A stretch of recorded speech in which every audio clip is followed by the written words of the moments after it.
Hey, everybody. Happy Wednesday. Welcome to Twisted Strategies, where we follow all the twists and turns wherever they lead. I am your host, Elise, and there's a lot going on this morning. We start again today with Christina Hanley, who is from the Massachusetts State Police Crime Lab from the Arson and Trace Explosives Unit. Trace and Explosives Unit. So that is going to be interesting because we start with her. I really wonder what's happening with Dr. Welcher because he was supposed to be after Mr. Shannon Burgess. We are glad you're feeling better, Ash. That is good. That is good. Good morning. Good morning. I forgot to post on the Facebook pages, so I just did it just now. Oh, no, we got to fix the bubble. Gotta fix. Oh, crap. You know what else I forgot to do? Well, sorry, my kid's bus came a little late today, so I didn't have the extra couple minutes that I usually have. I gotta send these invites out that I usually have to do stuff. All right, hold on. Boop, boop, boop. There we go. Oh, all right. Sent. Perfect. Great. All right. Okay. Are you leaving? Okay. Love you. Bye. Howdy. All right. Sorry. I do like this little option now that we have over here. Boop. You came up with a new Karen Reed joke. Tell us, Grave. Tell us. What is it? I want to hear it. Nobody talks about her anymore. That would be a joke for her. That's what she wants, right? She wants the spotlight.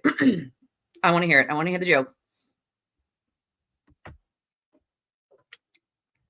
Oh, why isn't it popping up? It's supposed to be in this little box. As you guys can see, like this little, underneath my water bottle, you can see this little box right here. This is the beta version of showing comments on the screen, like the whole thing, but it's not doing it. So I'm not understanding. Like, why does Karen hate her own skin? Because it has weak pores. Well, I mean, she complained about the weak pores. You know what I'm saying? Like, she had to put an extra shot in those to make them not weak. So I guess, like, I love that. I love that. Did I fix the bubble? Why does the bubble still look weird? No, that is the bubble. I don't know. I think, look, oh, there they go. There goes the comments on the screen. It's working, y'all. It's working. I love it. I love it. I also forgot to write in Discord that we were here. Where's Jessie? I don't see Jessie. She's late for a very important date. I'm gonna pull up outside the courthouse. Give me 1 second. I had an appointment yesterday and a lot of other stuff I had to do, so I didn't have time to do some of the things I wanted to do. I feel like there's not enough hours in the day, honestly. It's only 24 and you have to sleep. So sometimes I just feel like there's just not enough hours in the day to do all the things that you want to do, especially when it comes to this case. There are so many different things that are going on all at one time that there's no way to keep up constantly. You got, X, aka Twitter, which is just a cesspool I try to stay off of. It's, gross at this point. We're missing people. I didn't. All right, let's see. Right here. Law and crime. They're not outside yet. Usually they have like the camera pop up when they're outside. They're not there yet. Today's eyeshadow is brought to you by Green. My sweatshirt is green and it says I put the she in shenanigans. It's cold out today, but it says that I put the she in shenanigans. All right. And it's green, so I figured what a better way to do green eyeshadow today. So I did a little pop of green on this side and a lighter green on the inside. Going with the theme. You know what I mean? Like, I'm going with the freaking theme. All right, let me get this on the screen. Boop, boop, boop, boop. No, we don't want to do that. I'm so disorganized today. I feel like the defense, everyone. Like, I feel like the defense team. I'm so disorganized. What in the hell? All right, this has got to be it right here. I do. All right, there it is. Now, this right here is what drives me bananas. This, as you guys can see, this chat on the side of the screen over here at Law and Crime. some of this stuff, like, is amazing to me that people say, like,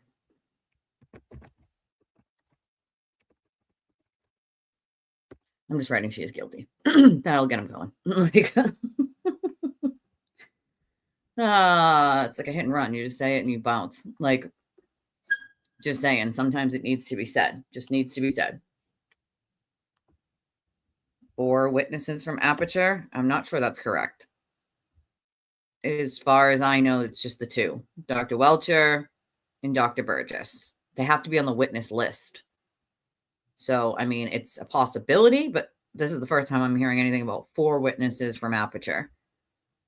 I thought there was a 3rd at one point, but again, Hank says, well, the thought is that Hank will finish this case between Tuesday and Wednesday of next week. And remember, there's no court Friday, right? There's a half a day Thursday. So tomorrow is a half day. Nothing Friday, nothing Monday. It's Memorial Day. And then Tuesday and Wednesday. So that looks like you have today, a half of a day tomorrow, Tuesday. So I think if he's going to rest, it's not going to be till Wednesday. Yeah, sounds about right. And then you would have the defense that I think would take about 5 days. It was 3 last time, maybe 5 this time, an extra 2 days for the extra 2 expert, and we use that word lightly, for the Rusquatch, the Russell Hustle, and any other, green. Those I think they could wrap up in a day, depending. Although I think the Rusquatch might get a full day herself, just be with Cross. Hi, Holly. I took your advice, Holly. I took your advice, and I put the Amazon wish list and the Walmart wish list in the description of the video. I took your advice. I appreciate it. I'm always open to, to constructive criticism that will help. And I appreciate it. So I put it there. It's there. Everybody should be able to see it now. Appreciate you guys for that always. The ways that you can donate to the channel are also in the description. With my email is also in the description of the video.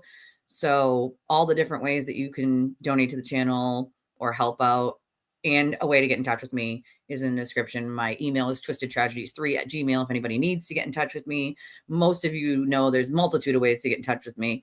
Email is probably one of the faster routes via, if you don't have my personal number or anything like that, email would be the second best. Oh, actually Discord would be the second best and email would be the third. But you can do so. We have a ticker at the bottom of the screen that scrolls by. If you'd like to donate to the channel, you can do so those ways. And Ashley's put them in the chat for us. Thank you, Ashley. And we have a link just for credit and debit. Some people don't have the payment apps. And so I was asked to make the credit or debit one, and I have. So we have a link for that as well for those of you that just want to try to help out and only have credit or debit.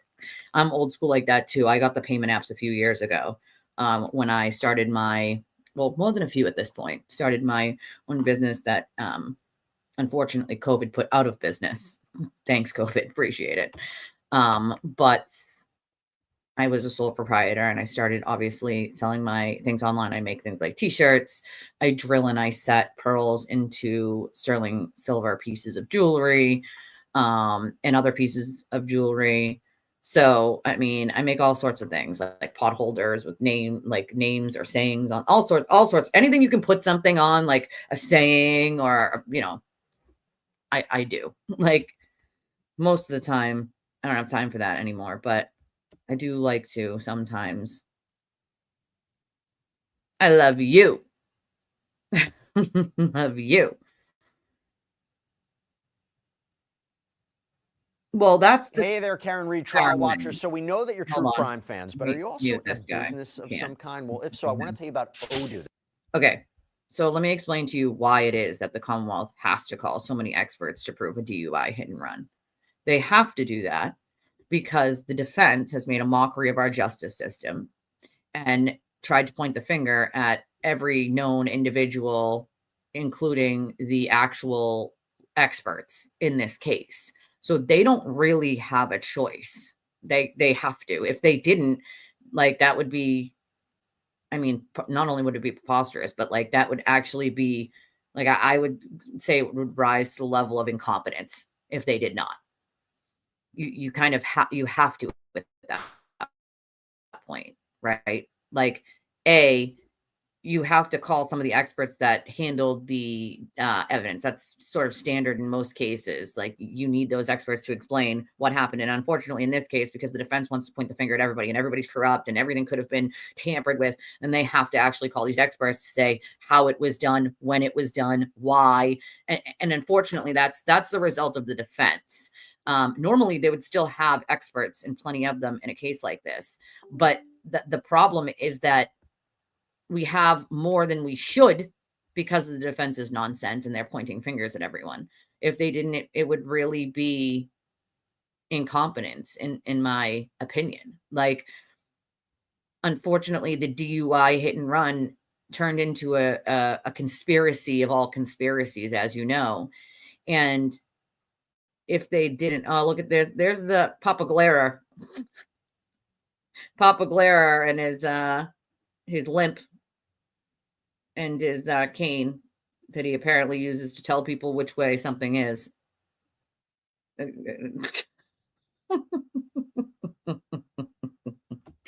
Oh yeah, that law and crime dude drives me nuts. Law drives me absolutely freaking insane. I didn't even look to see what anybody said after I said she is guilty. I don't think, you know what I'm saying, in that chat. I can't. Oh, that poor lady. She's a Turtle Boy fan. She needs help, guys. She needs help.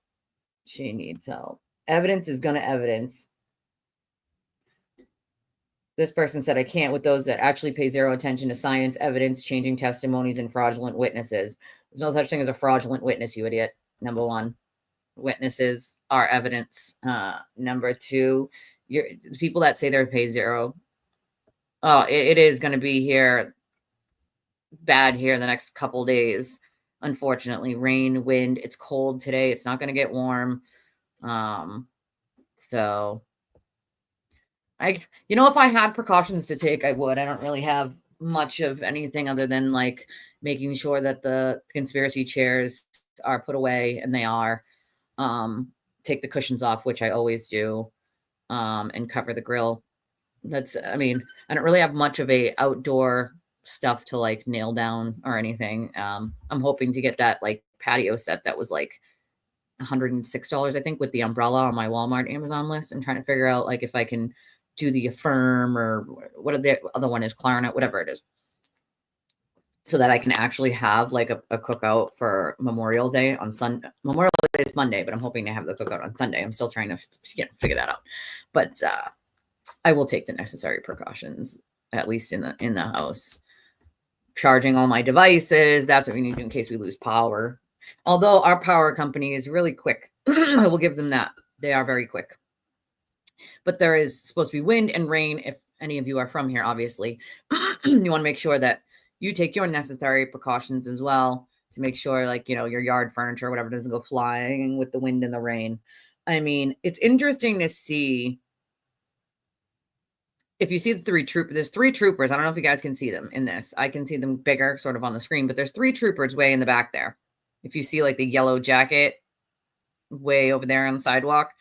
Well, there's 4, 1, 2, 3, 4 state troopers sort of huddled in together talking. So it makes me wonder, are they dealing with guilty?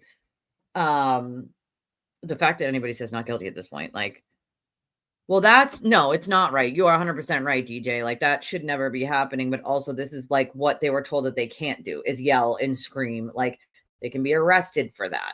Like, and they should be.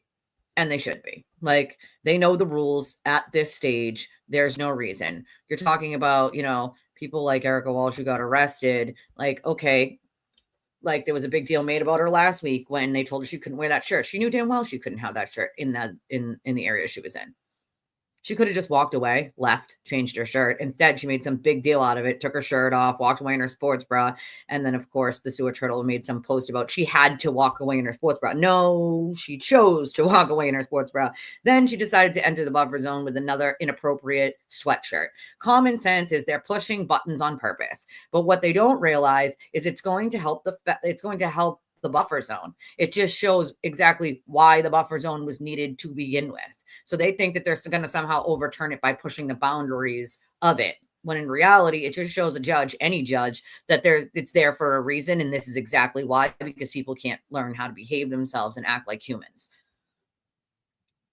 Unfortunately, it's very sad that that's the case. People are wearing jackets today. See them all wearing jackets and hats. Like, well, that's the other thing is it's a game to those people at this stage. It's a game to those people. They don't care if the witnesses get hurt. They don't care if minor children are harassed. They don't care if something they're saying about someone isn't true. They take every word that he says as truth, even if it's 1,000% false. And even when some of them know that it's 1,000% false, they still go along with it. That shows you what kind of level of derangement we're dealing with here. Like, it's not normal. That's for damn sure. You know what I'm saying? Like, it's just not. Court TV just went live. I prefer Law and Crime for many, many reasons. But I'm trying to, let me see.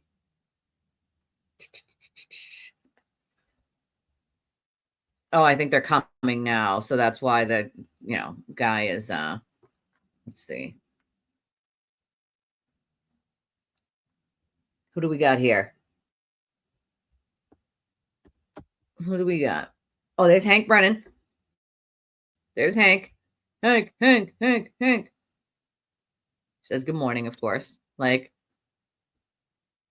oh, well, yeah, he said that a long time ago, that it was to tamper with the jury. Like, he has no real care in the world on whether she's actually guilty or innocent. All he cares about is the fame, the money, and the fortune. Unfortunately, Sue O'Connell in all of her lying glory there, folks. Like, I can't with her. She literally makes me want to throw up. Hold on. I'm just adding this. Mass conspiracy, yeah. Oh, yeah. See, they don't listen. Remember I told you guys they don't listen. All they're going to hear is the word CV and not up to date. And they're going to say, he lied on his CV. When Hank made very clear yesterday that he did not lie on his CV, that it's something that the website did. Like, what the hell? Like, morning, TV2, my friend. How are you? That's true. Yeah, I'm usually like, yo.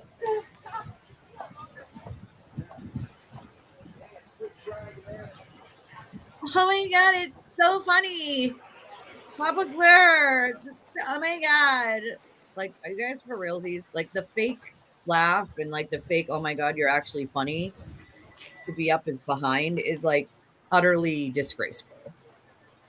Like, I don't want people to pretend to like me. If you don't like me, cool, don't watch me. Like, I don't want those kind of people in my life. I'm all set. Thanks anyway. The people who know me know what kind of person I am, and that's all that matters to me. I don't want fake people like that, just what we just saw, following me around because I'm just a YouTuber. Like, that's insane. That's stupidity.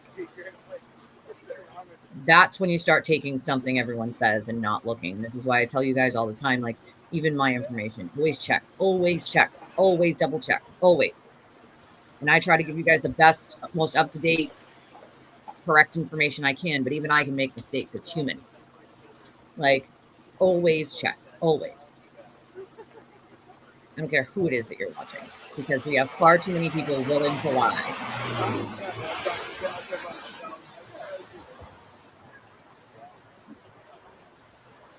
Where's Karen? It's 8:53, Karen.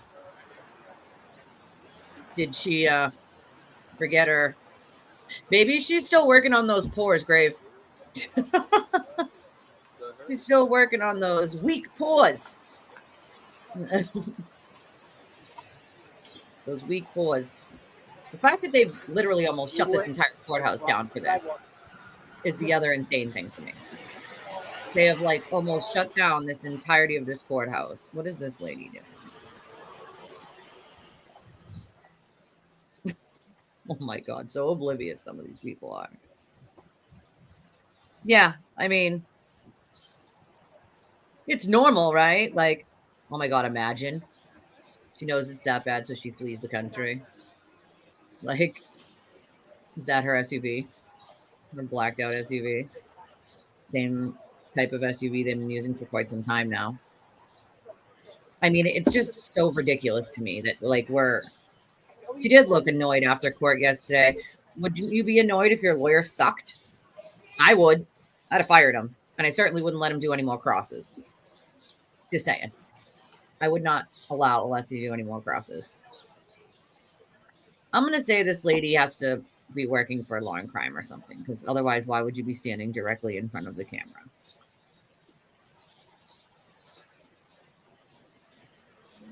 I'm guessing. There's actually a camera woman that works for one of the mainstream, I can't even remember what channel it was. That must have her SUV, I think.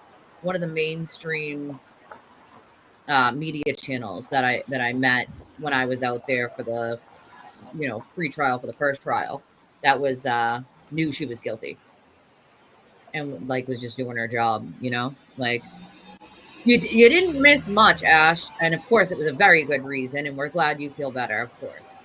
You didn't miss much. You really missed Alessi just sort of droving on about things that don't matter, and the guy's CV, his resume, like, and things that Aperture put on their website, and things that he didn't update on his LinkedIn for like 10 years, like stupid shit. Like, and Hank sort of hammered home the points in like 20 minutes. Fixed, you know what I mean? Fixed like the misleading BS from the defense in about 20 minutes. They didn't really go after the data because they can't. And it's like, if that doesn't open FKR's eyes, I really don't know what does. They didn't go after the actual data for a reason, because they cannot debunk the data. So the only thing that they can do is try to attack the guy. Like, yeah, they're out in their glory, Whitney, which is so utterly ridiculous. The next judge said on some TV show, if I was Karen Reed, I'd be worried sick. Yeah, well, she should be. Yeah, the elusive Bob. No Snickers for you, Bob. Look at, he has to wave. Has to. Can't just walk in. Has to give the wave. Has to, like, revel in the fact that there's a camera there.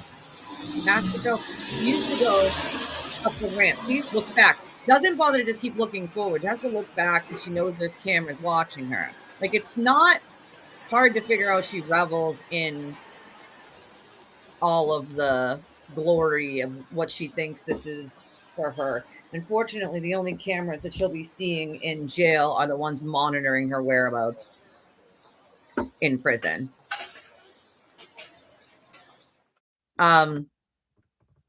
Mike, sorry, but if you actually think that the data was off by 24 hours, then you were not paying attention, sir.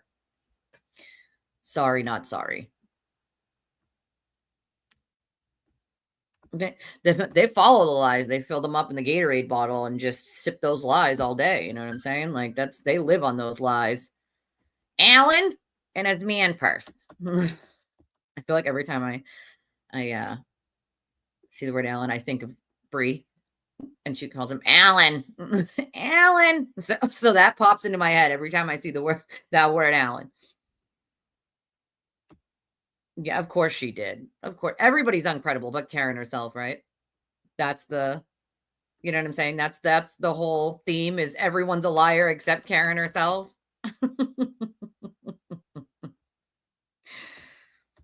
Who, Alessi?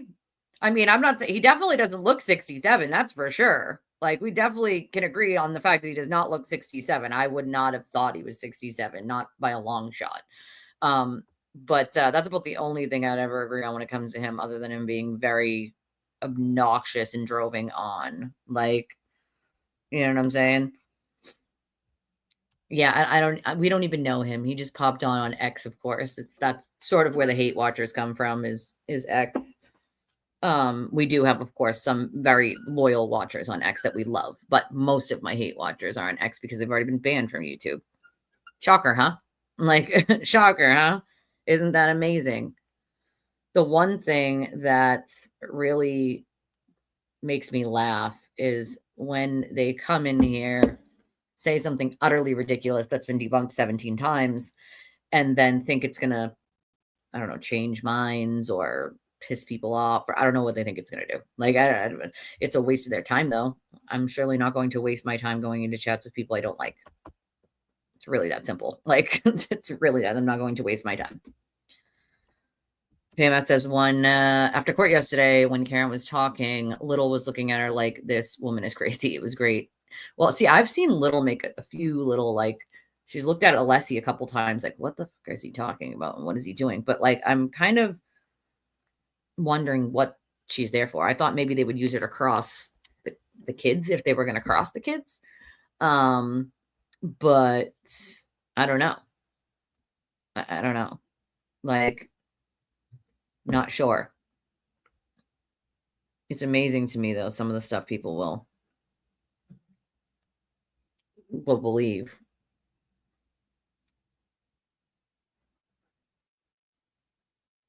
Sorry, guys. I gotta just...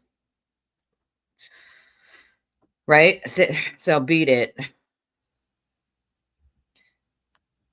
I mean, I'm just like, 67, I definitely not something I would have guessed per age-wise. You know what I mean? Like, I would not have guessed he was 67. I probably would have said 40s, 50s, like late 40s, early 50s maybe, but 67, definitely not. Definitely not. Like, I mean, we are special.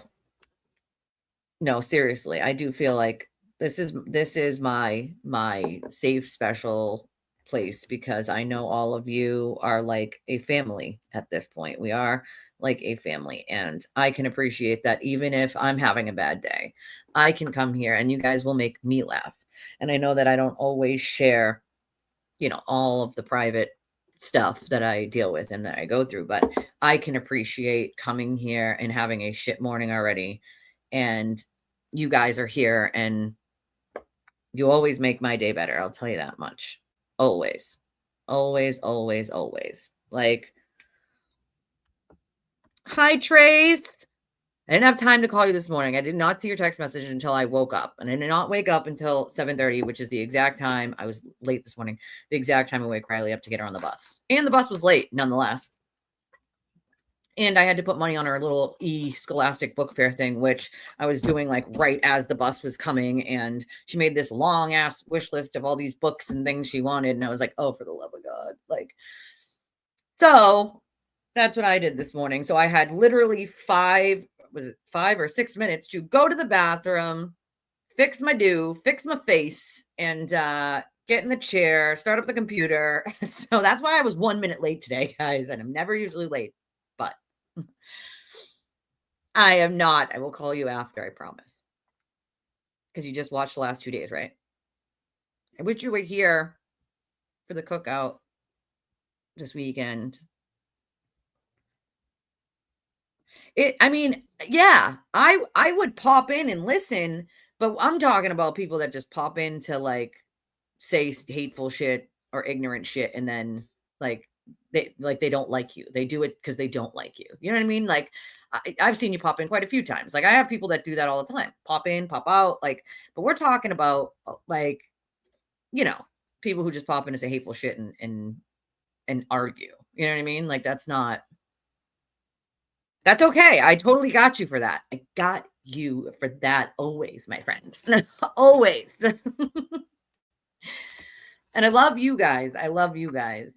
And I'm actually glad this week that we have a half a day tomorrow and no court Friday and no court Monday. Although I still have not figured out what I'm going to do about whether I'm going to do show Friday, Monday. I still have not figured all that out, but I will tell you that the channel needs ooh, good girl, good. Josh was like, why didn't she stay? I was like, she didn't want to wake you up. Like, and he was like, I was like, wow, you were being grumpy. He's like, no, I wasn't. I was like, yes, you are.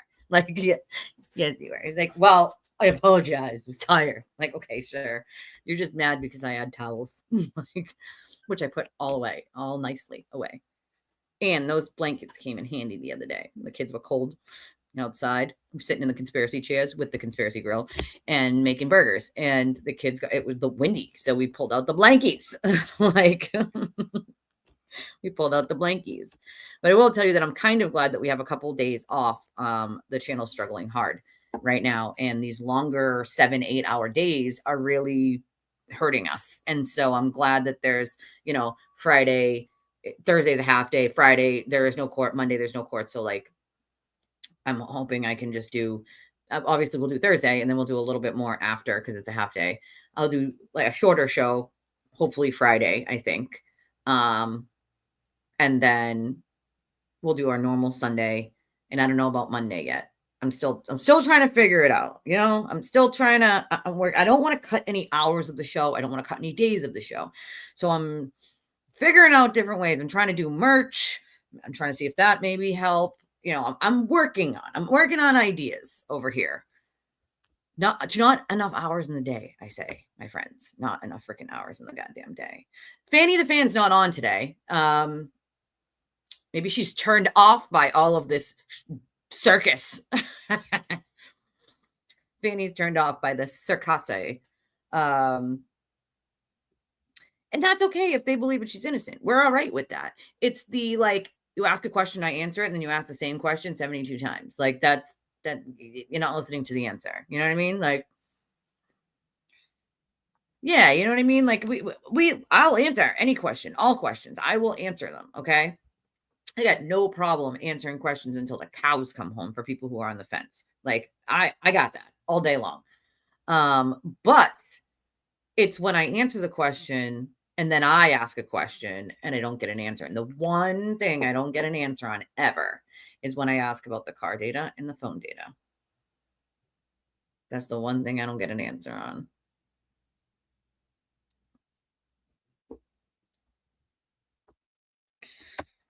But there's no, and I know because you're my friend, so I know how you think about this.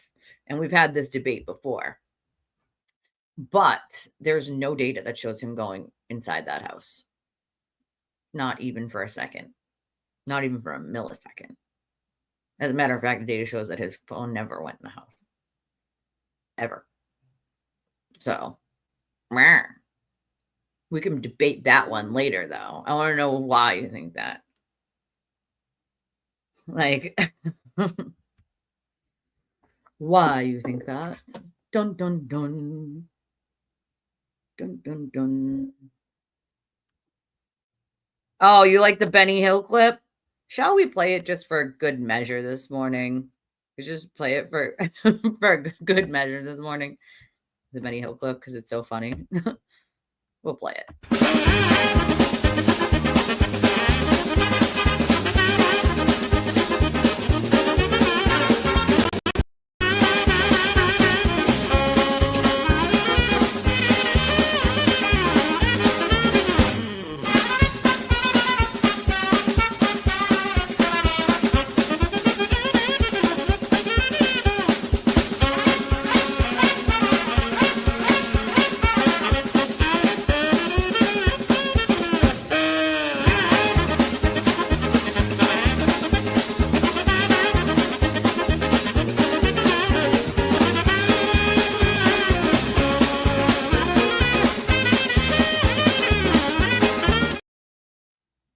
It's funny. Such a good clip. I got to get the one of Peggy rolling her eyes because that one it's gold. Like, I feel like we need to do that when someone says something freaking stupid. Like, I do not love and hate you. I just love you, but I love the good debate, especially when we're on the phone doing a good debate. I love a good debate. But a civil debate, see, people you can civilly debate and love people at the same time. Like, you know what I'm saying? Like, you can. Like, but that's the thing is like, in the beginning of this, I thought a lot of things could be plausible, right? Until we got some evidence. I was like, all right, hold on. I've seen, corrupt police forces and I've dealt with corrupt, court systems. Like, hold on, in the beginning of all of this. And then when we got some actual data, some actual evidence, that's where my mind started to sway. And after getting the data, I'm like, this doesn't leave room for a conspiracy, some vast giant conspiracy. And also, like, the defense has pointed the finger at pretty much everyone on planet Earth at this point. So I don't, you know what I mean? That's just loony, like loony. Like, I don't understand why anyone at this point would believe in that conspiracy, like that vast conspiracy of like all of the EMTs and all the firefighters and all of the, I mean, that's just crazy to me at this point. 3 people can't keep a secret for a month. You want 100 people to keep a secret for 4 years? I just don't, it's just not, you know what I'm saying? Like, it's not, like, I can't. I just can't do it. You know what I mean? Like, and I like, you guys know, I have friends that like think that she should be, you know, found not guilty because they don't think that the, you know, thing was good enough. The investigation was good enough. Christina Rex reporting, Christina Hanley from the MSP Crime Lab will be back at some point today, but there will be another witness first. Unclear who. Wait, what? This is why we call this shit a circus. Thank you, girl with an eagle eye. What? How do you stop a witness in the middle of being on the stand? I'm not understanding this. Unless something emergency-wise happened with Christina Hanley. Yeah, I saw that Christina Rex was reporting. I got what you meant. It's okay. We're not the spelling police. My hands oftentimes do typos because of my arthritic hands and because my phone, it's old and it freezes and it touches the keyboard is like small compared to most. So it's a pain. And I make typos all the time. And I don't look at it before I just hit send because, well, I'm not writing a paper to my college professor. So that's what I'm thinking. Maybe there's an appointment she had. But if you start someone like Dr. Welcher, though, like if you start someone like Dr. Welcher, he's not going to be done today. Not in my book, he's not. So if you start Dr. Welcher, then you don't finish Christina Hanley until, I don't know when. Maybe you do the ring expert. I don't know. Maybe he's waiting to use Dr. Welcher until last. I don't know. You know what I mean? I don't know. Like, this is weird to me. That's what I'm thinking. Maybe slip the ring guy in this morning. It's a possibility that they do the ring expert maybe this morning. Instead, I'd be intrigued to know what the hell. I mean, it's already 9/11. Shocker. We didn't start on time. Finish early, don't start on time. Hey, but we're still ahead of schedule. Don't worry. Like, I mean, it was what, 8 weeks last time for this case? And Hank has cut in half the amount of witnesses. So I'm guessing we're on day 20. So, that's not even 3 weeks total, like in 7-day increments instead of 5, Well, that's the thing. You got to stick to the same story for all that time. Never change it. You know what I'm saying? And, the people who are like from the FBI say like, oh my God, that's a good point, Sarah Lynn. That's a very good point, right? We should just start taking guesses at this point at what time court's going to start before we take our guesses about how many goddamn sidebars. Was 11 yesterday? And I always guess 11. And I lowered my number yesterday to 9 and I lost. I did not win. We should take those guesses now though. Sidebar guesses, everyone. What are your sidebar guesses for the day? We should check our sidebar. I'm gonna go to 10. I'm gonna go in between my 9 and 11, and I'm gonna say 10 today. I'm gonna say 10. I'm gonna say 10. You did. You said 11, and I usually say 11. So of course, the one time I don't, like that's my luck. That's my luck, right? It's gonna start right after a sidebar. After the sidebar, like Fanny's not even on. She is not turned on by this circus. Like. Like, come on, man. You did say 11 as well. Yep. You did say 11 as well. We got to 11. So Sarah Lynn says 8. I'm going to go with 10 just for good measure. It depends on who's crossing, I guess. You get a lessee and you get more objections. You get Jackson, you get less. So I don't know who's doing the. Maybe Little's gonna do Christina Hanley. Maybe that's who she's doing. Morning, Pollock. Right? It's running on a whole different clock. You know, JMS, I have no idea. I don't really know what Grant's talking about when he says 4 witnesses from Aperture, because all the witnesses would have to be on the witness list. As far as I knew, there was 3 from Aperture on that list. And you can't just add an extra witness. So I'm not really sure. I mean, I'd have to look into it a little bit more to try to find out. I definitely have not heard 4 from Aperture before. I don't think you would need 4 from Aperture, to be honest. But as far as I knew, there was 3, but I thought only 2 of them were on the witness list. I'd have to go back and check the witness list and look again. It is a full day today, Jesse. I was just asking for you. I was like, where's Jesse? She's late for an important date. Like, where is she at? Like, it's not cool. It's cold, actually. It's cold. It's not even like cool.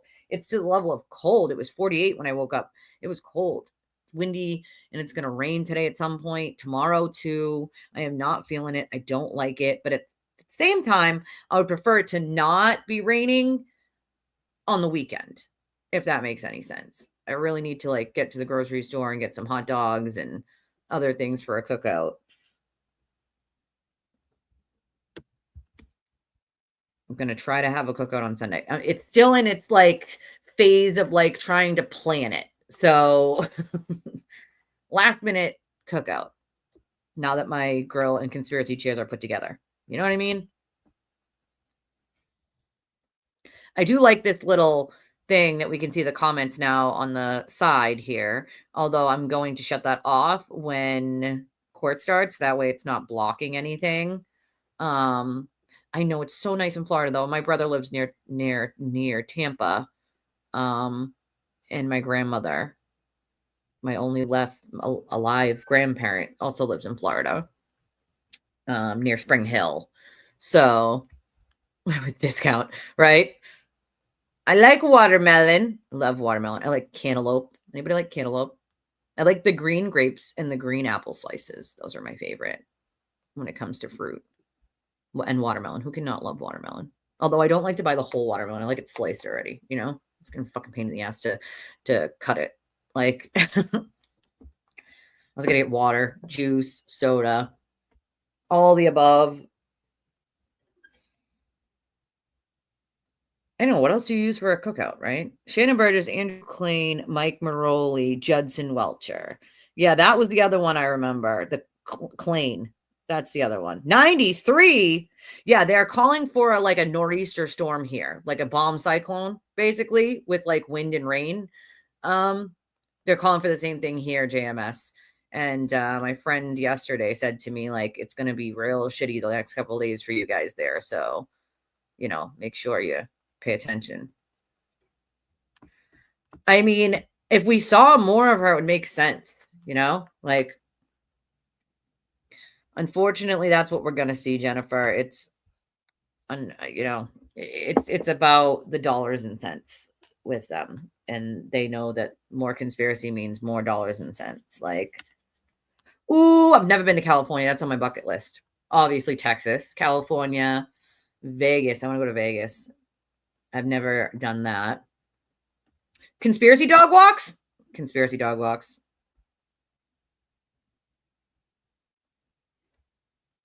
Conspiracy dog walks. Yeah, yep, exactly. Jesse lives in the same area. Well, not in the same, like right here in the same area, but in the same state, just a little bit to the south of where I am. And yeah, we're being told like we're gonna have a huge storm. And I'm like, dude, I still haven't gotten to a grocery store yet. I have laundry to do. Like, God help me. God help me. I'm running on you know, everyone else's time when it comes to being able to get to these places. And on what I can afford. So that's not a ton. I don't know. That's a good, I know, right? You're conspiring. Shh, conspiracies. What are the defense going to go with? Any guesses? I don't have any guesses. No conspiracy dog poop today? No? Listen, I've had my heat off for 2 weeks and I'm like, am I going to have to turn it back on? I don't want to turn it back on. I don't like the bill is absurd. Like the gas bill. Thank you, Eversource. So I don't want to turn it back on. I don't want to like, but I might have to because it is chilly. That's why I'm wearing a sweatshirt because my heat's been off for 2 weeks. I didn't need it. You know what I mean? I do think that some people, any good lawyer at this point knows that she's definitely guilty of hitting him. They could argue whether they think 75 other things happened, but I mean, she admitted to DUIing and driving away, leaving the scene of an accident is one of the things she's charged with, and DUIing. And so it's like two out of the three have been proven already with Karen's own words and clips. Like, so it would be disingenuous of any good attorney to say she's factually 1,000% innocent and she did nothing and everyone else is a liar. I mean, that's just not logical. You know what I'm saying? It's just not. Like, no effing way. A sling? I can't even. Like, that is the most, it still hurts. I'm on antibiotics. It hurts. I got a new bottle of Advil the other day. So just been eating Advil like it's my job. Like it's just eating Advil. Right? Or the next 3 hours, Darylyn. The next 3 hours will be fine. It's cool. It's fine. Like, well, I mean, that's very clear. He didn't need a sling. There's nothing that he needed a sling for. That's just absurd. Like, he had like a red mark that was like this big. Like, bro, you don't need a sling. That is literally for sympathy. Like, listen, you want sympathy? I got plenty of sad stories to tell you. All right. Believe me, you don't want to hear them. Like that. You know what I'm saying? Like, that's just absurdity. Like, you need to take your meds, Missy. You've had a temperature for 2 days. You need to make sure. I know, right? Well, thanks. She's not late, but yeah, they would like put a warrant out for your arrest if you were like late to court and didn't show up. But thankfully she wasn't late. Like, oh yeah, I don't blame her. I've been getting cold lately too, easily. And I'm like, oh damn. I've always been anemic, but never like, that much, like where I like am getting cold. And I found in the last like 6 months or so, I'm starting to get cold when I used to be like super duper hot, like, so I don't want to turn it back on. I don't want to. I mean, it's amazing to me. Like, amazing to me. Like, we're dealing with people like he's literally wearing a sling. Like, come on, man. Like, that's just absurdity. Like, that's the other thing. Like, lady, don't you think if you take a 20-minute break in the beginning that you don't take like another, 40-minute, that's supposed to be 15 at 11? I need coffee and it's not even, 10 yet. Like, I broke down and ordered a coffee yesterday. I'm not doing it today. Like, I'm not. I got to get some more hot coffee at the store. So I should just like swing back and forth. Swing low, sweet chariot. He read a filing from some lawyer, forgot who though, accusing Hardman of assault. Oh, I can't. It's Randazza. He's the grifting attorney that takes all the FKR people and takes all their money and makes frivolous lawsuits and loses most of them. Like, yeah. Like, yeah, we got to scold you. You know what I'm saying? We got to scold you. You got to take your meds so you don't end up back at the hospital. Because if next time you end up back at the hospital, I'm going to have to Uber on over to the hospital. And that Uber isn't going to be cheap. So just so I can put my foot in your butt for not taking your medication if you end up back in the hospital. That's what my kids call it. The hospital. My little one. Hospital. It's the hospital. Damn. You want me to fall on my face? Is that what you're just saying, freak? You want me to put one of those boards underneath? I don't even have a desk at this point. I need a desk. I need one. There's one on my Walmart. I think, there's one on both wish lists, but I found one for like $79. I put on my Walmart wish list, but I don't have a desk. I need a desk desperately. I have a table. That's what I'm working with right now. A table. I definitely need a desk. right? I mean, hello, like 1 hour lunch, 2 30-minute breaks, and then call it a full day when she hasn't even done a full 8 hours. Morning, Kim. And that's the thing is like the court isn't even going 8 hours. To me, that's like so incompetent. Like, I'm sorry, but you do a trial for 6 hours a day, because with all them breaks, it's about 6 hours, right? If it's a little over 7 after I stream, that means it's 6. I start a half hour before court even starts, right? So if I end at 7 hours and 50 minutes or 7 hours and 40 minutes or 7 hours and 20 minutes, that means that the court wasn't even going a full 7 hours. And with the breaks, you could break it down to 6. You know what I mean? Like, come on now. Like, she better be, or my foot goes in her butt. Like, right? Yeah, you know, just make it. I'll make my thing out of tornado warnings. Oh, man. Oh, man. I know, right? What is wrong with my banging table? What's wrong with it? It's so old, too. Like, it's old. That's for sure. Like, we've had a couple of people who was dealing with some tornadoes. We don't want to do that. We don't want tornadoes. That's not good. Like, that's no good. I mean, I feel like she likes a snack, right? Oh, don't say that. Then it'll happen. It's like saying it into existence. You know? Well, Tracy's in Texas. She lives in Texas. I'd have to. It's on my bucket list. You know, those judges would never put up with this crap ever. Like, ever. Not ever. Like, well, I mean, he definitely makes a pretty penny usually, but that's why, like, it really struck me when he said he was doing this one for free. I'm like, he's not the type of lawyer that takes things for free. Like, he's not the type of lawyer that's like, oh, I'll take this case for free. Like, he seems very emotionally, personally invested in this. And I think that is what's kind of hurting him when it comes to like doing a good defense, is he's too emotionally, personally invested. And that's his own fault. You know what I mean? It's his own fault. Before the court starts, can everybody do me a favor and hit the like button if you already didn't? I'd appreciate it very, very much so.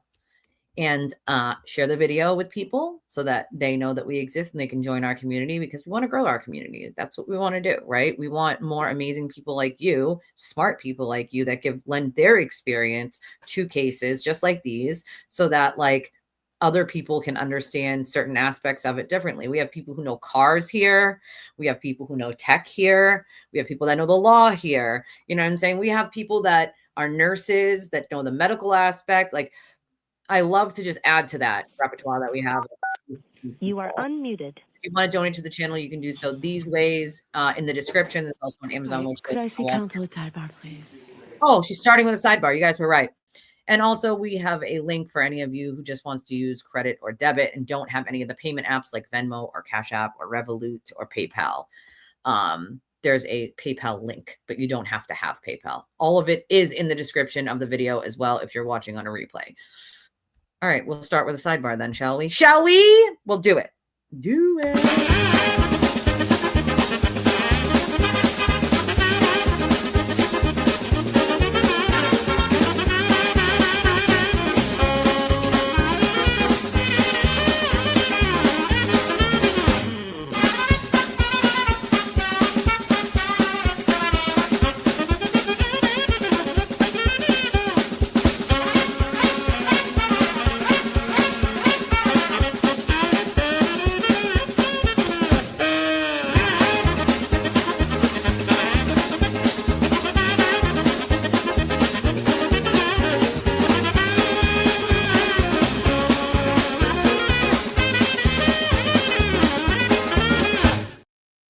Aaron's face is just great. So I can answer that for you, Kim. No, there isn't some sort of grave, consequence. Yeah, we said Fanny wasn't turned on by this circus. You missed that pun that I made earlier. But yeah, I've seen it still before, but this was one of the first times, probably because it's cold. But I can answer this for you, Kim. No, there is no like grave consequence to them if a case gets appealed and overturned. But judges try to not have appeals on their record because it makes lawyers more apt to want to appeal if they have multiple things that have been appealed before.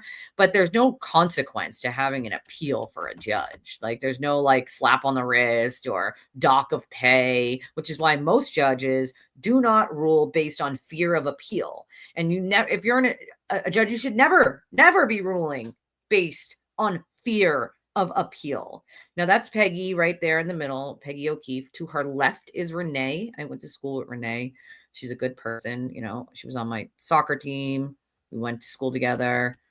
And to her right, there's Paul in the back. I can see Paul. And I think that's Carl Dougal behind Mrs. O'Keefe and Jackie Dougal next to him. They're listening to whatever's happening at Sidebar there. I'm not sure who that is to her, Peggy O'Keefe's right. I mean, you guys were right. She started it with a sidebar. Amazing, right? Like, were you singing it? Oh my God, I've done it. I was doing it yesterday too. My husband's like, what are you singing? I'm like, the clip. He's like, what clip? I'm like, my sidebar clip. He's like, are you serious? I'm like, I'm so serious. Because I had asked Freak to add in the circus music. Because we're dealing with a circus here. Like, you know, she's very ineffective, extremely weak. She does not hold her courtroom or any control over her courtroom. And it's a serious problem. I've never, ever, ever seen such a weak judge. Yeah, she's there with the glarer. They're like friends, close friends, I guess. I see Christina Rex. I don't see Jean DePetro today over near the media, but maybe he's just not standing there right now. 1, 2, 3, 4, 5, 6. I only see 6 of them. There's allowed 10. So either there's 4 missing or 4 people didn't come, but that means they would use alternates. I know I'm starving. Of course. I answer every question that I see. Every single question that I see, I will always answer. That's the big thing here that I try to focus on my channel versus other channels is my chat's important to me and the questions are important to me. So I answer them. You know what I mean? Like, even if, you know, it's scrolling pretty fast, I'll get behind in comments trying to answer them all. You know, sometimes it's just not possible to answer every single one, but then I tell people, hey, I'm going to scroll to the bottom. And if there's an important question or comment you made that you want me to read, just do it again when I get to the bottom.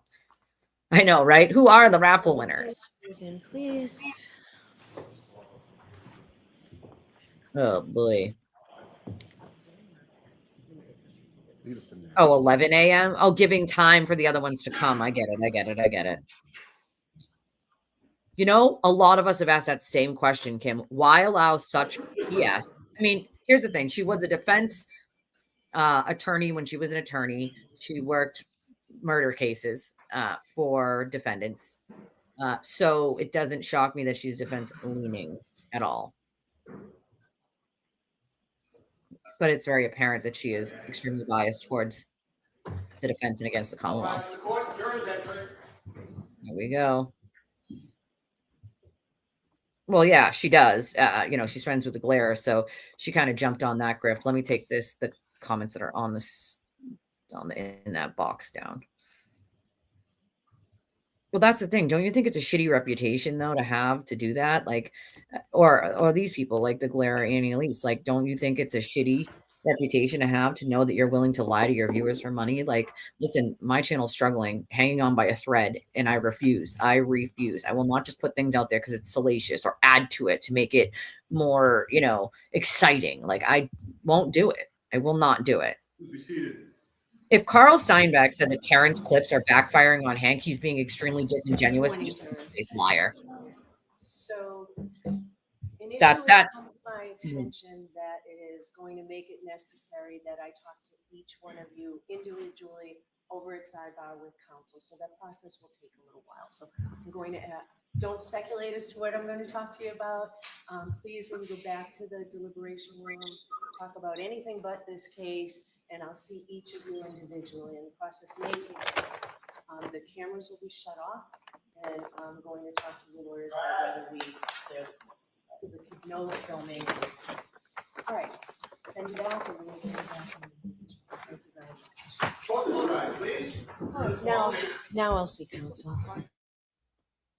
What? What? Uh-oh. I guess we're going to have to speculate on what the hell is actually going on here. So I got two thoughts right now. One thought is that some of the jurors talked about it in the jury room and someone told on them. And so now the judge is going to go through talking to every single one of them about the case and who said what, when, where, and how. Or one of them or multiple of them went out somewhere and were overheard. I don't know. It's very real possibility, Julie, that she could be trying to push a mistrial by pushing that amount of jurors off. But again, we have 18 jurors, so you'd have to get rid of 7 jurors for that. And there is precedent where if this something like this happens, that they could move forward with even just 11 or 9 or whatever. So we'll see. I don't know. I don't know. Something's, with the jury is up, It's a very real possibility if Hank found something, or it could also be that the defense, didn't like the size and the muttering under the breath and the, things of that nature. So they're trying to get those people kicked off the jury. I told you, it didn't seem like, from what I understand from inside that courtroom, that jury was Karen leaning. So we did think there was one person that was sort of like maybe possibly FKR. It's a woman. But I guess we'll see what happens. She is extremely desperate. You have to think about what she knows at this point in this trial. She absolutely freaking knows. And this is probably why they were saying Christina Hanley won't be back until later on, because they got to do this first.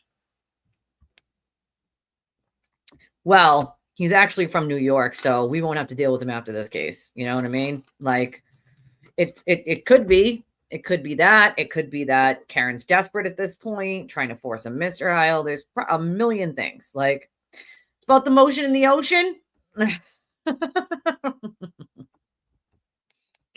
Yeah, he's not from Massachusetts. No,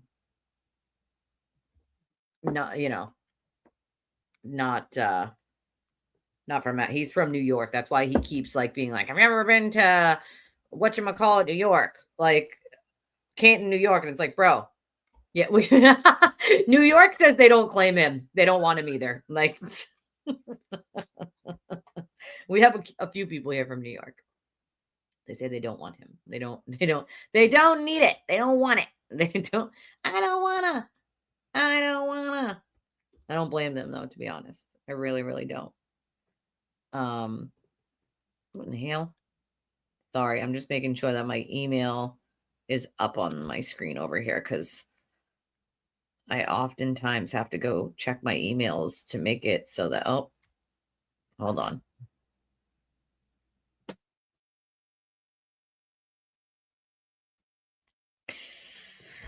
Okay. Well, maybe that's because that's why he's bald there. I don't know. I will tell you that my daughter, as a lot of you know, with all of her medical, has mostly bald hair, except some strands here from her disease and the medications, and she's done chemo and a million other things. But she's starting to grow like peach fuzz back, but it's still like itchy. So she'll itch here and like in the bald spot areas, and like she even has like a cut from like, itchy scratchy in it. But I mean, maybe it's itchy. I don't know. I mean, I'm losing hair. I'll tell you that much. I'm losing some girth in the hair. Probably 50% of my hair since COVID. That one scared me. I watched that one. I watched the video of that one, and it's very clear that the man was drunk and acting a fool. And, yes, the kids were heckling him a little, but you don't go stabbing people. A kid died, and another kid almost died. There was no, they're teenagers, there's no need to be stabbing people. That's for sure, I always carry a knife if I go out to, especially camping or something like that. You kind of, want to have one, but I'm definitely not going to be using it to stab people floating down a river. That's, our equivalent to Apple River is Saco, floating down that river here in the summertime. Fill up in the return slip box done.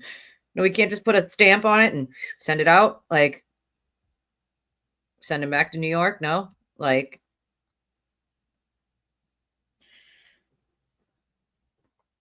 yeah, it's the same as Saco. That's what our equivalent is, Saco River. So it goes from New Hampshire into Maine, and it's a river that you literally float down with your friends, like, and you can float for hours down that river.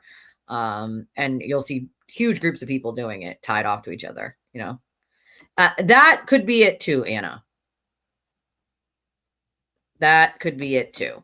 Is that some false claim came from the defense? I don't know. We don't know. We can only speculate at this point. From X, Ted Daniels. Oh, new Judge Canoni tells everyone to exit the courtroom, and court security tells everyone to leave the second floor. Nobody can wait outside the courtroom, apparently. Interesting.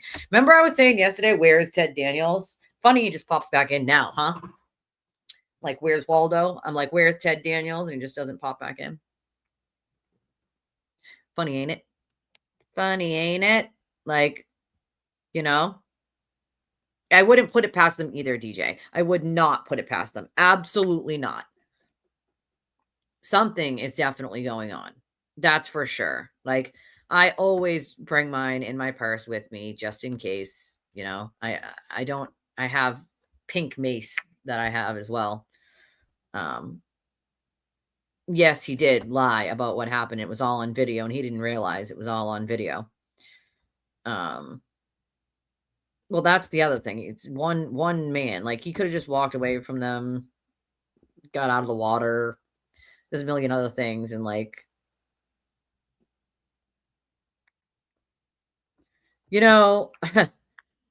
we could. I mean, I very well could go down there and sit there, but I don't think it would really do much in terms of we can show them our support from here, and we can do more here than I can sitting in the courtroom. If I was sitting in the courtroom, I'd just be sitting, right? Like, we wouldn't have this platform, like, I mean, not really breaking at this point. We kind of all heard the judge say it. Karen reading her legal. Okay, not for nothing, but I don't think that her legal team looks deeply concerned. I think it's concerning no matter what on both sides. And to be fair, I would not put it past her team to milk the F out of this if it's someone that happens to not like Karen. Like, right? Where in the world is Victoria George and Ted Daniels? Like, I agree with you, B. Harley. He could have just walked away, like, you did not, there was no stabbing necessary, you, if you really want to get in a fight, you could use your hands. You want to smack a kid, cool, great. Like, but the stabbing, unnecessary. And it wasn't just once or twice. No, you won't. You'll stay put because you're sick. And you got a marshmallow leg.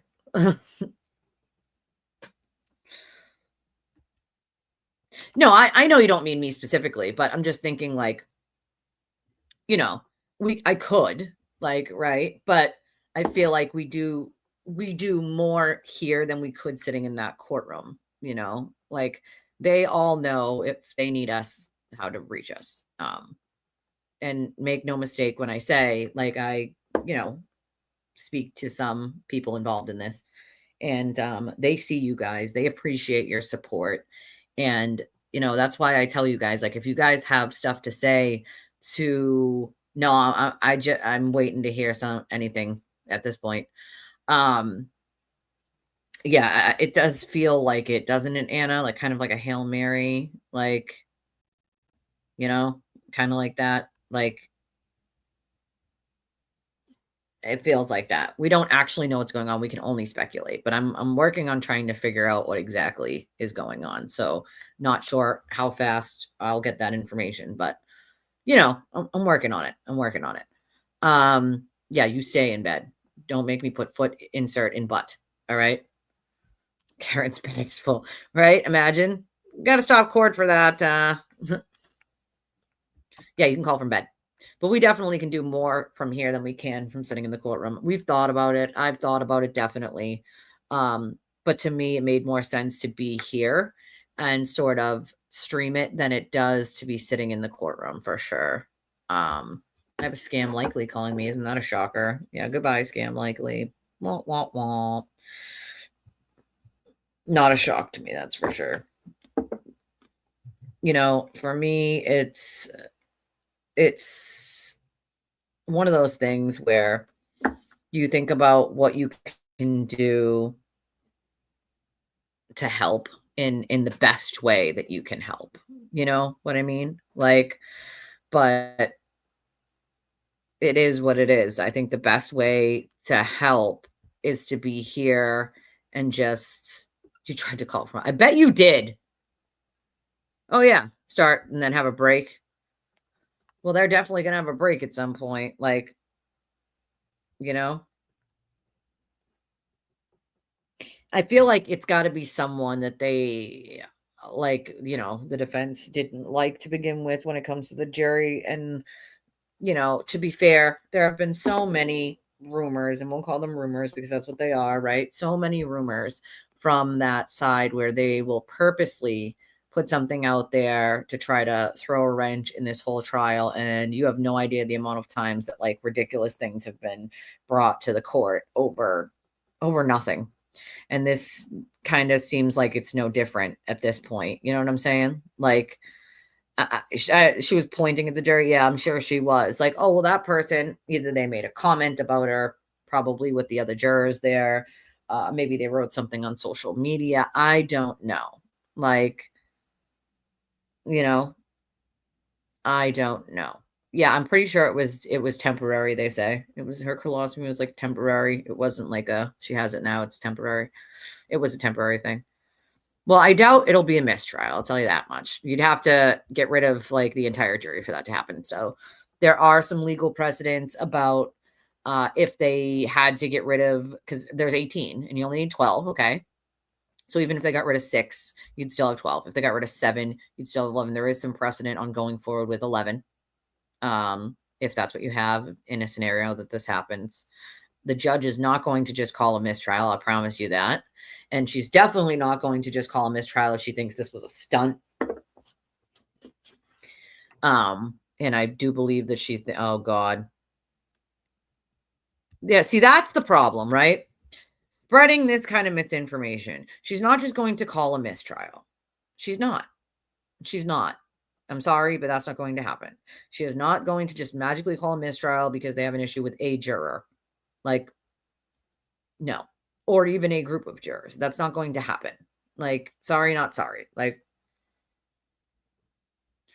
oh yeah, see, I'm one of those people that's like, you tell me I can't eat when I know that I can, just so you can do X, Y, or Z. Like, I'm having somebody sneak me in snacks or food. It's happening. Like, you know what I'm saying? Like, I'd be starving over there. Like, let's hope it doesn't go into July. You know what I mean? Let's hope. Because I am not in the mood for all that. Like, not in the mood for all that. Right? Tell her, Jesse. It's not just me. You need to get better. I worry about all of you guys. When I don't see you guys in the first like hour and a half in the morning, except Jack, because I know he wakes up a little later. So Jack gets a pass. But when I don't see some of you, oh my God, imagine, Alicia. Imagine that they like went on to the juror's LinkedIn profile. Like, be hilarious. Like, is it true Tom called Karen a certain C word on Facebook last week? No idea. Maybe somebody else can answer that. I have no idea about that. But, you know, this is the problem that I have with that side. Now, Tom and Mike are over there spreading like wildfire that they're going to call a mistrial. They're not going to call a mistrial, dude. Okay. The judge has to, by law, do everything she can to not call a mistrial, to remedy the situation in any way that can be remedied. So, come on. You know what I mean? And now that we know we have a half a day tomorrow, for what reason, I'm not sure. Like, they're going to have to go a full day tomorrow. Like, there's no reason. And also, why nothing Friday? The holiday's not till Monday. So there's no reason to not have court Friday. So you want to do a half a day Thursday, no court Friday. You're going to have to change that later.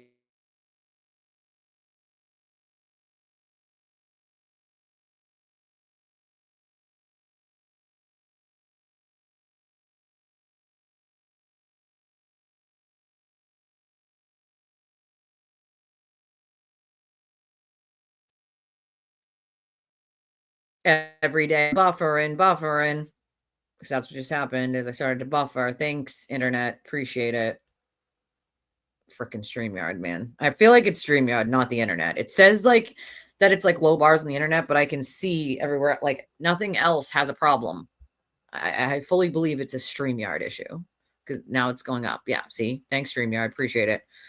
Oh, well, yeah, I mean, she's been done, did that. You know what I mean? Like, yeah, Hank streamlined it by cutting off like 50% of like what would have been like what Lally did with like way more of the witnesses. We're not hearing from any of the Alberts. As far as I know, we were not going to hear from Higgins. It doesn't even look like Proctor is going to be called at this point. So I don't know. Well, that's the thing, right? This is what I believe is sort of going on is they see someone that they think really doesn't like Karen, whether it be facial expressions, muttering under their breath, maybe even a guy, whatever, and they want them gone. And they'll make up anything. And that includes having one of the, FKR people call the court and say they heard or saw something they didn't actually hear or see. So, the judge has to decide whether it's a hoax. And this it very well could be, like, I don't know. As far as I knew, it was still supposed to start at 9. It was a full day. I don't remember hearing her say anything about 10, but also I was commenting here and there, so I'm not really sure. But it could absolutely be a stunt. Absolutely could be a stunt. It's not something that they have not tried to pull before. Yeah, I was heated for a few seconds at least. Defense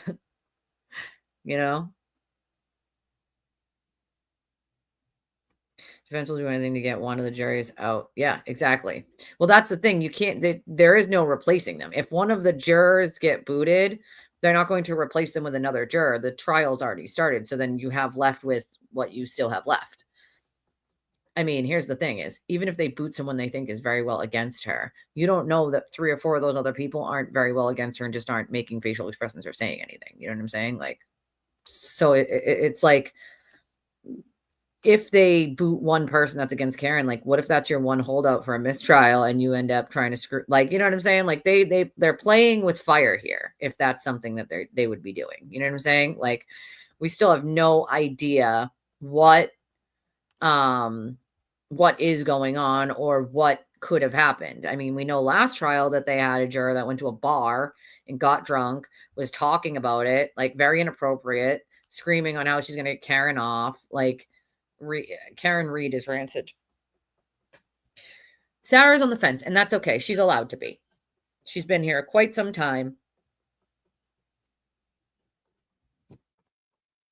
She's allowed to be on the fence. She's very respectful. She doesn't come here to argue and fight. She might have some questions here and there, and it's our job to answer them. It's our job to give her the correct answers or the correct places to go and look for it. WCVB reporting, judges ordered everyone in Reed and the lawyers to leave the courtroom. The families file out, so do the reporters. Reporters were told they must take all electronic devices with them. Dang. Right? Accommodate me too, God damn it. Like, yeah, I mean, some people take a long weekend. You're right. But I mean, for me, it's like Monday is the long weekend, right? You have Saturday, Sunday, Monday. Then she did half day Thursday, no court Friday, and then this. So it's like that kind of puts a damper into that schedule. I would think that maybe you would have to reinstate the full day Thursday, like,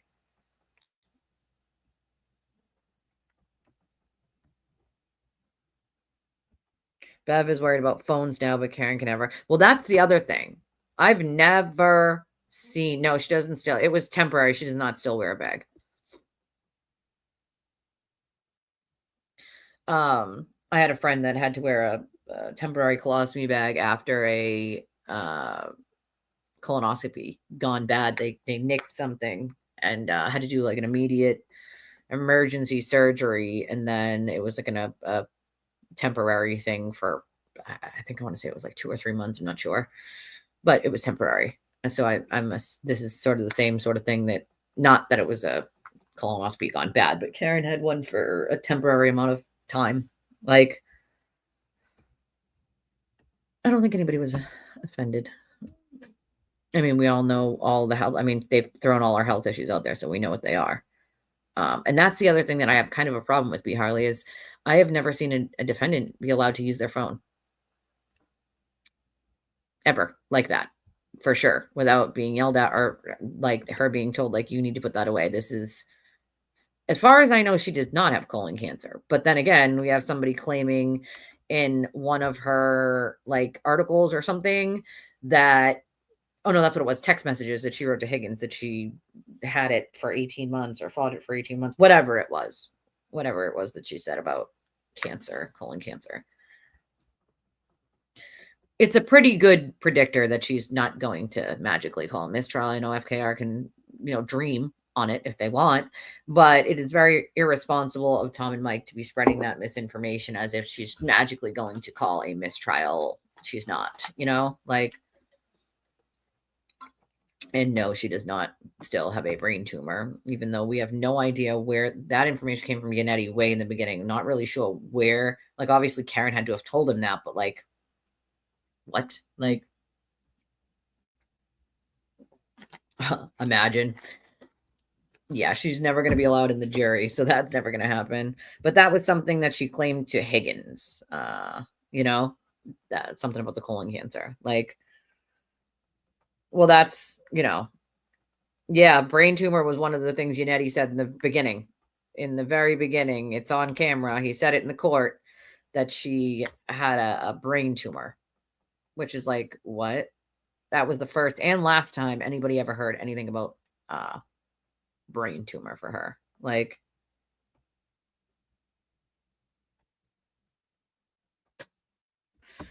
yeah, she did hire, but that person was only there for like a week, that would be bad if they got caught tampering with the jury. That would be very, very bad. Ooh, imagine. Maybe that's why she needs to speak to them all individually. She needs to find out if any of them were talked to, promised anything, told anything, asked to have a certain outcome on this case by being on the jury. That's a very real possibility. Like, very real possibility. Yeah, no, never, Alicia, never. I've never seen it here in Massachusetts. I'll tell you that much. Again, like, I feel like people think a lot of the stuff that like happens here is standard in Massachusetts when it comes to cases. It's not. I live here. I can assure you, this is not normal. Like, a lot of the stuff that the judge is allowed here, not normal, not stuff that's usually happens in cases in this state. I have never seen a judge allow such ridiculous nonsense a day in my life. Literally ever. Like, that's a very real possibility, Anna. You are right about that. Somebody could have made a fake profile of the juror or any of the jurors. See, that's the problem with allowing people like the sewer turtle into your courtroom when you shouldn't, is they're going to have people like that and the glare, and they're going to look at the jury. So then they're going to try to search for who these people are. You know what I'm saying? Like, I'm sorry, Scorpio. I'm so sorry. That sucks. Oh, that sucks. I'm sorry. I'm on antibiotics for my tooth pain, dude. And I'm telling you, there's nothing worse than tooth pain. Literally, I would rather give childbirth, 5 times again than ever in my entire life have more tooth pain. You know what I'm saying? Yeah, Yannetti did say that. Yannetti said, my client had no criminal intent. This was her boyfriend. She loved him or something along those lines. But he definitely said no criminal intent. She had no criminal intent. And that was in the very beginning. You know what I'm saying? Like, yeah, she kicked out the lawyers too, which is like, why kick out the lawyers? Did she kick out the Commonwealth too, or just Karen's lawyers? Like, that's the weird thing. Like,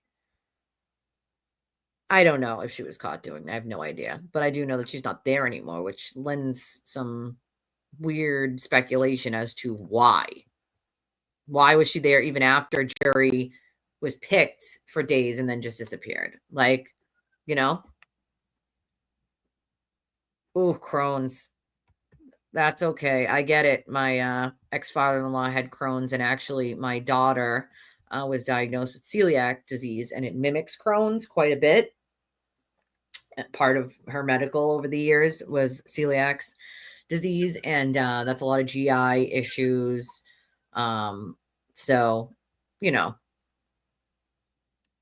yeah, those people will never apologize.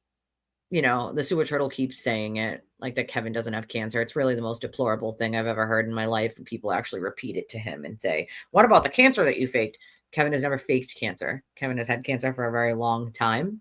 It's utterly disgusting and disgraceful that people feel the need to do that. I mean, it's, again, if they didn't have a line with my terminally ill kid, they certainly weren't going to have a line with anybody else.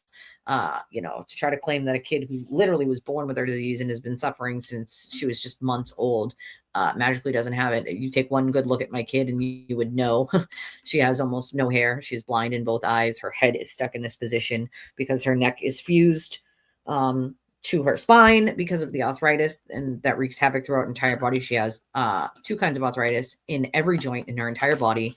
Her hand is in this position and stuck in this same thing. It is fused together. She has scleroderma. Like, we could go on and on for days, and to try to claim that that child isn't sick is probably the most deplorable thing I've ever heard in my entire life. And there were no lines drawn. He didn't care whether it was true or not. He just decided he was going to say some shit to try to disparage my family and me, and didn't care who he heard, didn't care how untrue it was. I bet 100 people told him right away that that isn't true what you're saying, because most people who have known me since my child was born would know that. We basically lived at hospitals for the first few years of her life and still very much in and out of them all the time. So, you know, if they don't have a line with that, they're not going to have a line with Kevin. And it's disgusting, you know, like, to me, it's one of those things that, like, you have to, like, think that, like, it's sad, but there are going to be people that just believe whatever they're told, and people that feel like they want to belong to something, and that cult makes them feel like they belong to something. You know, people are let in. What they don't seem to understand is they'll be let out just as fast. It's not an actual community that shows love and caring. Like, you will be kicked out just as fast as they let you in if you don't fall in line and do what you're told. And that's not a community. That is not a place, a safe space. That's not a place you can go for help, or a place where you'll get, you know, empathy or sympathy. That is a place where if you don't do what you're told, or if you don't think the way that they want you to think, or do the things they want you to do, you're out just as fast as you were in. Like, you know, I'm sorry you went through that, Sarah, and I'm sorry that your son had to deal with that too. Believe me, I get it. As a mom who has a kid that, you know, goes through a lot, I get it, you know, I totally get it. Yeah, I'm wondering, is it only the like, did they only throw out Karen Reed's team? Is the Commonwealth still there? Like, I'm confused. Like, I mean, yeah, I'm definitely touchy about a few subjects, suicide being one of them. Obviously, as you guys know, my dad committed suicide. So, you know, that one I'm a little touchy about, of course. Mental health, like PTSD, CPTSD, I'm a little touchy about because I have it, right? Like, so there are some things I'm touchy about too, because, you know, I've had to deal with them. Like, well, we know that, but I think this wasn't really more about Karen, as like Sarah's been through it. So that comment, you know, kind of hit close to home, Like, we know Karen's a liar. We know that, like, she doesn't clearly have a brain tumor, like that Yannetti said she did. And it's very clear she doesn't. So, I mean, that lady drinks more alcohol than I've ever seen. You know what I mean? Like, oh, absolutely. I think there was some criminal intent right after she hit him. You know what I'm saying? Like, oh, girl, I have sciatica. And let me tell you, it goes into my butt cheek, into my leg, into my back. Oh, God. It goes all the way from like my leg into my butt, into my back. And it freaking hurts. And it likes to pop up when it feels like it, just out of nowhere. Like, so believe you me when I say, whoo, I can feel that pain. Like, I feel that pain.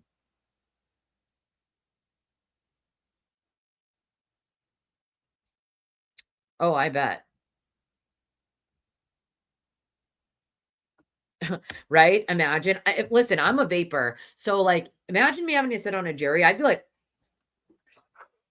blowing it into my sleeve or something. Or like pulling up my, you know what I mean? Like, there is no way I'd be able to sit in there, listen to Alessi and not be allowed to vape. No freaking way.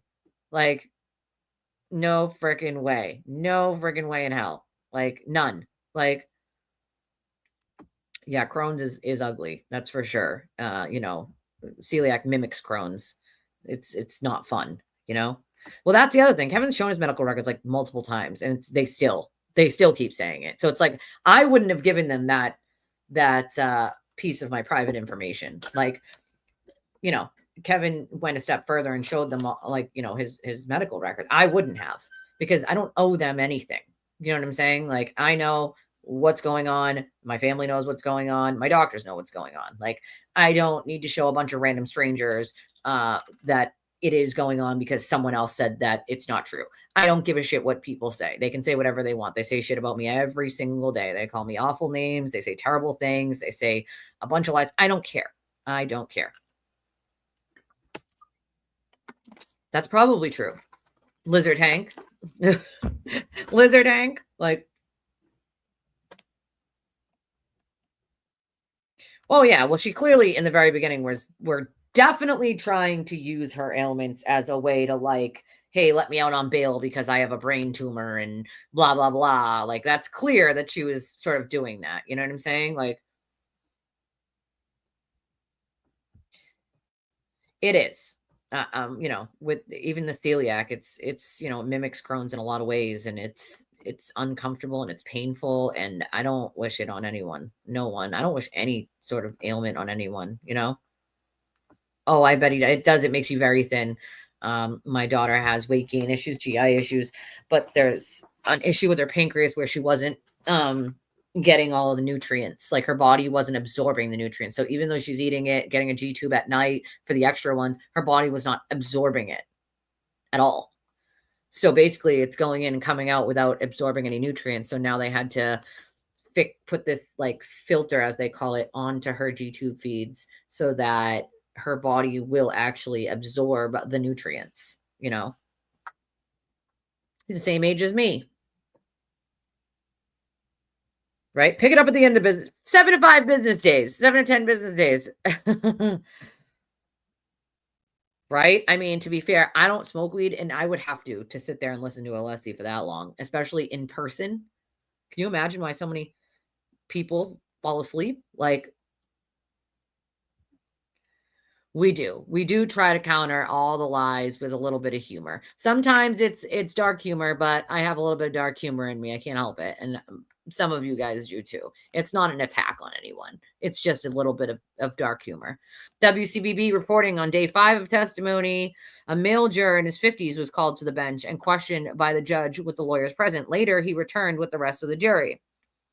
First trial, several jurors were questioned, some excused, but the families/reporters were allowed to remain in the room. This is the first time the judge has essentially cleared the court.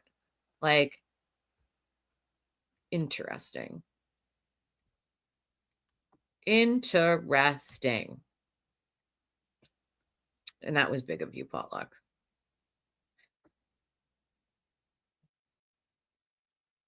Listen, I totally get it. I'm touchy about some things too. No worries. Oh, good for you, girl. You're more bendable than me. Listen, I teach pole dancing classes for a really long time, and that works out every muscle, like literally every muscle in your body. And I like to think I was pretty flexible. Hey Or there, am Karen pretty Reed, trial flexible. watchers. So we know that you're true But crime girl, fans, but are you also in a business of some kind? Well, being a gymnast, you definitely more flexible than me, that's for sure. Group hugs. I love group hugs. I like hugs in general. I'm a hugger. I'm a hugger. I am a hugger. Right? With the popcorn.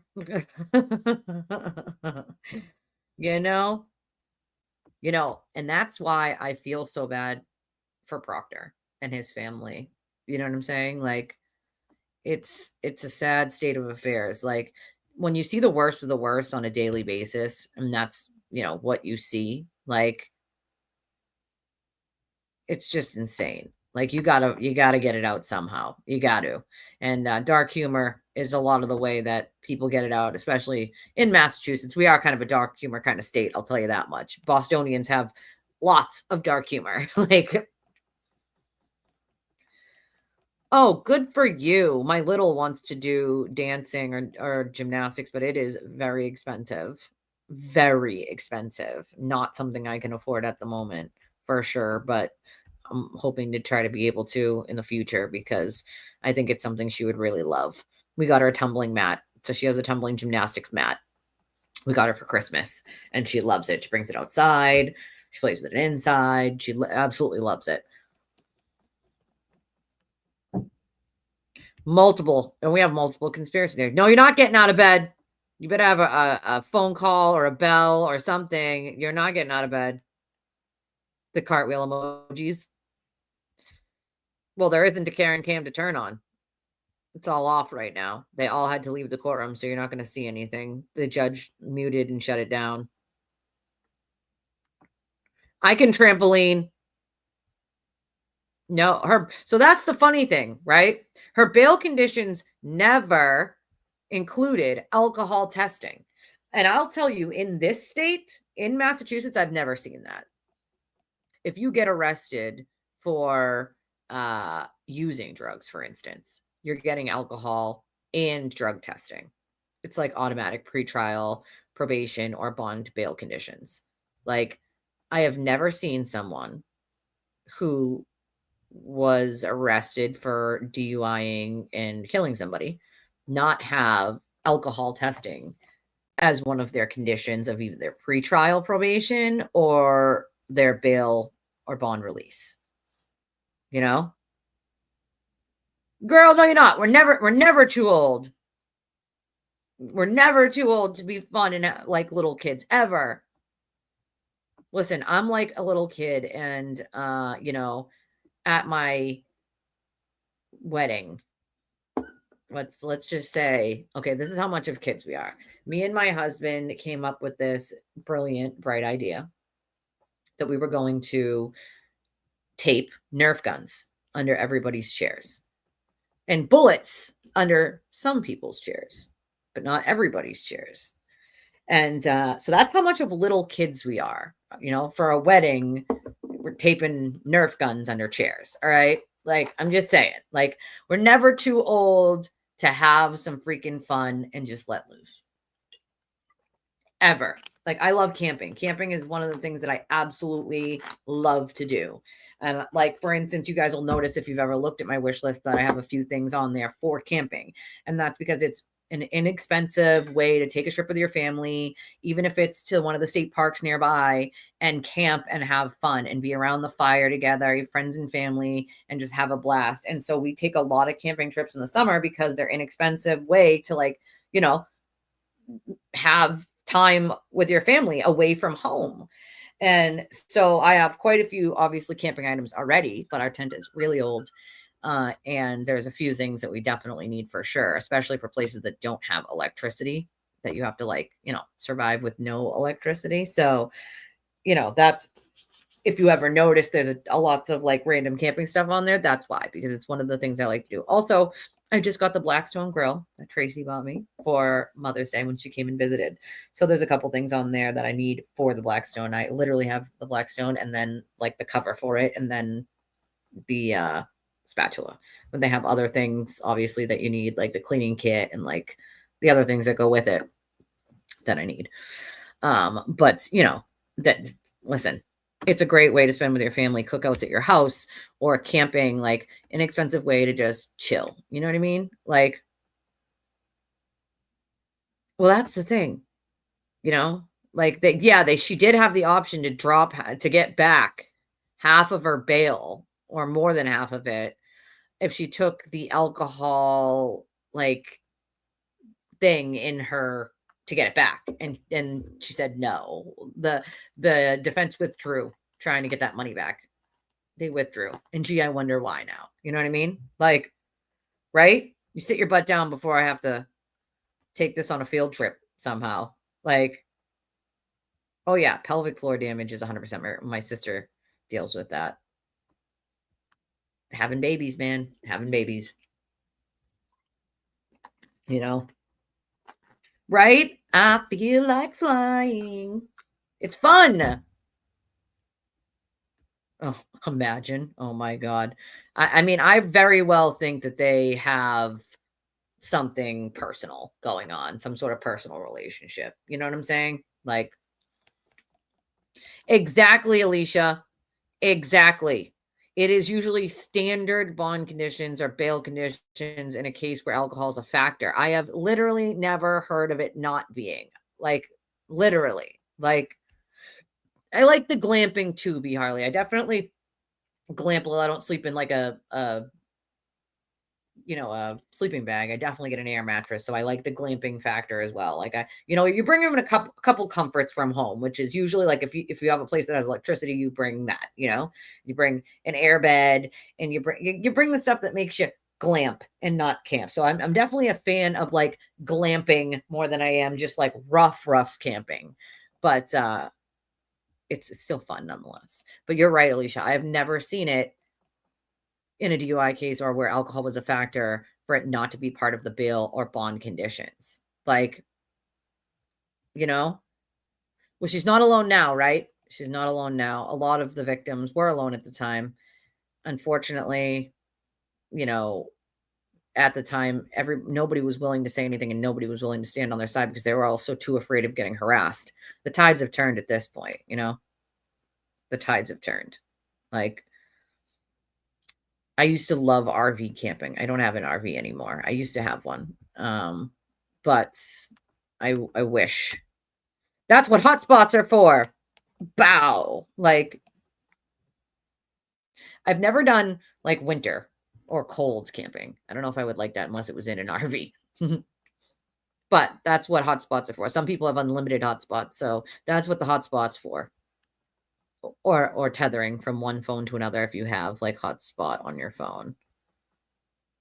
Right? Normal rules don't apply to Karen. Like, yeah, there's definitely going to be court today. We just don't know when. It's going to be a when. Like, right? That's another thing. If you're hot, like, especially here, because apparently you guys in the southern states, like, air conditioning or central air is like a thing. Like, that's not a thing here. Like, if you have central air, it's usually because you own that house and you put central air in.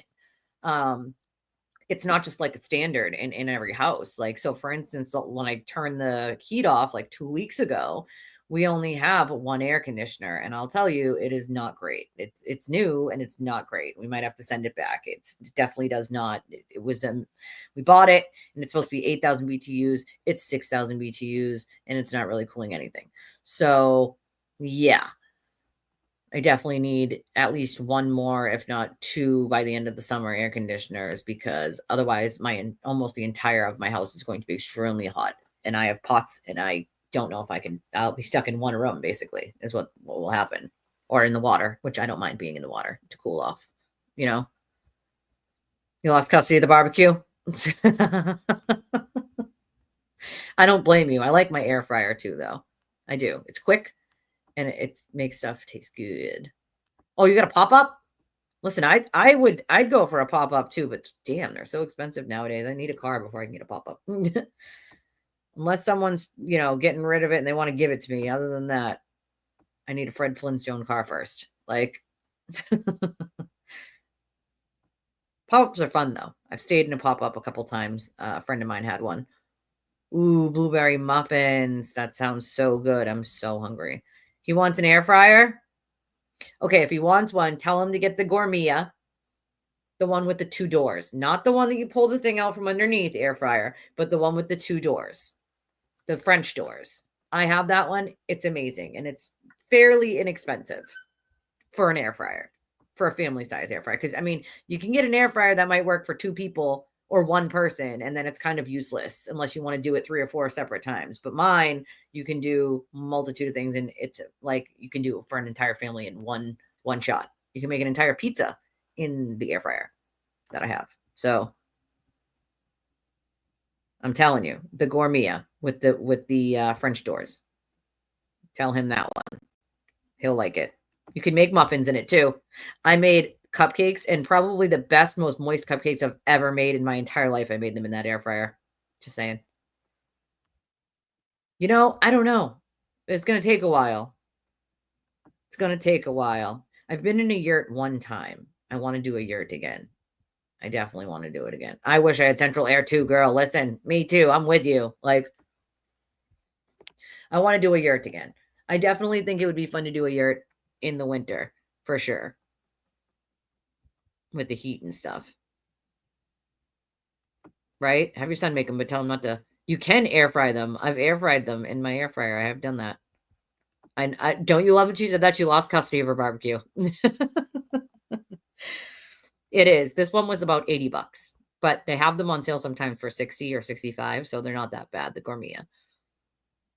Well, that's the thing. Are they going to stop at like lunch and then be like, oh, hey, lunch now? Like, you know, like, come on now.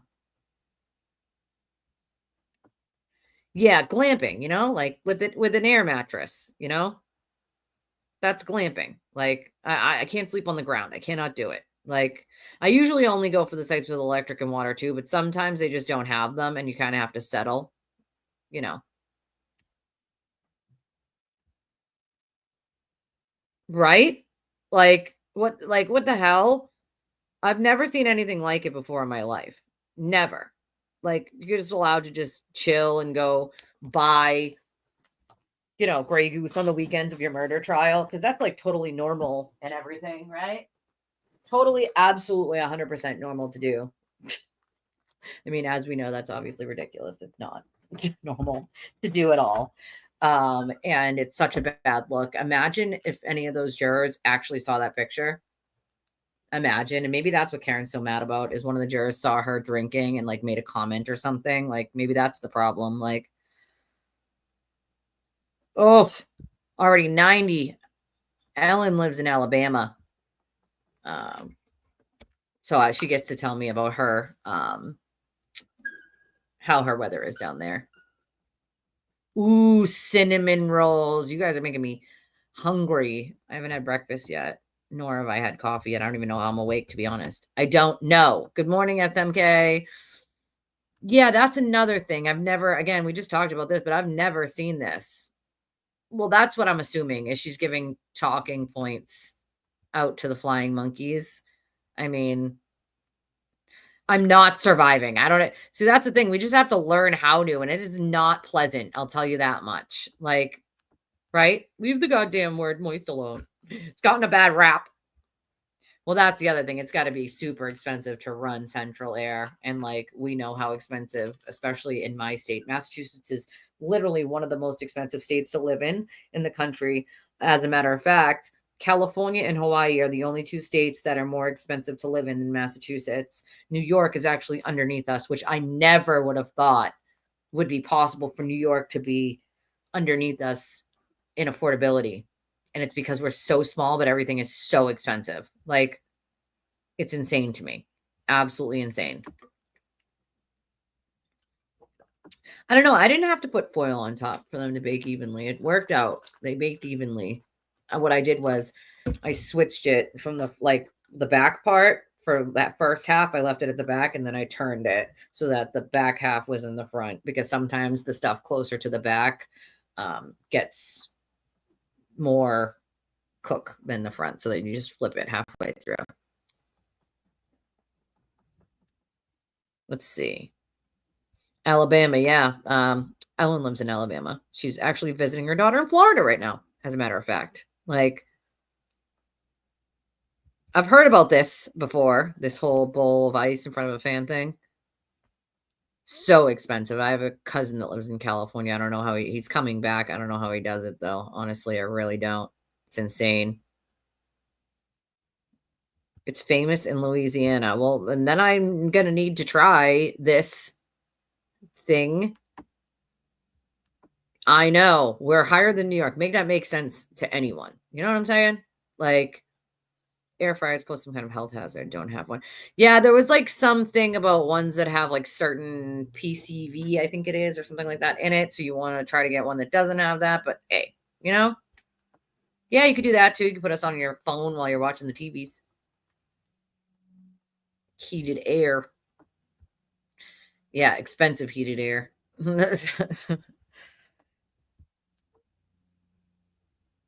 Listen, girl, me too.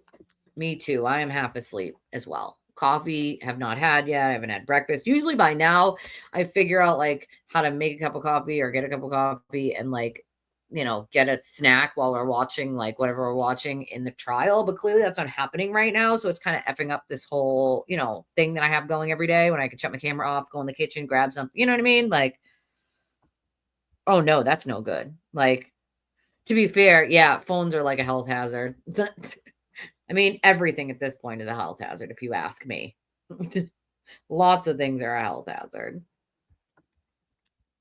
Oh, hold on. I'm going to check something real quick here. Let's see.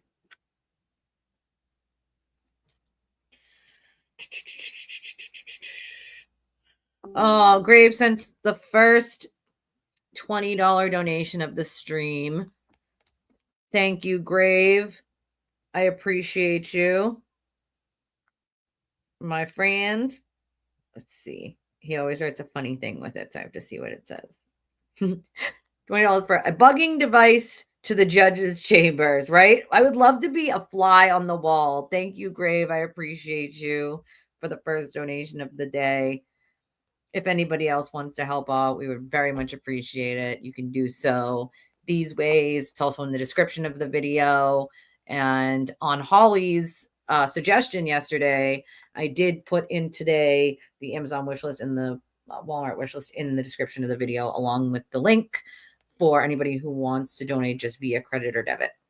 And then obviously we have the Cash App, Venmo, PayPal option. For the rest of you guys that have these options, there's a ticker on the bottom of the screen that runs underneath this big one I just put throughout the entire stream, so that when I take the big one down, all the information for the payment apps, Cash App, Venmo, PayPal, and Revolut, for those of you who are out of country. Trisha uses it sometimes, and I just exchange it. You can exchange it. It's kind of cool. If you have family that's in a different country, you can send and receive from all different countries, and then you can exchange yourself. So it's very cool. I'm kind of glad I got it. Somebody told me to, and I did, and I'm kind of glad I did, because now like I can exchange it or not exchange it anytime I want to my own funds, and it comes with you get a card. Like, it's very cool. You can also like invest little bits of money, obviously, if you have it to do. It's very, very cool for sure. Yeah, they're still not there, Leah, unfortunately. We used to have that. I don't have a dryer anymore, obviously, but back in the day, we used to have a guy that would come and clean out the dryer vent, because otherwise that could catch fire. All the lint that gets inside of there, like they have this big long thing that they put in there to like clean it all out. It's kind of cool watching him do it. Like, Cantaloupe, I freaking love you. Like, EDB is saying in her chat, we all know if that judge is talking to the jury that it's no speculating, could be anything. Well, of course it could be anything, but we have to speculate. We have to at least guess. You know what I'm saying? Morning, Val. We have to guess. We have to at least speculate a little. You know what I mean? Right? We would just die healthy. Like, I mean, I remember them saying like chocolate was good for the heart. And then like 2 years later being like, false alarm. They said chocolate was good for the heart, but it wasn't. Like, I remember things like that. And I'm like, see, this is why you take everything they say with a grain of salt about what's healthy and what's not healthy. Like, you just kind of have to decide for yourself what is and what isn't work for your body. You know what I'm saying? Like, John DePetro is reporting no press in the courtroom on the second floor. 18 jurors to speak with, so will be a while. Like, interesting. Yeah, no, not back in court yet. Misconduct going on in the courtroom. I mean, something's going on. That's for sure. Like, that's for sure. We don't know what it is, but it's something. Like, listen, I like funny dad jokes, okay? I find them funny. I like funny dad jokes. Well, that's the thing. She's got to talk to every one of them, I guess. I don't know. As far as I know, it's all of them. But I can't imagine she's spending, I don't know, 20 minutes on each one. Like, I feel like it's probably a few questions, each one of them. She should have at least gone through some of them by now. It's been an hour. So if you figure she takes 5 minutes each one of the jurors, right?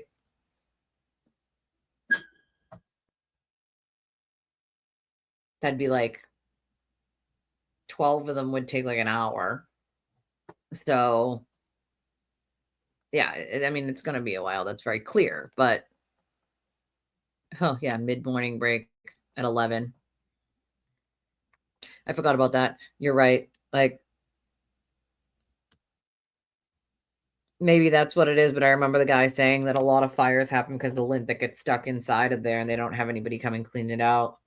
Like, way inside the dryer, like not just the lint trap, but like take the lint trap out and way inside there.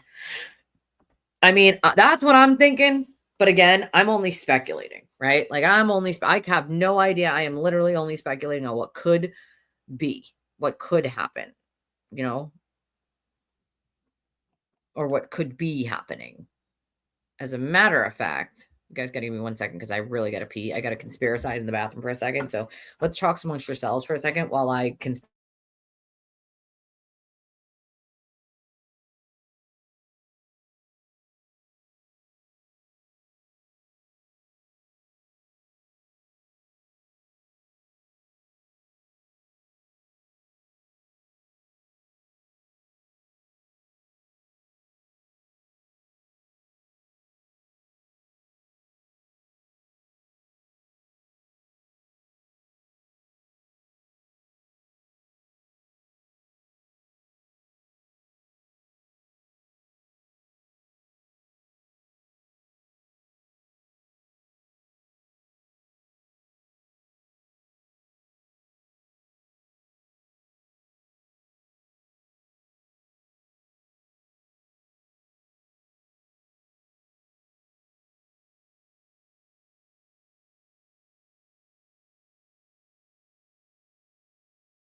say when he suddenly popped out of the closet, supplies. How do you make a tissue dance? Put a little boogie in it. Oh, that was a good one. My little would love that one. I know it's all but what's black and blue and red all over. Do I even want to know? Do I even want to know? I think what I'm going to do, since we're waiting, is while we're waiting, I'm going to put on, let's see, we're going to go to this. We're going to watch Hank sort of eviscerate the ridiculousness that was yesterday. Direct answer my joke is the place in my hand where the nurse stuck me with the IV, right? Mine was like that for a couple days on my arm where she stuck me with the IV last week when I was in the hospital from Friday to Saturday. That was not fun. Then Mother's Day was Sunday. It was miserable. It was freaking miserable. I'll tell you that much. But I was all black and blue after they stuck me with the IV too. So you're not the only one, my friend. Hey, you know what we should figure out? We should figure out if that Bin's place is doing that thing Friday since there's a day off on Friday for court, Ash. Watch, it'll be the off week that they don't do it. Watch, it will be. All right, let's see. All right, 18 hours ago. This one.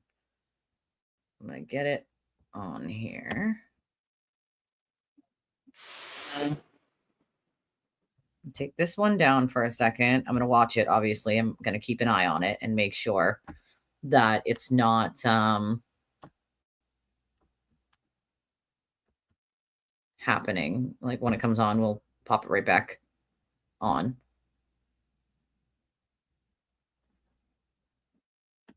But, that's a good question. Who goes grocery shopping with their defense lawyer? I don't go grocery shopping anymore because I basically have to just like order it online and get it delivered because I don't have a car. So that means less groceries, which kind of sucks. But all them fees they charge are ridiculous, especially for those who don't have cars. It's so crazy to me. But I would not go with my lawyer. Like, that's sure.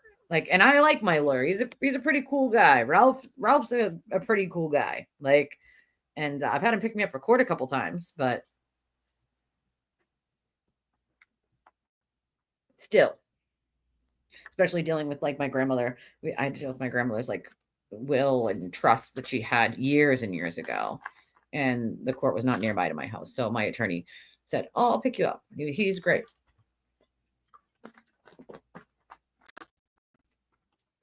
My poor grandmother. And that wasn't even to help me. It's not my dad. Like years and years and years back. All right, let's see. The only time I've been to a courthouse in the last couple of years has been for these shenanigans. This circus of a case. All right, let's see. I want to get this on full screen, number one. Number two, get to the part where Leslie shuts the hell up, and then we get Hank. For those of you, disorder. Sure. Yeah, so Hank. When I receive a report, I would typically review it and then make a decision if it's better to debunk. No part Very in your quick. misinterpretation Period.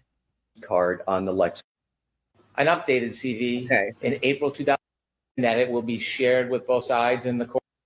The information and knowledge about this. All right. So it's right about here where Leslie stops. Come shopping with me. I'm charging you. I'm trying to get people together to come. So I'm working on that. I am working on it. All right. So we're going to listen to Hank sort of smack down some of what Alessi said yesterday and how the cult only heard the word CV and they don't even realize the guy did not lie on his CV. So Hank is about to smack that down right here in a very short period of time. We'll watch some of this for the people who didn't see it yesterday until court comes back, because right now court is not back and I'm watching the fan that's not moving. But I do have it on my screen so we can monitor it. But this is worth giving a second watch to while we're waiting to just refresh where he's going with some of this.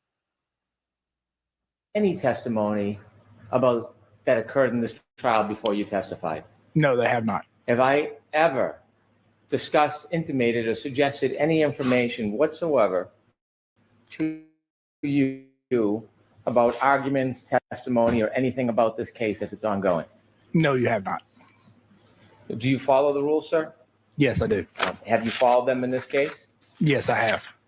When you gave your opinions and you've testified, do you have any information or knowledge about this trial as it actually occurred until the point when you testified? No, I do not. You were asked some questions about your CV. A CV is a resume? Yes, it is. Okay. And you were asked about a LinkedIn account. Yes, I was. Is your LinkedIn account different than your CV? Yes, it is. And in this case, when did you learn that your LinkedIn account was wrong or had not been updated? When was the first time you learned that? That was yesterday. When you started your LinkedIn account, do you remember when it was you set it up? I do not. It would have been maybe 10 years ago or more. Do you routinely update your LinkedIn account? No, I do not. When you set up your LinkedIn account, the section where it asks for education, whether graduated or ongoing, Do you remember filling out that section? I don't particularly remember filling it out, but obviously I did at some point. When you were asked about Aperture's website, how many experts are associated with Aperture? I could give you a rough number between 80 and 100. How many offices? 15 or so. Are you involved in the website design or content? No, I'm not. Do you know if Aperture gets the information from their website directly from LinkedIn? I don't know where they get all of their information from. Did you ever weigh in or develop your information that was on Aperture's website? No, not on the website. You do provide CVs before you come to court, don't you? Yes, I do. And in this case, you were asked by the defense, when you provide your CV, do you understand that it's going to be reviewed by whoever requests it, the Commonwealth or the defense? Yes, I do. And that it will be shared with both sides in the court? Yes. And in fact, the first time you provided a CV in this case, was it October 11, 2014? Objection, Your Honor. So the leading nature sustained. Do you remember the first time you provided a CV in this case? It would have been around October Of what year? of 2024. Sorry. And when you provided that, was it as an exhibit to something?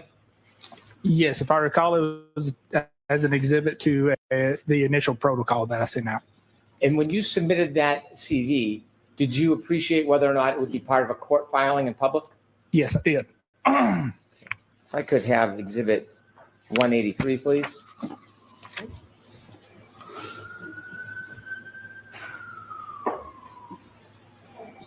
$183.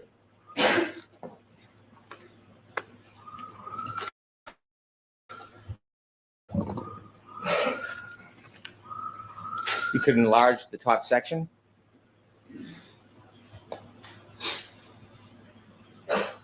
Right there is good. And sir, when you provided this CV to be filed with the court and made public, did you indicate that you had obtained a bachelor degree? No, I did not. Why did you put currently pursuing?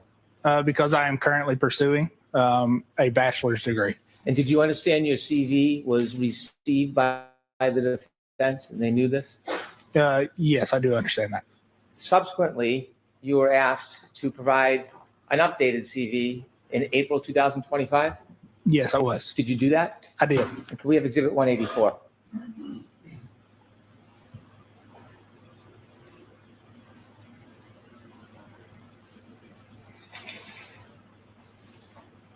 Did you further appreciate this would be provided to both the court and the defense?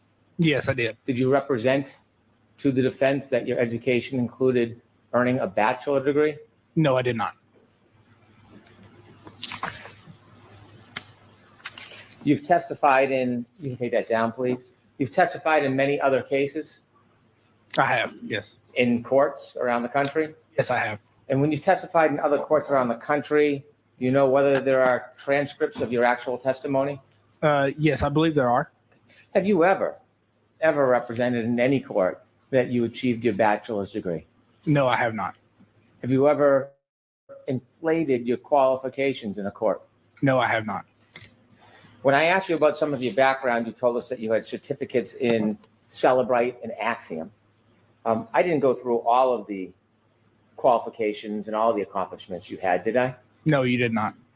Do you have professional certifications, GIAC, Advanced Smartphone Forensic Analysis? Yes, I do. Do you have professional certification from CCME, Celebrite Certified Mobile Examiner? Objection, Your Honor. Sustained. Do you have professional certifications as a Magnet Certified Forensic Examiner? Objection, Your Honor. Sustained for the same reason. I'm sorry? Sustained for the same reason. Do you have a number of certificates that I did not ask you about? Yes, you did. I Can you did, share yes. some of those with us? Sure. So one of those is going to be GIAC, Advanced Smartphone Forensics. So that's going to be Global Information Assurance certification. And that is basically a 40-hour class or 48-hour class with a test at the end to get that certification. There's also a Celebrite Certified Mobile Examiner certification that is specifically to, kind of demonstrate your knowledge of the Celebrite software, as well as Magnet Forensics certifications, again, for their software specifically. Any certifications regarding computer hacking? What was that last part? Sorry. Any certifications regarding computer hacking? No, not currently. Okay. Did you also take any classes regarding crash data or BOSH? Yes, I have. What do you have for certificates in that arena? So those certifications would be Crash Data Retrieval Technician and Crash Data Retrieval Analyst. So those courses would be around acquiring and analyzing crash data from airbag control modules. You mentioned that you had over 700 hours Yes, I do. of classes and certification. Yes, that's of classes and classes and seminars or conferences, specifically in digital forensics or vehicle forensics. Do you need a bachelor's degree to be competent and achieve in this area? No, I do not. Is a bachelor's degree a prerequisite of success in a particular field? No, it is not. You ever hear of Bill Gates, Yes. Stephen Jobs, Yes. Oprah Winfrey? This is a great time. Sustained. Oh, you don't like that? Let You the would friends go on and on. become engaged in this case in October 2024. Correct. Probably is, Anna. And when you first became engaged, you had a chance to look at photographs and some data. Yes, I did. At that point, you hadn't had a chance. Did you have had you had a chance to actually inspect any of the physical property? No, I had not. Did you have an understanding that somebody else did? Yes, I did. Who? Miss Gaffney and a number of other people with the MSP. Attended some type of procedure? Correct. And do you know who led the actual procedure? As far as I'm aware, it would have been Miss Gaffney. The defense expert? Correct. You filed a protocol. What was the purpose in October when you first got involved in filing a protocol? Sure. So the first purpose of the protocol was just to address the fact that we were missing data that we expected, and address a potential solution to gather more data. Without having looked at the physical property, the actual boards, how did you conclude simply on data and photographs that there was missing data? Sure. So that would be reviewing the initial data that was provided, and not seeing user data like I would expect. And that's because there's a number of different chips that are on a circuit board for an infotainment or a telematics or any other module. And there's a number of different data bearing chips. The purpose of those chips will vary. Some chips' main purpose is to store user data. Some chips' main purpose is to store software or firmware. So if you're gathering, acquiring data from chips that only have software and firmware, then you would not expect or you would not see user data within those chips. When you made that analysis and concluded that there was missing data, had there been any report provided by Ms. Gaffney suggesting there was missing data? No, there was not. Had there been any analysis or opinion alerting that there was missing data? No, there was not. Was there anything to indicate that the person who did this test missed data at that point? No, not at that point. When you decided to write a protocol so you could actually look at the boards and do analysis, did you put that protocol in writing? Yes, I did. And do you remember if that was around October 10th, 2024? That sounds familiar. Yes. Now, when you were cross-examined, the attorney asked you if you knew what the word mendacity meant. Do you remember that? Yes, I do. And you didn't know. Do you now know that means to lie or be untruthful? Your Honor. Sustained. He didn't ask you a question. He just asked you if you knew what the word was. Do you remember that? Yes, I do. Do you remember he also, on cross-examination, suggested that when you had your mistake about megabytes, megabits, it was the defense expert that alerted you to that mistake? Do you remember that suggestion by the defense? Yes, I do. Did they ever show you the documents so you could see the chronology? No, they did not. You wrote a report on October 10, 2024. Did you then write another report, a supplemental protocol? Yes. So I did write that initial protocol and then a supplemental protocol. Was that on October 17th, 2024?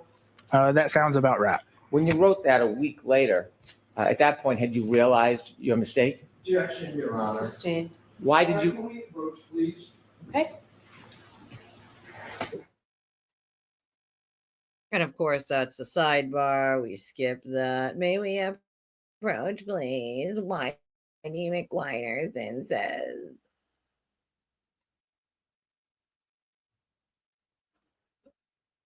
So it comes back around here. Your error, what did you do? So I intended to correct it with a supplemental protocol. When you corrected it with the supplemental protocol, do you remember what date that was? Not specifically, I do not. Okay. If I showed you your report, would that help your memory?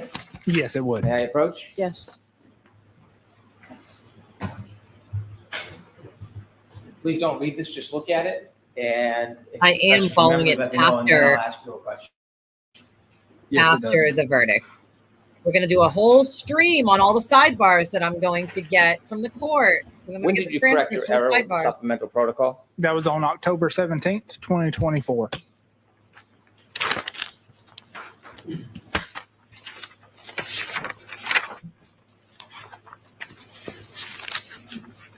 Indica all around says,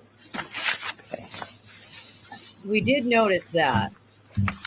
And yes, we're going to do an entire And show on the Do you sidebars. remember the date that you first received any information from Mr. DeSorga? No, I do not Do you specifically. remember the date when Mr. DeSorga's information was first filed? No, I do not. And do you know if it was, whether it was after your October 17th supplementary report? Not specifically, but I believe it was after. And so when it was suggested that you had to be schooled or advised by Mr. DeSorga, was that accurate? False. Nope, Objection, Your Honor. it was not. Word it differently. Worded differently? No. Word it differently. For what? The claim that was made that you weren't aware until someone advised you of your error, was that true? No, that was untrue.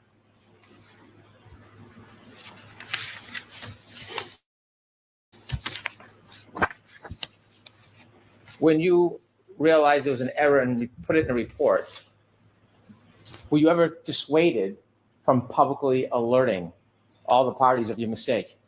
No. Do you leave stuff in or out of a report if you find it helpful or hurtful to one side?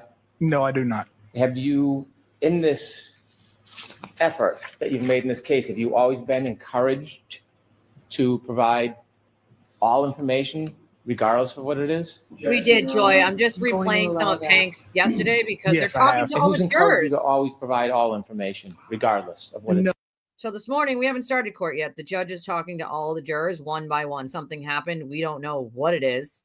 We have no idea. We can only speculate that it may be jury tampering of some sort. So she has to speak to every juror one by one to ask what she's kicked out all the media and the defense team. I don't know about the Commonwealth, but the defense team was also, they can't wait outside the courtroom either. So we're just replaying some of what happened yesterday because, yeah, you can get the transcripts of the sidebars. You can't get them while trial is happening, but you can get them after trial. So after trial, I'm going to get the transcripts of the sidebars, and we're going to see what was so important that they needed to keep at sidebars that entirety of the time. The only things that they won't give us is anything covered under the federal protective order. So anything that has to do with that, they'll redact or black out. But everything else is fair game. And so I'm going to get the transcripts of all the sidebars, and we're going to go over what the actual hell was so important to talk about when it came to every goddamn single sidebar they needed in this case, instead of arguing it in the court, as always happens normally.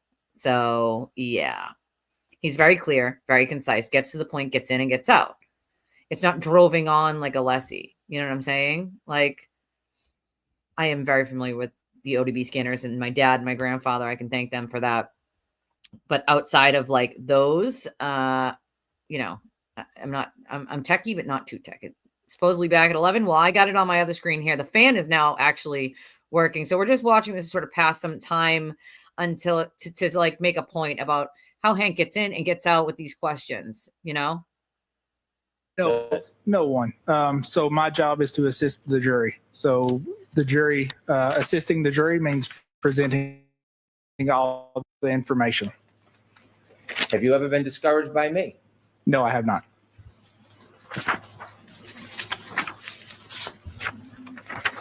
When you looked at the photographs and you looked at the boards without actually touching them, how long did it take you to figure out that there was some other vehicle for data? Sure. So it took a few times to look at the photographs before I identified the micro SD card slot. You were asked whether it's important to be accurate and reliable. Is it in this field? Yes, it is. And I didn't think it was, Alicia. if data is not found on the chips, is it a standard practice to look elsewhere? Yes, that would be a standard practice. Was that done in this case before you became involved? No, it was not. Who was the first person to identify where the missing information was? Myself. I'd love, somebody called me a doll yesterday. I believe it was Potluck. Who's What that happens if you I don't know. miss information because you don't see it? So if you miss information, that's information that won't help in the analysis. In this case, the information on the SD card that you found, how important was that to this entire analysis? It was important to timestamp certain events. Without that information in the SD card, would you have been able to so accurately timestamp certain events? No, not so accurately. I love this. Before you Love involved, this was that comment, Alicia. information, that very important information for timestamps, was that available for either side? No, it was not. Is it now? It is. You sound just like me, Bihar. You were asked literally. about Burla. When Burla did not have updated software to simply plug into a car and download the information, what Ooh, I love process would have to be used? My Maxima Sure. drove So Tiptronic. best practice for vehicle forensics I loved is it. if the module or a vehicle is not supported by a forensic tool, would be to remove that module, or let me start over, manually document the screens on that infotainment module if it's available and it can be powered up. But then also going through disassembling the module, identifying any type of chips Sure. or SD cards that may hold data. Obviously, acquiring that you data. freak. Durr. Is that called a chip-off Obviously. process? It is called a chip off process. Does it describe the process well? Court Chip-off? back. Yes, it does. Since Get rid of this. Hold Ms. on. Gaffney did Judge is coming back here. Very important that no one discuss this case. Don't let anyone talk to you about the case. No comments about the case. You've seen how hard the lawyers have worked to pull this case together for you, and everybody's given it so much time. So please, let's make sure that we follow that. That means each other. So with that, I know we're late getting started. We're going to take an abbreviated lunch today, only 30 minutes, and abbreviated breaks. So no morning break. We're going to start now and go till 1. All Oh, Mr. good. Brennan, Thank we're God. taking witness out of order. I apologize. We've got a witness here. Sometimes we take witnesses out of order. Ms. Hanley will be back later for the rest of her testimony, but we've got a witness here that we'll call out of order. Thank you. So Mr. a Brennan? different. Your Honor, the Commonwealth calls Dr. Wolf. Ooh. Oh.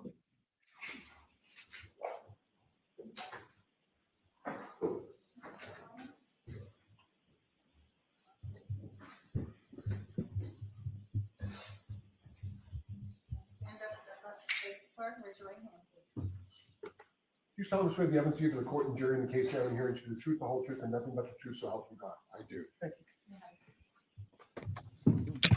Good morning, doctor. Good morning. Dr. Wolf, yes. All right, whenever you're ready, Mr. Brennan. Thank you, Your Honor. Good morning, sir. Good morning. Could you please introduce yourself to the jury, spell your first name and last name for the court reporter? Sure. My first name is Isaac, A-I-Z-I-K. It's phonetic. Last name is Wolf, W-O-L-F, like the real thing. What do you do for a living? I'm a brain surgeon. Is there a special part of medicine that you study? Well, my main interest in brain surgery is brain tumors and trigeminal neuralgia.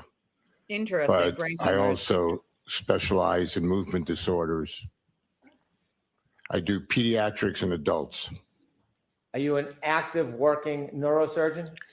I am very active working neurosurgeon. I get up every day at 4:30 in the morning to go to work. 5 days a week. I take call 300 days out of 365 days a year. Did you work yesterday? Yes, I did. What type of work did you do yesterday? I did 2 brain surgeries yesterday. Are you working tomorrow? I have 4 surgeries scheduled for tomorrow, which is why this is a little bit delayed for me, and I have 4 on Friday. And what type of surgeries do you have tomorrow and Friday? I have 3 brain tumors, 1 trigeminal neuralgia, and on Friday I have 4 patients with movement disorders. You're here I have today no idea. as a witness. How much of your practice, how much % of your income is from being a consultant or a witness for a case? Probably less than 1%. I don't do this for a living. I want you to take us through some of your education and background. Could you share with us where you went to medical school and where you graduated from? I went to Yale Medical School. I graduated summa cum laude. Was that in 1981 that you graduated? Correct. After medical school, did you begin internships in medical residency? I did an internship at Hennepin County Medical Center, which is a trauma center in Minneapolis. I then did 5 years of neurosurgical residency at the University of Minnesota. And was that in Minnesota?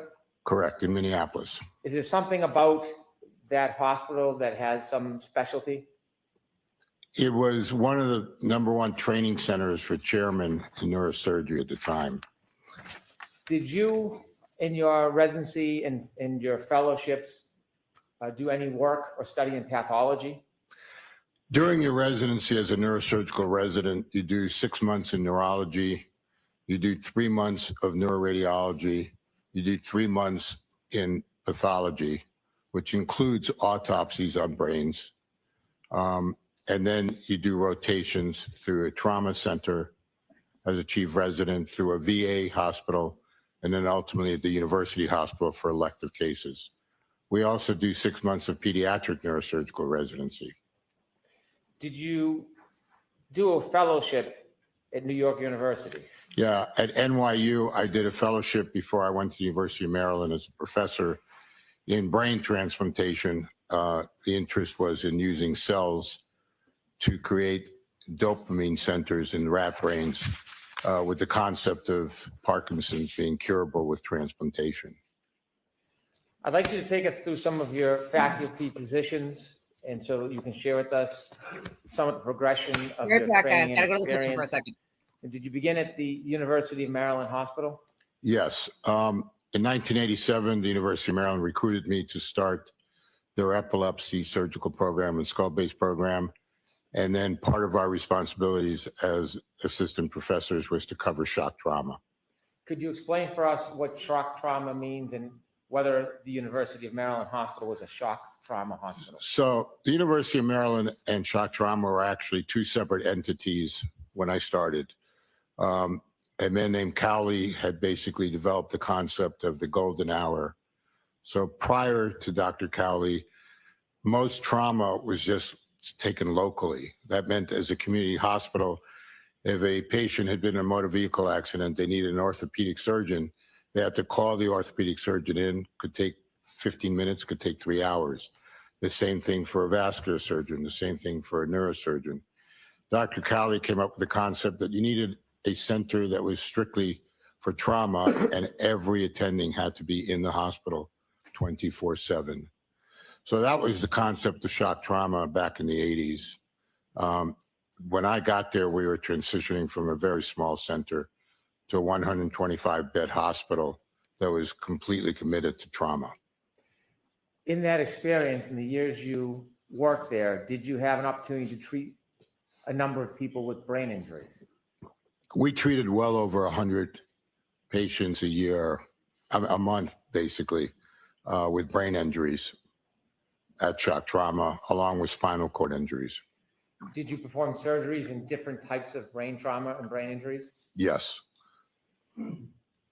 After Maryland in 1993, did you move to Miami Neuroscience Center? Yes. In 1993, I left academics. I went into private practice in Miami, and I started the Miami Neuroscience Center, We were the first private community hospital to have what's called the Gamma Knife. So we were the 13th in the country, but the only one that was non-university based. And Gamma Knife radiosurgery is using radiation to operate on the brain. Are you presently the director of the Miami Neuroscience Center at Larkin Hospital? Yes, I am. Do you conduct a number of surgeries a year there? Correct. So I spent 19 years at Doctors Hospital, then we moved to Larkin Hospital 13 years ago, developing the new radiosurgical unit called ZAP, and also another fancy machine called high-frequency ultrasound to treat the movement disorders. You've noted that you have a number of professional memberships. I don't want to go through all of them. I'd like to point out a few. Are you a professional member of the American Association of Neurological Surgeons? Yes. Are you a member, a fellow American of the College of Surgeons? Yes. Are you a member of North American Skull Base Society? Yes. And is that brain related? It is. Are you a member of the Society for Neuro-Oncology? Yes. Are you a member of over or at least 34 different professional memberships? Yes. In your career, have you engaged in research? Yes. Has that research focused or centered on brain injury? Yes, it has. Is some of your research as a principal investigator for THAM treatment of brain tissue, acidosis, and severely head-injured patients? Yes. Did that research and as a principal investigator help you in your diagnosis and treatment of brain injuries? It actually was in the treatment of severe head injuries, patients who are unconscious, the concept of trying to relieve the increased intracranial pressure that occurs from the injury and to increase blood flow, thereby increasing oxygen to the brain. Did you also serve as principal investigator for research for the PEG, SOD, and severe head injury? Yes. Could you describe that very briefly? Basically the same, one of the biggest problems in brain injury is the fact that blood flow ceases to exist as the brain swells up. And so one of the things we try to do is preserve the neurons by making sure that they have enough oxygen and blood flow to them. All these are agents that try to assist that. I won't go through all of your research and principal investigator roles, but I want to ask you about one more. And that is, did you serve as principal investigator relative to the IRB protocol for brain pathology? Yes. And what did that do? What was that about? It was about looking at what happens after brain injury to blood vessels and tissue as the intracranial pressure increases in the brain. Have you been part of publications of a number of different books? Yes. I won't list parts of all 16 books, but can I point out a few? Sure. Were you the author of a book chapter regarding head injury, difficult medical management? Yes. Were you the author of a book chapter on pediatric neurosurgical emergencies? Yes. Were you the author of a book chapter on complications of head injuries in adults? Yes. Were you author of a book chapter, imaging of craniocerebral trauma? Yes. Were you an author of a book chapter in emergency room assessment of the head injury patient? Yes. Were you the author of a book chapter, intracranial injuries? Yes. I won't list or ask you about the other book chapters that you've been the author of. Have you been involved in journal articles? Yes. I'd like to ask you just about a few of the 70 journal articles that you have published. Your Honor, objection. So go ahead and ask the question without a comment, please. Were you an author of a journal article, Intracranial Pressure in Non-Traumatic Ischemia and Hypoxic Cerebral Insults? Yes. Were you the author of a journal article, Post-Traumatic Cerebral Infarction? Yes. Were you the author of the journal Fractures of the Clivus? Yes. Could you tell me a little bit about that paper? We used thin cut CT scans to identify fractures of the skull base. Prior to this, prior to CT scans, it was very difficult to actually identify radiologically a skull fracture with plain x-rays. The idea was to see if we could identify them more clearly. And so we classified them and delineated them in the paper and discussed the outcomes that were relative to those type of injuries. In the last journal article I'll ask you about, were you the author of a journal article regarding acute traumatic midbrain hemorrhage? Yes. Were you the presenter in a number of presentations regarding head injury and brain injury? Yes. You've listed 93. I'll ask you just about a few. Were you a presenter in fractures of the clivus, clinical and radiographic features? Yes. Am I pronouncing that correctly? Clivus. Thank you. Were you the presenter in acute head injury? Yes. And a separate presentation, fractures of the clivus, classifications and clinical features? Yes. Do you lecture? Yes.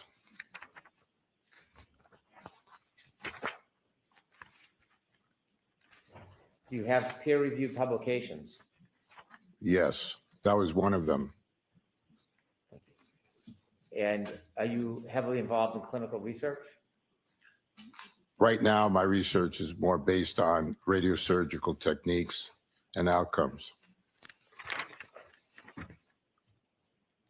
Over your career and your study and your clinical experience, have you treated different types of brain injuries? Yes. Are you familiar with a number of different types of brain injuries? Yes, we still treat them. Were you asked to review materials relative to this case? Yes. And do you recall the materials that you reviewed? Yes. Could you share with us some of the materials that you reviewed? I reviewed the chief medical examiner's assessment of the case. I reviewed pictures that I'm assuming the medical examiner took of the autopsy. And I reviewed the report from the forensic pathologist. And before I ask you about your review of specific materials and your opinions in this case, is there a benefit to your clinical experience in studying brain injuries as opposed to the experience you had as a fellow simply with pathology?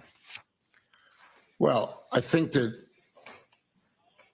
for the jury to understand is a clinician understands the process from the time the injury occurs till the patient either leaves the hospital or dies. And it's a process. And as a neurosurgeon, I have a tremendous amount of experience with that, if that's what you're asking me. Yes. And so, doctor, you reviewed a number of items of information in this case. Did you have an opportunity to review photographs of a laceration to Mr. John O'Keefe's head? Yes, I did. With the court's permission, I'm going to ask to display Exhibit 160. Okay.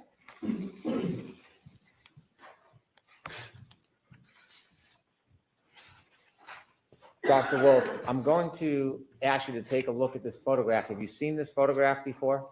Yes. I want you to explain to us what you're seeing here and take us through the process of your observations. Well, what we're seeing is an approximate 1.5 inch laceration with bridging tissue and contusions and abrasions. To us, that's just a classic blunt trauma injury. There's nothing other than just vanilla about it. This is what happens when soft tissue hits a solid ground. The skin tears apart a bit, but not through and through. As you can see, there's the bridging. You can see all the bruising or contusions and just the tear, a little bit serrated along the edges.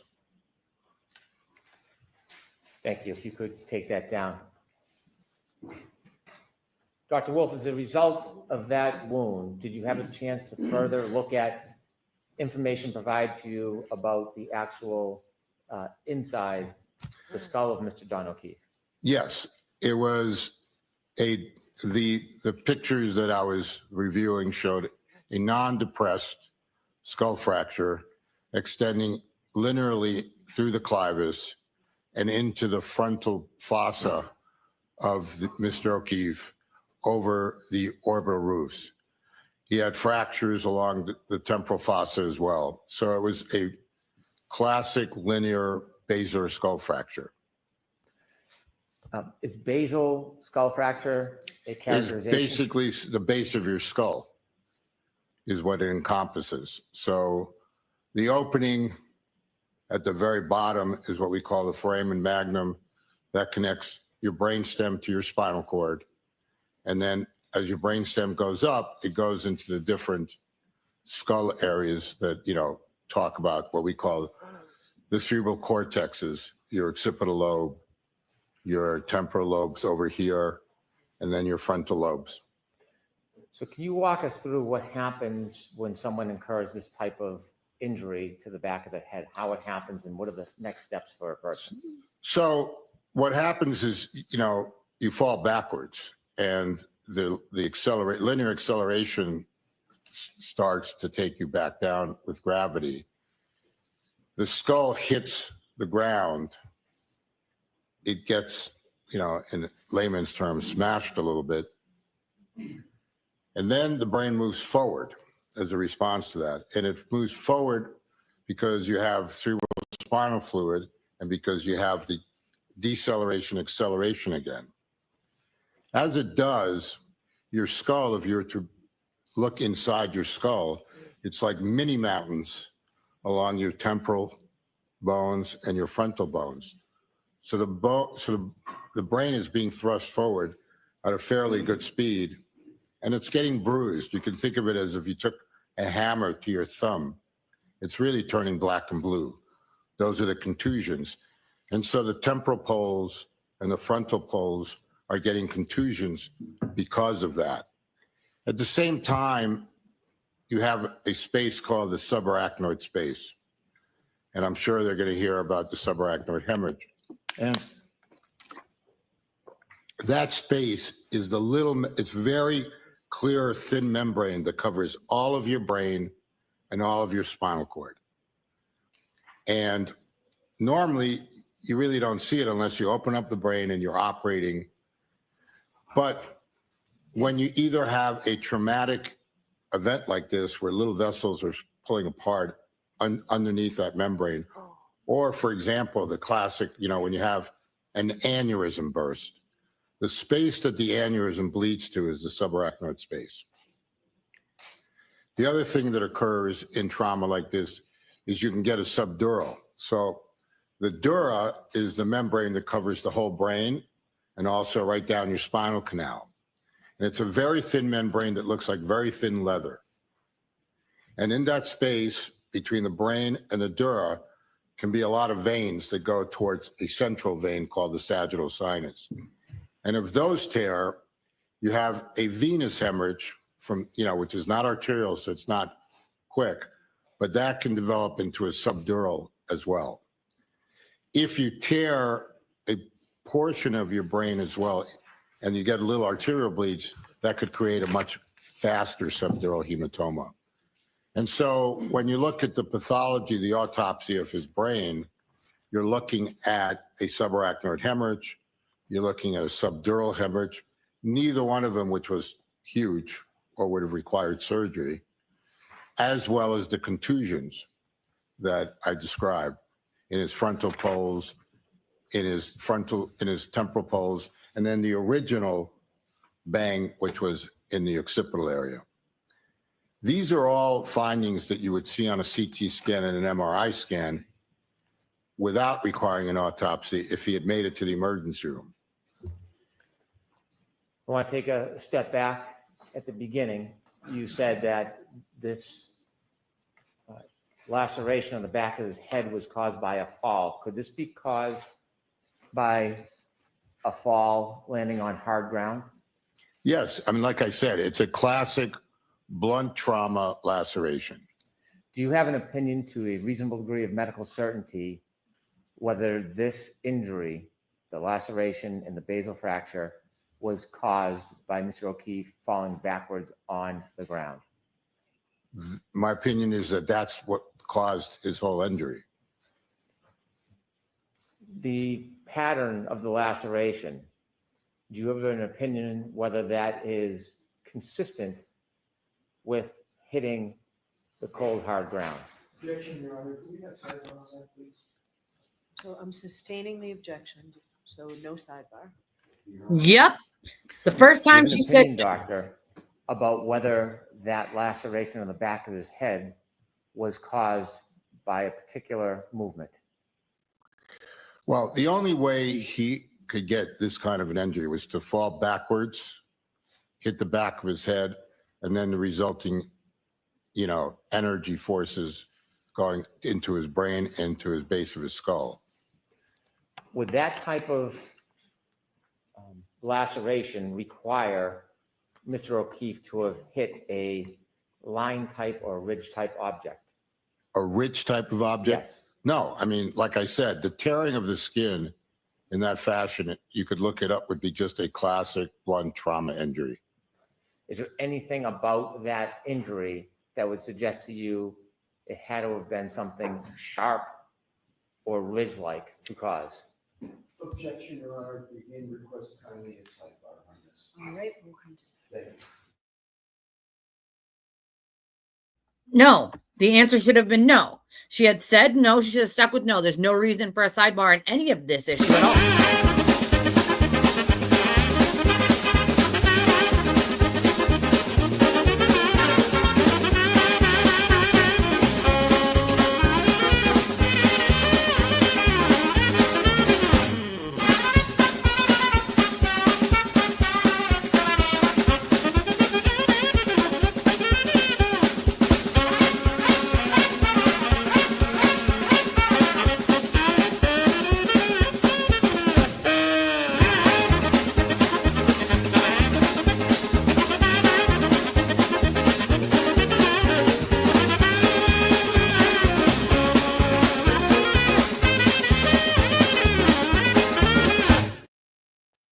This is absurd.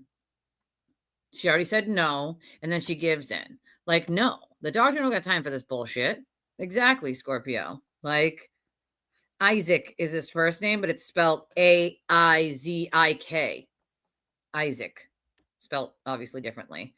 Right, doctor. His first name's Doctor.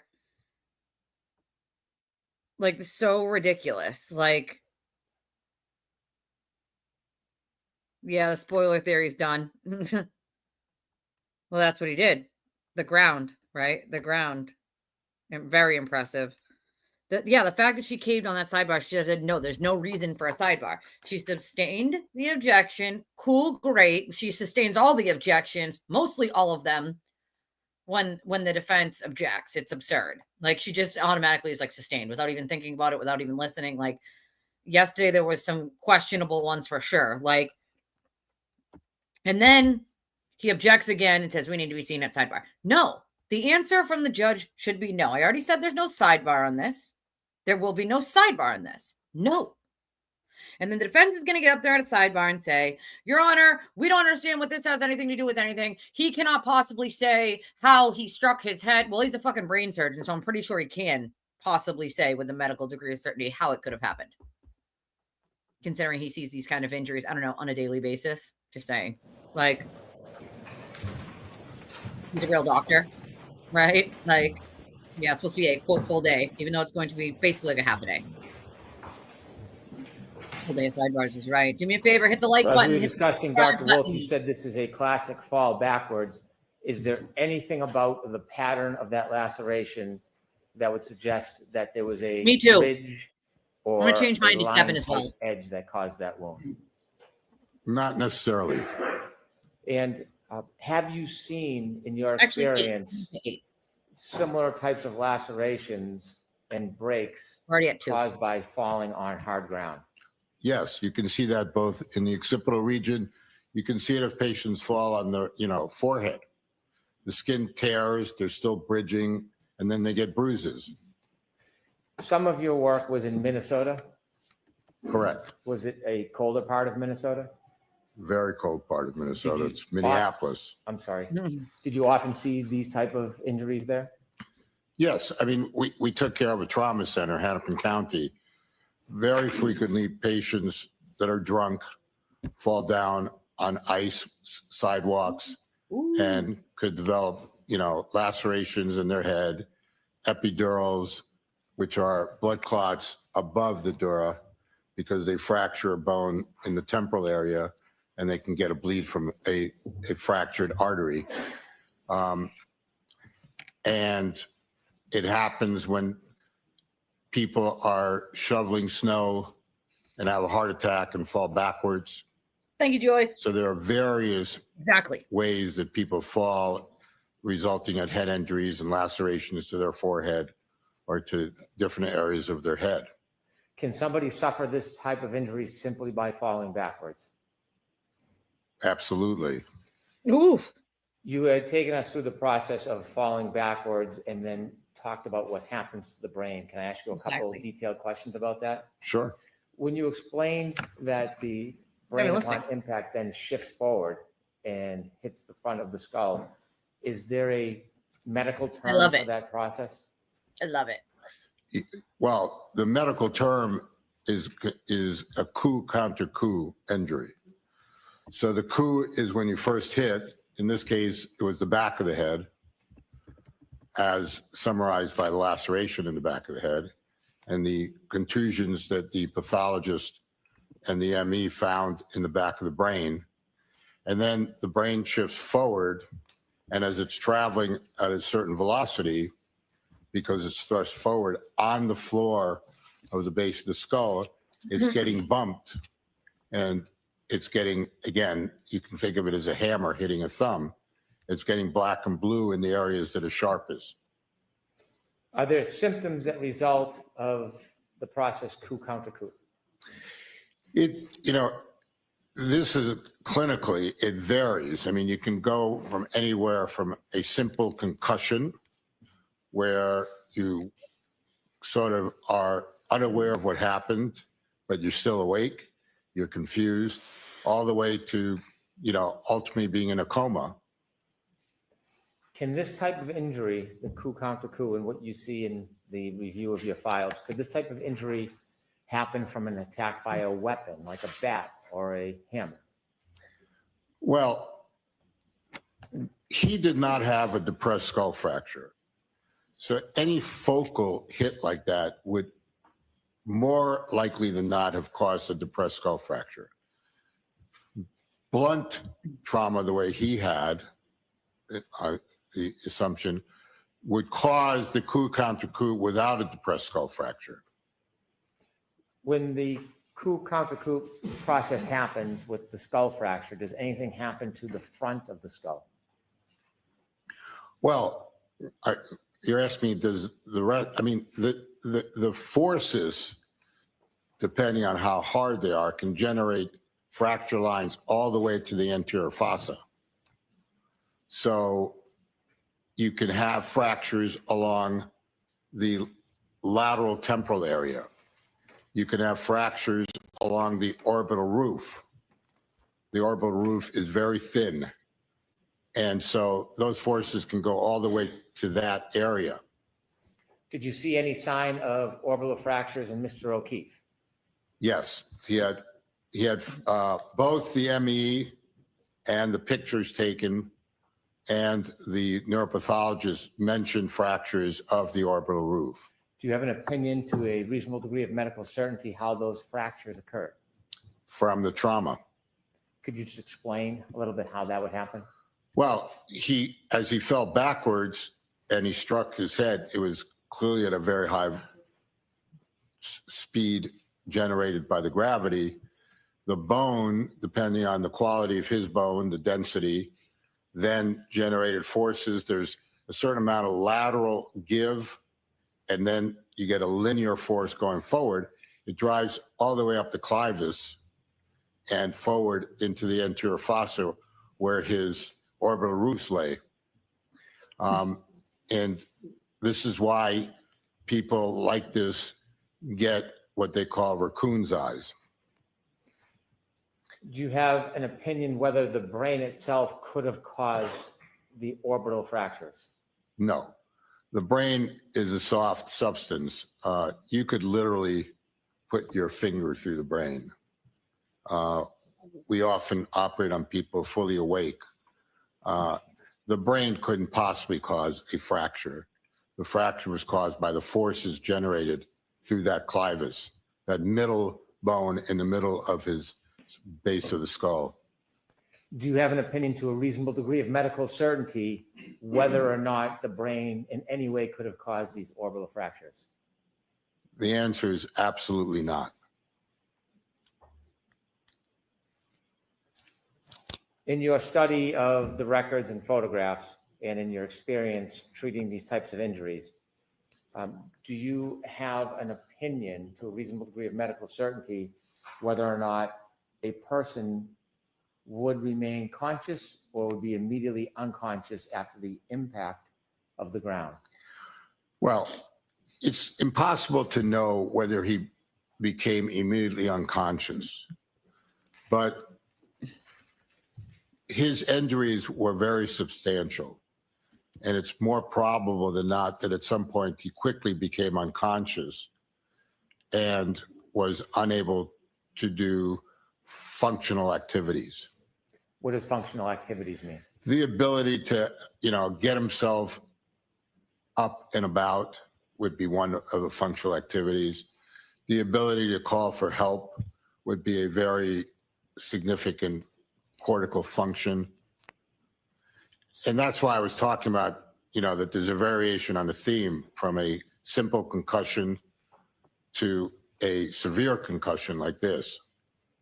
If a person does not have functional abilities because they are rendered unconscious, does their body, could it still move?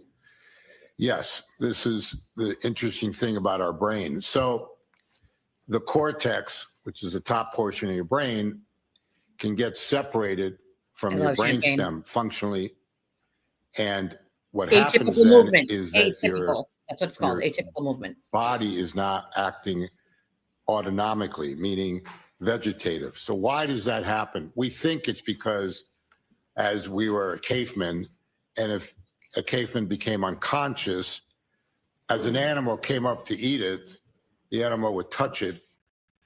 Well, you have these automatic movements. One of them is called decorticating, which is where you draw your arms like this and you throw your feet out. And then a worse neurological situation is when you decerebrate. Now you push your arms out along with your legs. And that would scare off an animal. So we think that over time, genetically, this is what happened to our brains in order to create these. But those kind of movements are not thought processes. In other words, your brain is not telling you, oh, you have pain, go ahead and decorticate or decerebrate. It's an automatic movement in response to pain. I want you to take us back now to after the fall. Would Mr. O'Keefe, in your study and opinion, have died immediately? No. Can you I don't. Yes, I'll tell you. There is very few things that you head injury where you would die, quote, immediately. So if I took a knife and stabbed you in the back of your neck right below your skull and I drove it through your brainstem, you would probably die immediately. If I shot you below your ear and went through and through below your ear and shot through your brainstem, you would die immediately. But traumatic head injuries, you would not die immediately. It's a process. And it's a process of a combination of things. Brain swelling, which takes a while to develop. Decreased blood flow to your brain because you're getting swelling. And ultimately, death of the brainstem that controls your heart and you're breathing. And so this is why there is a whole big issue about brain death. When is someone brain dead? Because it's not instant and it can take a long time to be conceived. In these injuries that are very severe that we took care of, there was a high mortality rate. In the linear skull fractures, it was about 67%. But it took time for them to die. It could take days to weeks to months. And also, these people got to shock trauma. So it was a while, whether it was hours, before they were even starting to be taken care of. And yet they weren't dead yet. That's why I don't think it was immediate. Was there any other observations you made about Mr. O'Keefe or his body that support your opinion that he didn't die immediately? Well, the medical examiner took pictures of his periorbital area and diagnosed raccoon's eyes. So raccoon's eyes occur because there's leakage through the orbital fractures into the periorbital space. Normally, it takes about 24 to 48 hours to develop. It has been noted as early as 1 to 3 hours, which would make it not immediate. Could we please have Exhibit 14?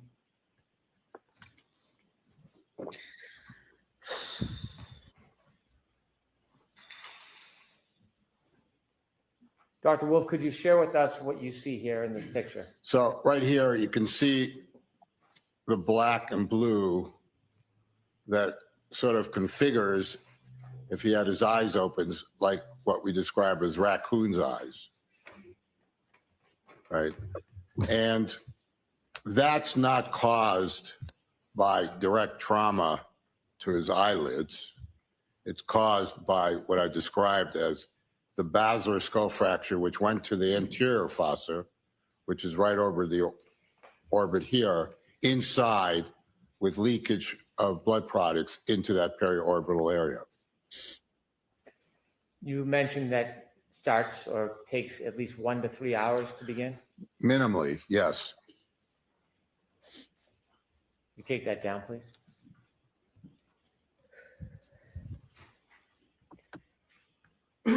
If Mr. O'Keefe had been brought to a trauma center or emergency room, what would the process be in your experience?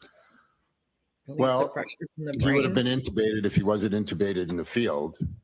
One of the first things you need to do in a head injury is control the airway. Why? 2 reasons. One, you want to have enough oxygen going to the brain to feed it. And 2, you want to keep your carbon dioxide down because that causes increased intracranial pressure if it elevates. So you want to constrict the blood vessels a little bit. Then he would have had a CT scan immediately in order to assess whether he has a surgical head injury, meaning he needs to go to the operating room to evacuate something or not. During that process, he's obviously going to be getting medication to decrease the brain swelling.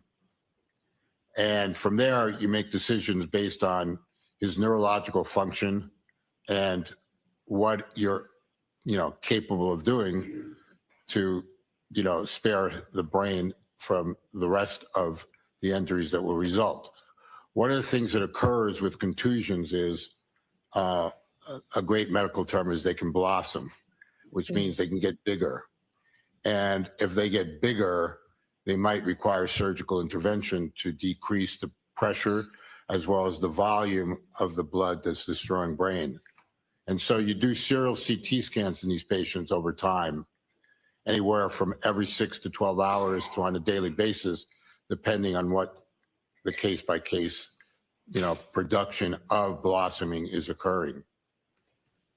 You mentioned that about 2/3 of your patients who suffer this injury pass. Correct. What we saw is that in the patients that suffered linear clavicle fractures, 2/3 of them ultimately went on to die and 1/3 lived. Is there commonality on how they pass?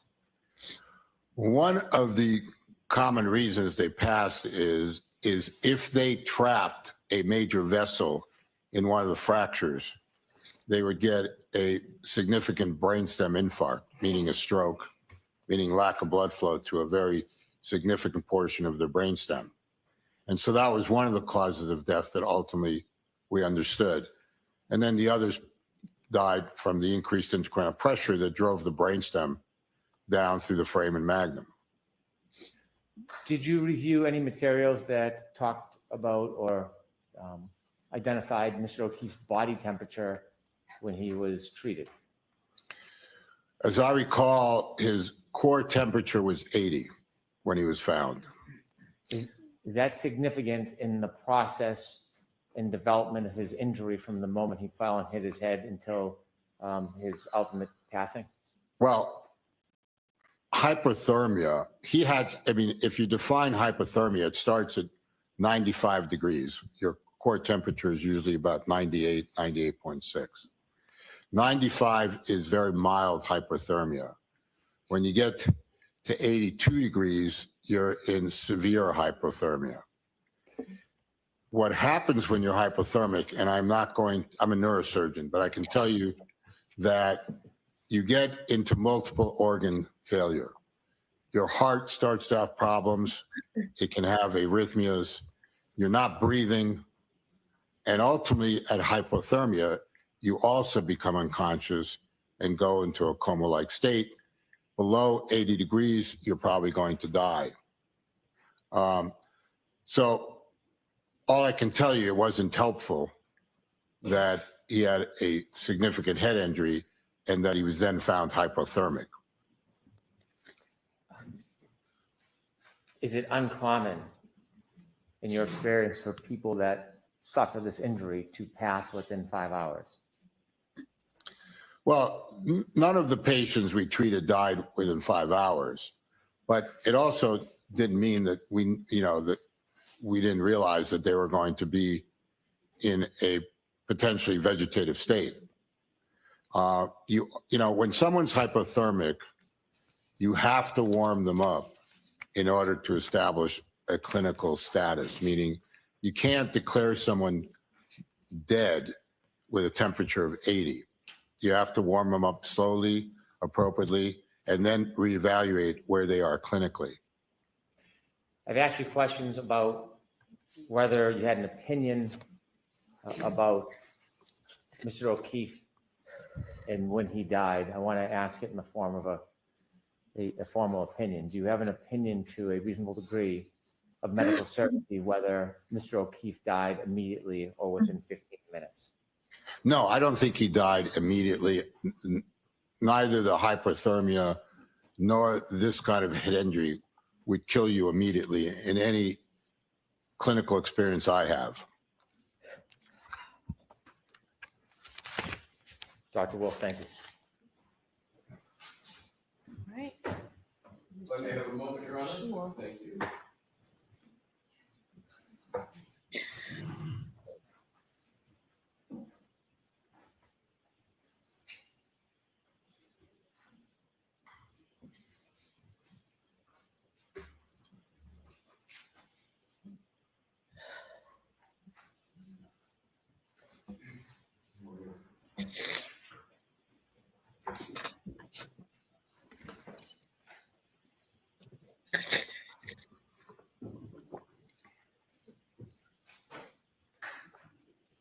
I don't know how Paul's still sitting there.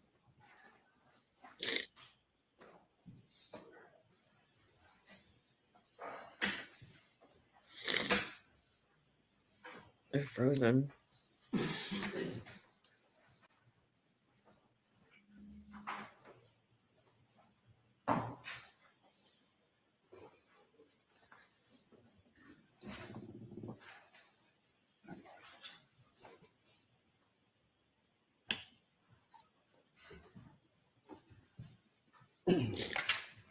May I, Your Honor?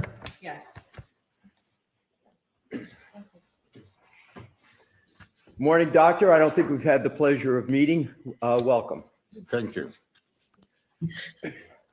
Sir, can you just describe, you started to do it a little bit on direct, a typical day for you? I wake up at 4:15 in the morning. I go to my center. I set up patients with frames for their either radiosurgical procedures or stereotactic craniotomies. I go home. I make a cappuccino for my wife at 6 o'clock in the morning. And then I get back to work at 6:30 and move on. I have patients that I'm operating on, and I have patients that I'm seeing through the day. What type of patients and what type of work? Just in a typical day. What are you doing? What type of patients and what do you do? It varies. I mean, I see patients with brain tumors. I see patients with hydrocephalus, which is water in their brain. I see pediatric brain tumors. I see subacute and chronic subdural hematomas, post-traumatic. I see patients with strokes that are being misdiagnosed. I see patients with cancer, metastatic disease. I used to see patients with cervical problems. I stopped doing that 2 years ago. I mean, I don't know what else you want me to tell you. No, that's great. And is that typical day, typical of the type of days you've had for the past month, past few years? Is it generally, without specifics, is it generally? Correct.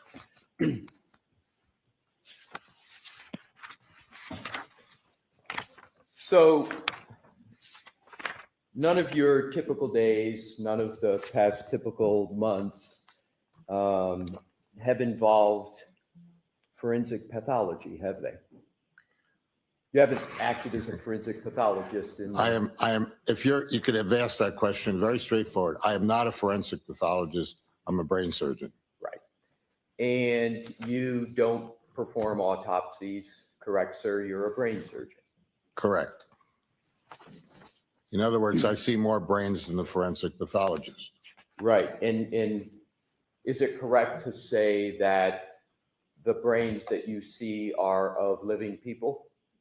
Correct. Okay. So what I'd like to do is to go to a different part of the head than was discussed, but sticking with the decedent. Excuse me, I didn't hear the last word. I'm sorry, with the topic is going to be Mr. O'Keefe, the decedent in this matter, sir. You testified about raccoon eyes. The medical term for that, sir, is ecchymosis, right? Correct. And ecchymosis, raccoon eyes, does not cause a laceration to form on an eyelid, does it? No. Are you aware that Mr. O'Keefe had a laceration to the outside area of his right upper eyelid? I am aware that the ME described that. Yes, sir. Now, could, Your Honor, I'm going to, with Your Honor's permission, ask to publish what is already in evidence in a moment. Okay. Mr. Wolk, What exhibit number, Mr. Alessi? we're going to, 165, Your Honor? Okay, go right ahead. Thank you. Dr. Wolf, have you seen this photo depiction before today? I believe I have. Is it correct that that injury on the upper right eyelid is caused by the application of force directly to that area of the front of the head, again, namely the upper eyelid? That's possible, yes. Is it more than possible? Is it probable that that injury was caused by the application of force directly to that area of the front of his head? Well, an easy answer to that would be is that that's not part of the periorbital ecchymosis.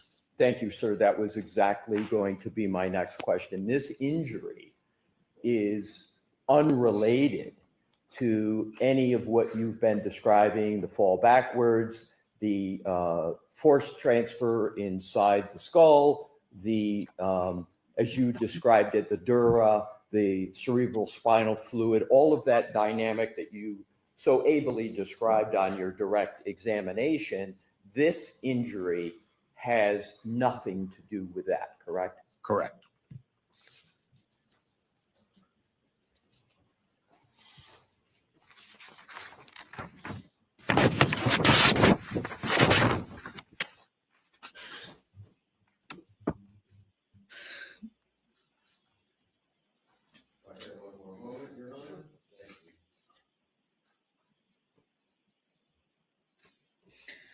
Got yeeted. It's okay because I was a blubbering mess anyway, so I needed a minute. I mean, you want to talk about a tiny laceration on his nose? Like, you got to argue with the brain surgeon.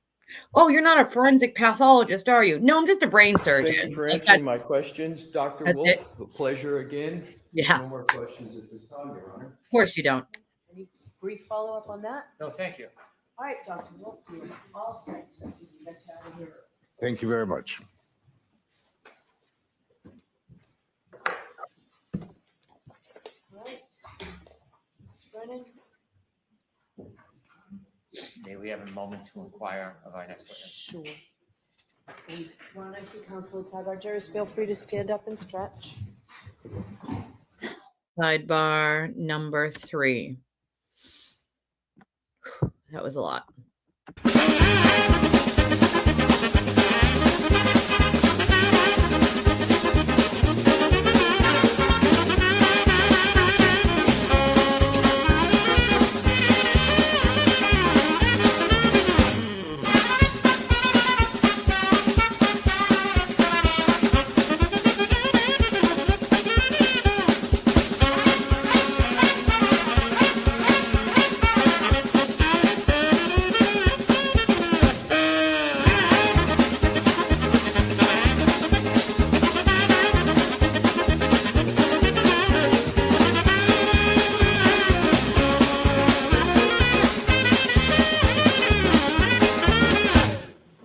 Jurors, you may realize that that went quicker than we thought, so we are ahead of schedule, so why don't we take that morning break that we can take? So- Oh, my effing Lord. All rise for the court, please. Jurors, close your. Like, literally. The scratch on his face has nothing to do with anything on his nose. Isn't that your client that said she pulled a piece of glass from his nose? That's accounted for, Alessi. So you want to argue with the brain surgeon about whether he's a forensic pathologist, which is utterly ridiculous to try to discount a brain surgeon's ability to know the body. There's you have to be able to get to be a brain surgeon. Like, you have to really know your shit, right? Like, so by being like, oh, you're not a forensic pathologist, are you? No, sir, I'm a brain surgeon. Like, if I'm the jury and that's the answer to the question, it didn't do what Alessi thought. He thought he was like undermining him by being like, you're not a forensic pathologist, are you? In my eyes, if I'm the jury and he goes, no, I'm a brain surgeon, I'm like, well, damn, like, he doesn't need to be a forensic pathologist. He's a brain surgeon, and this is a head injury that we're talking about here. Like, what? Like, the hell? Well, he essentially said that. He said, you know, the patients that they have seen and kept alive got intervention, medical intervention. John did not get medical intervention. And so their patients didn't die within 5 or 7 hours. You know, they're kept on machines. They're brain dead, right? But they're kept on machines to breathe. If that machine is shut off, they pass away. How do I know this? I sat in a room for 6 days begging my best friend to come out of that coma and breathe on her own. And multiple times they took that propofol down, which is what they use to keep you under. It's the way Michael Jackson died, is what they use as propofol, and it is to keep you in that medical coma. And they would lift the propofol and try to have her wake up, and she just couldn't breathe on her own. And I begged her for 6 days to get up out of that bed and breathe on her own.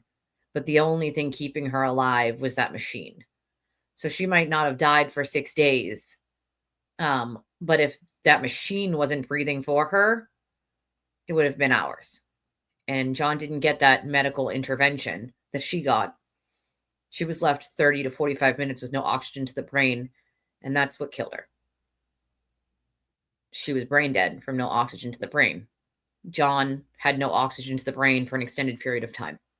So even if he had gotten medical intervention, it's not, he very well could have still been brain dead because he was left without oxygen to the brain. Now, if he had gotten help right away, different story. Maybe they could have helped him. But the doctor did say that most of the other patients they have obviously got medical intervention.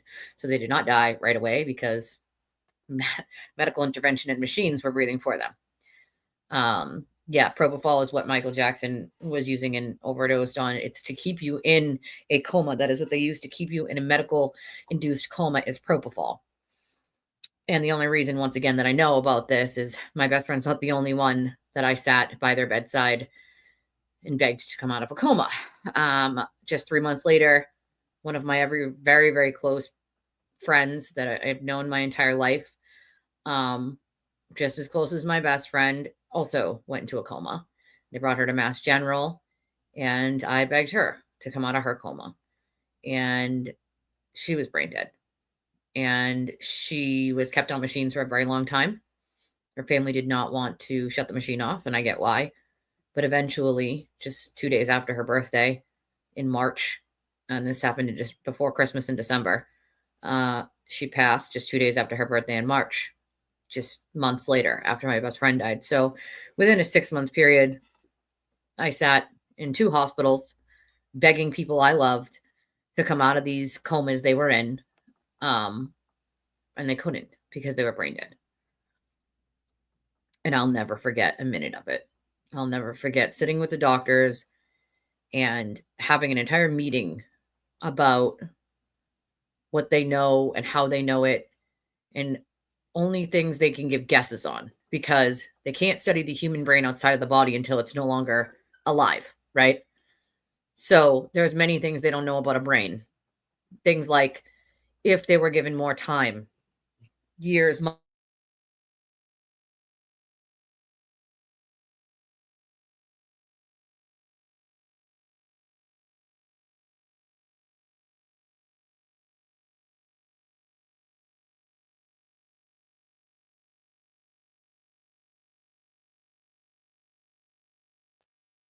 keep getting yeeted today. I don't know what the problem is, but I keep getting yeeted.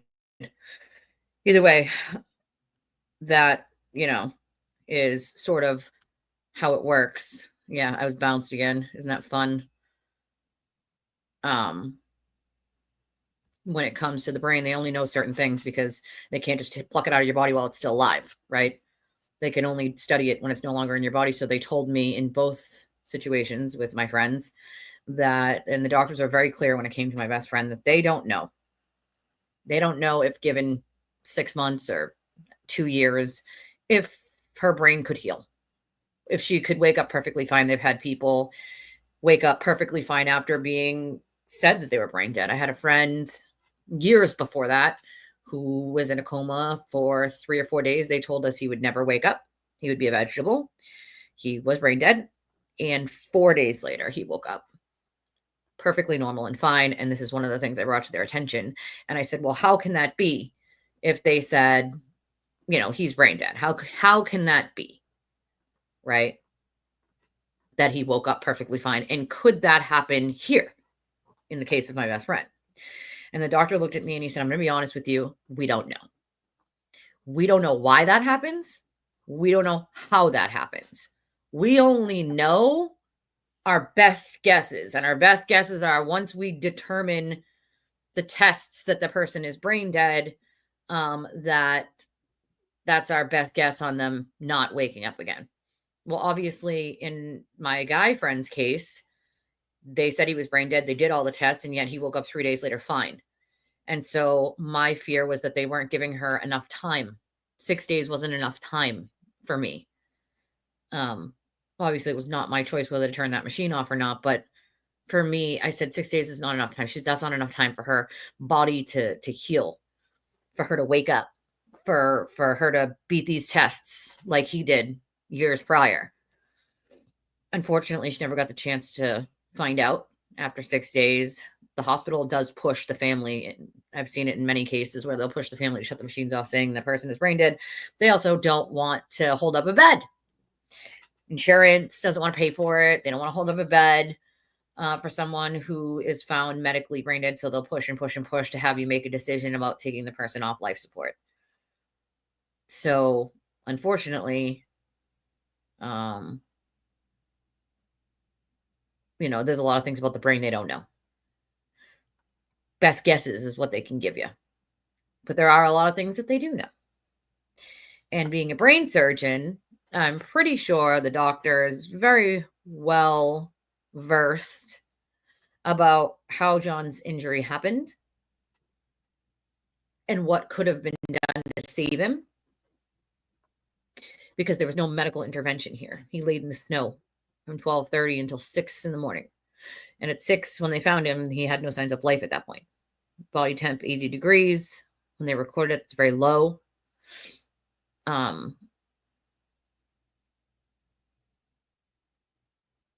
It's sad, right? I threw out so many scenarios for the doctors. One of them being my friend who had woken up years before. And they said he was brain dead.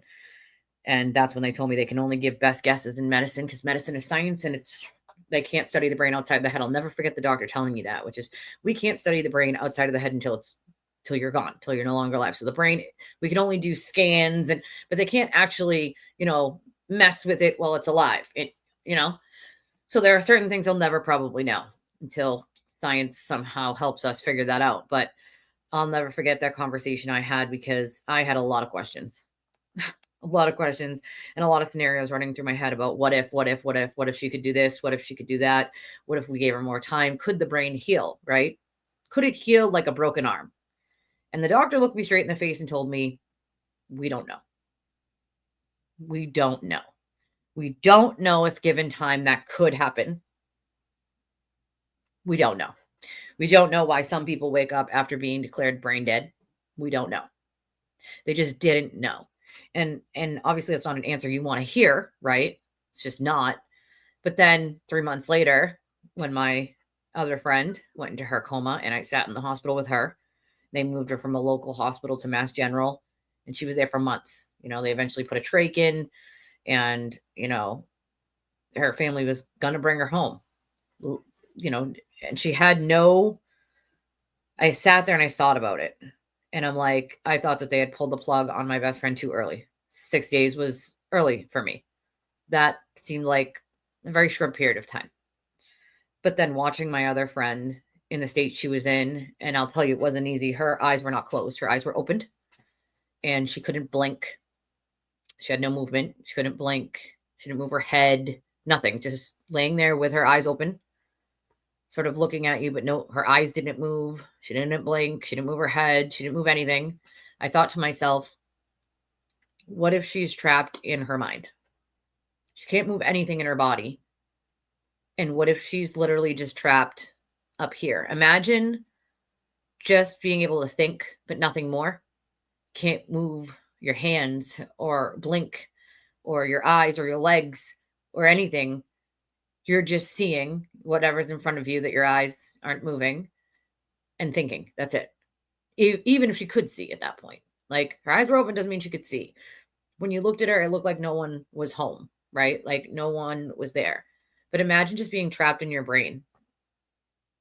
You can't tell anybody what hurts. You can't tell anybody you're there or that you're in pain or that you're sad or hungry or happy, or you can't do anything. Like, you're just there. And I thought to myself, geez, I wouldn't want my best friend to have suffered like this either. Right? So my second really close friend sort of helped me figure out that even though 6 days was a quick time for them to pull the plug, in my opinion, on my best friend, wouldn't have wanted her to suffer just stuck in her brain the way my second friend 3 months later was in her coma. That's like torture, I feel like. And of course, there's no way to know whether they're, stuck in their brain or completely can't think at all anymore. But either way, what a hell life to live like that. You know what I mean? Like, so which one would I rather? Her be at peace or her be in that body but not able to move, speak, talk, walk, blink, move her head, I'd like to think that they can hear you. I asked the doctor that. I said, do you think that they can hear you? And the doctor said to me, we don't know, but we'd like to think that they can hear you. So, of course, I talked to them and I fixed their hair because I knew they would be pissed. Their hair was all over the place. But I remember yelling at the doctors at first. My best friend had piercings here and in her tongue, like, over here, in her tongue, in her nose, So I remember saying to the doctor, they had already intubated her, like, did you take her tongue ring out? And they're like, what? I'm like, did you take her tongue ring out? Like, and they just looked at me like, what? She has a tongue ring? What?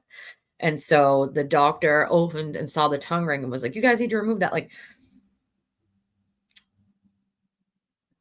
there were just things I think I never thought about before until that happened. And then I had so many questions for the doctors. And this is a team of doctors, right? Like the brain doctors, the body function doctors, like you had a team of doctors in both instances. It was so close together. That was the hardest part, is that I did this in October when my best friend passed in October, and then the beginning of December into March. So December, January, February, March, with my other really close friend. And my kids knew them both. They were family to my children, like to my families, even like my entire families, my grandmother, my aunt, my mom, my sisters, like these were like family to us, both people. And so it was really hard. But I remember the doctors telling me they can only give best guesses on certain things. And so we're never going to know everything when it comes to John, ever. We're never going to know how long he might have lived for. But what we do know is what the doctor just told us, which is that he suffered. He did not die instantly, obviously. We could have only hoped that maybe he was unconscious right away, or within a minute at least. The doctor described, the brain surgeon described what they call atypical movement, which, again, I learned from both of my friends being in comas. Mostly my best friend, she, at points when I'd be talking to her, would have just tears. And so that's at that point where I thought, she can hear me. Like, I know she can hear me. But then she started sort of moving her hands when I would ask her to move her hands. And I remember saying to the doctor, how can she move her hands when I'm asking her to, or she's brain dead? And they said, oh, well, that's called atypical movement.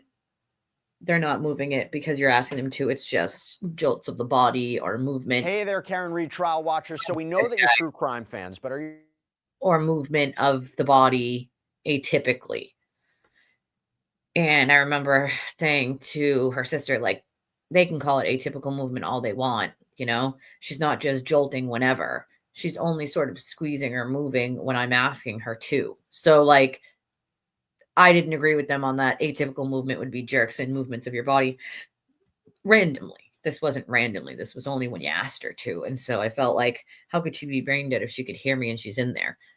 Of course, that opinion of mine changed when my other friend 3 months later, not even 3 months later, went into that coma, because I wouldn't want her to be stuck in her own brain, frozen like that either. So, sometimes shitty experiences, you learn some shit. And I learned some shit, unfortunately, in shitty circumstances, but I still learned some stuff. And so I can only imagine that John was probably knocked out quickly, but he still suffered, laying there on that cold lawn. at night with no one to help him, no one to even see him. How are you going to see him? He was way over on the side of the property. It was dark. There are no street lights right there. No one would have seen him. You know, it's morning break, even though she said she wasn't going to do it. Like, yeah, we talked about that. 2 of the jurors have been switched. So the guy that was sitting closest to the witness stand was moved and switched with another lady who was in the middle, in the back, in the middle somewhere. So it could have been that maybe they were talking. Well, no, it wouldn't have been that they were talking to each other because they were switched to 2 different seats, like where they came from, and they weren't right next to each other. So maybe they were talking to someone next to them or something. It's a very real possibility. But it is difficult, you know, like, right? Maybe those exes eventually will be able to tell those stories if she's found guilty. That would be nice. They probably want to get it out at some point. Like, and that's the thing. Like, I obviously did not have the ultimate say when it came to those machines. Her family had that say. And for me at first, I thought, 6 days is just too quick to pull somebody off of a machine, not give their body enough time to heal or their brain enough time to heal. And that's when I started asking a lot of questions. And believe you me, I know a lot about a lot when it comes to medical. My grandmother was an RN, and my daughter's been medical complexity since the day she was born. So, it's a tough thing. Like, yeah, both of my friends were before 30, 28 and 29. Unfortunately, my, the second one there that passed, she passed of an overdose, that she was left without oxygen for a long time. It's sad, but I know they're up there, watching down on all of us. Like, proud of how we've moved in life and the things that we continue to try to do to be a good source of good karma in the world and not bad karma. It's exactly why I don't get involved with people bashing one another, no matter how much they bash me and lie about me. I refuse to go on to X and sit there and bash people all day. They can say what they want, but I'm not the one that has to meet, bad karma comes back to you just the way that good karma does, like, yeah. And they were telling his family to turn off the support for him. This was years prior to my best friend and my other friend passing, but it happened. And so I had lots of questions, Oh, that's terrible. I'm so sorry, B. Harley. DV's a real thing, dude. I am a survivor. And leaving is the most dangerous time. Leaving a DV situation is the most dangerous. And right after you left is the most dangerous time. You do. You have to fight to keep those machines on. Like, I don't know why. Yeah, this morning break after she said she wasn't going to. It's a little ridiculous. Like, are they inquiring about Christina Hanley, or are they inquiring about a different witness? They weren't clear about that part. Sorry, I missed some comments while I was talking. I'm trying to. That's just awful. I'm sorry, B. Harley. Let me guess, he survived, right? It's just shitty. It's shitty.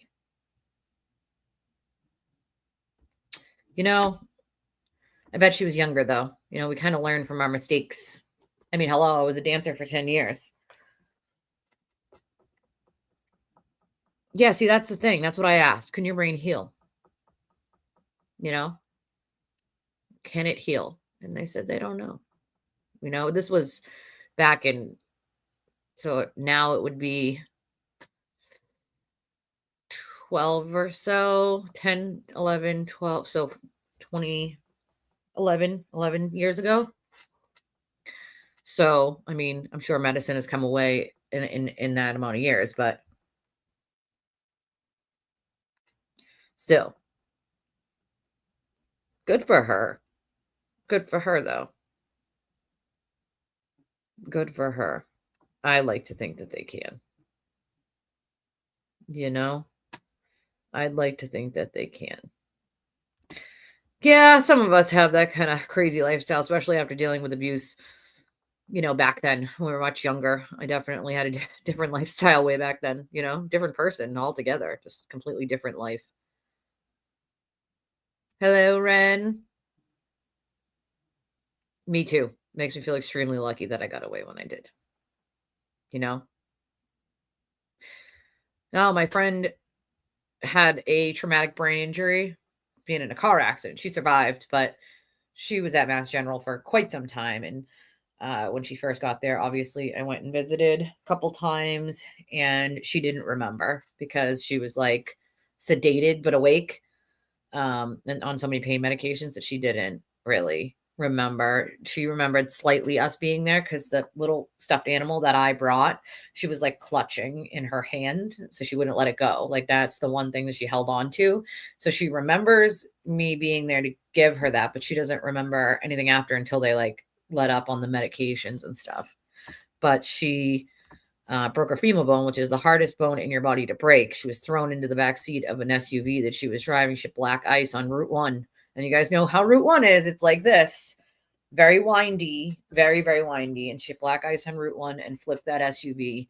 And she was thrown into the back. It's actually, she's lucky she wasn't wearing her seatbelt, because had she been wearing her seatbelt, she would have been crushed in the front, the entire front of the car. The front seat was crushed from the ceiling down to the floor. And so had she been wearing a seatbelt, she would have been crushed. Because she wasn't, she was thrown into the back. And even though she had traumatic brain injury and a lot of, you know, different medical things, you know, knee, she had to have like rods and things put in, she survived, you know, she survived. And that's a good thing. And, you know, she's got some memory issues, but other than that, you know, she's good. Like, probably like second graders talking to each other, like little comments, you know. I think everybody does, but I think instead of stories, I like to call them experience, because every sad story or shitty thing that's happened to us makes us the people that we are today. So, you know, we might have been through some really shitty stuff, some really crappy crap, some really heartbreaking, traumatic stuff, but it makes us better people in the long run. It makes us more sympathetic, more empathetic, more educated, you know, more understanding. It gives us something that we might not have had before. Every event, whether it's good or bad in life, teaches you something.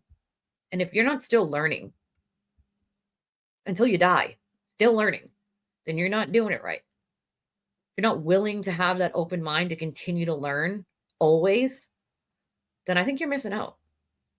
I think you're missing out, you know? Like, exactly. It really is. I'm sure some of these people will remain friends for a long time after this. It's a bond, you know? It's a bond. You spend a lot of time together. Like, I've had a lot of grief, but I like to think that each one of those people are up there watching down on us, giving us the strength that we need to put one foot in front of the other every day, no matter how hard it is to do that. No matter how many times you have to drag yourself out of bed for chronic pain or PTSD or crippling anxiety. I have a friend who's an agoraphobic. I love her to pieces. I love her children to pieces. I'm auntie to them. I've known them since before they were born. Like, each thing makes us who we are. And sharing is what connects us all, right? Lived, shared experience. And it lets other people know they're not alone. Other people who have been through things like that. They now know that they're not alone. They're not the only ones who have gone through something like that. And maybe, just maybe, if they're feeling crappy about it one day and they're having a real hard time, they'll know that they can reach out to someone who knows what they're going through. And that's part of what I helped try to build in my community, is people who can relate to one another and vent to one another. And I always tell you guys, don't suffer in silence. Nobody should. Nobody should. No one, you know, like those memories I will have forever. And I have so many pictures. I used to get mad at my best friend for taking so many pictures. Like, God damn it, Jenna, why? Why you take so many goddamn pictures? Please, for the love of God. But now I'm glad I have all of them. My sister made me a beautiful collage of pictures of me and her together. Like, and there's so many of them. And I'm so glad that I have them. I used to get so mad. Like, all right, dude, every 5 minutes is a goddamn picture. And now I'm glad. And I'm sad we didn't take more video.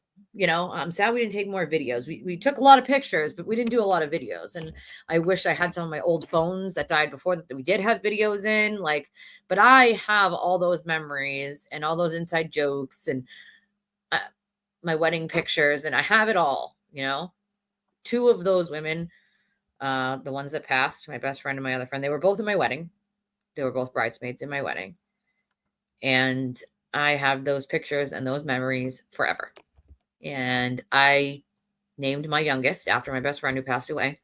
And I tell her about her all the time to try to keep her memory alive. I also talk about my grandmother all the time, and my grandfather and my dad, so that even though my two of my children didn't meet my best friend. Well, 2 of them did, 1 of them didn't. But like, for instance, my grandmother died when my youngest was just a month old. So she didn't see a lot of her. She was only a month old. But I taught, and none of them met my grandfather. But I talk about them to keep that memory alive.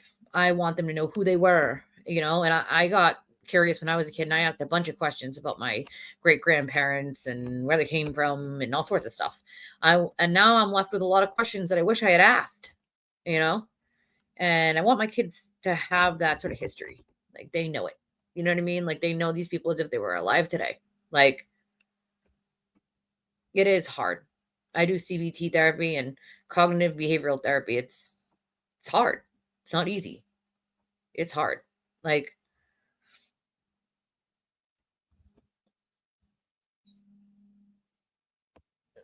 I'm sure it did. I'm sure. Yeah, Route 1 is friggin' dangerous in general. Yeah, there's no short breaks here. Like, no. Yeah, Route 1 is, I was pregnant too, Scorpio, so believe me when I say I get it. Like, you know? Oh, no, that's terrible, Ash. Head injuries, yeah, like, those are serious. TBI is a real thing. You know? Traumatic brain injury. That's why they are so serious about helping people with TBIs now. You can lose memory, cognitive function, all sorts of different things. Like, it is easier to joke about them than to remember them, but I think talking about them is something that, you know, it might be hard, but it helps people. Not just me, because, you know, it helps you when you get it out, but it helps other people know that they're not alone and they've been through it. They have someone to relate to. So when they're having a bad day, they know who they can reach out to. You know? Isn't it crazy, Joy? They do always seem to walk away. Listen, abuse is abuse. It doesn't have to be physical. I used to tell my friend this all the time. You know, she was mentally and emotionally tortured. And I mean tortured. Tortured. It doesn't abuse. There's a reason why they changed the definition of abuse to include coercive control in the state of Massachusetts. Okay. What Karen was doing to John is coercive control. What TB does to people, what the sewer turtle does, it's coercive control. You don't have to punch someone in the face to abuse them. Mentally and emotionally is still abuse. No matter what way you slice it, it is abuse. You cannot mentally and emotionally abuse someone and then just say, oh, I didn't punch them in the face, so it doesn't count. Abuse is abuse. People sometimes take it as like, oh, well, you know, you weren't beat on a daily basis to those poor people. Like, listen, I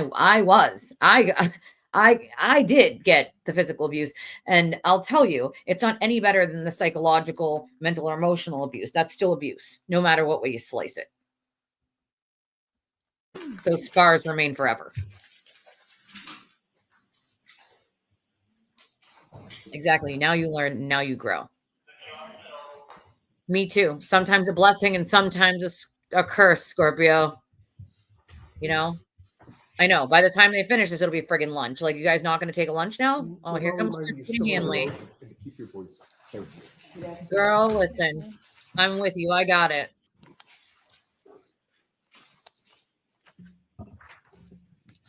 All right, Mr. Lally, whenever you're ready. I've had it for a long time. And I didn't know for a long time. So if you need anything, you know how to reach me. You're not alone. And if you could, just please introduce yourself for the jury again, spelling your last name for the record. Sure. I'm Christina Hanley. Hanley is spelled Hanley. And Ms. Hanley, given the break, if I could just ask you a few questions, just to reorient as far as the items that we were speaking about yesterday in your testimony. First, starting with the items of glass that is a problem. Analyzing this case.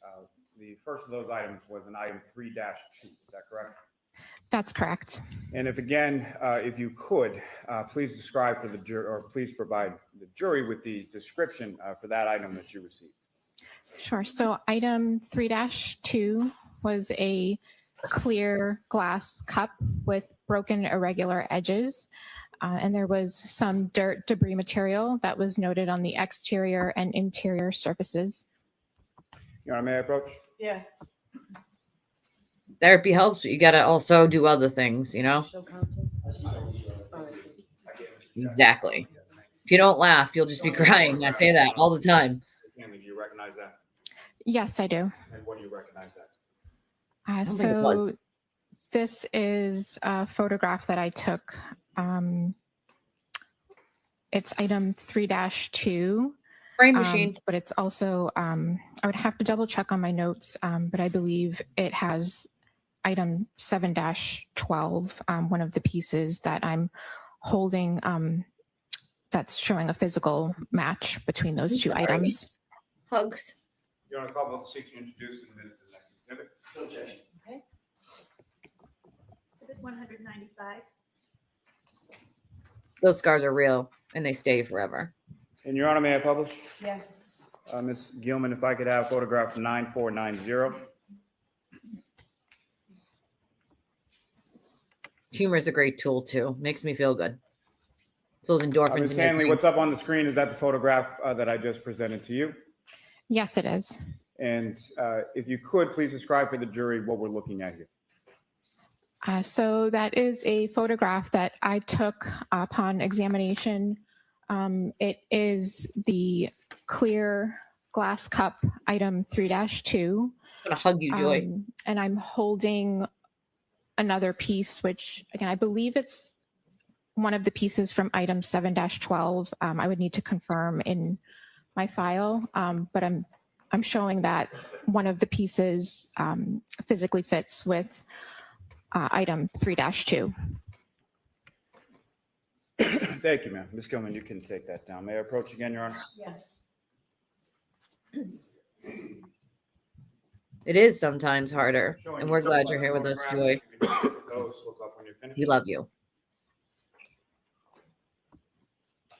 Did you recognize those? Yes, I do.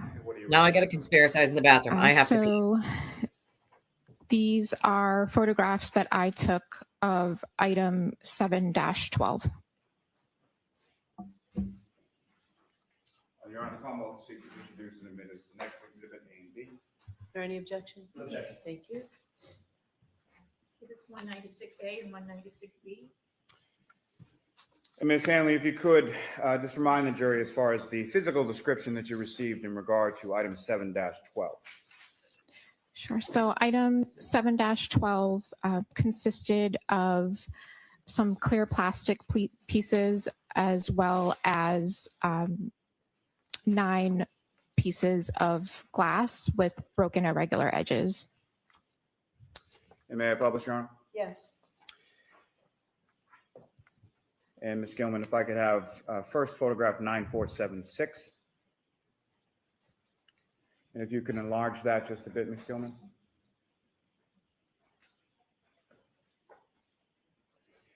And Ms. Hanley, what are we looking at in this photograph?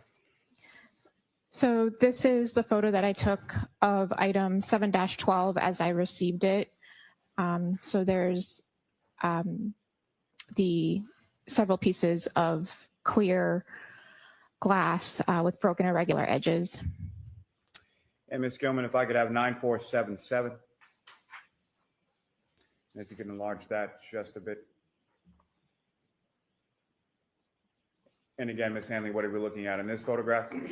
Those are the same pieces of glass as in the previous photo, just a little bit more up close of the clear glass that was recovered and is item 7-12. Thank you. Ms. Gilman, you can take that down.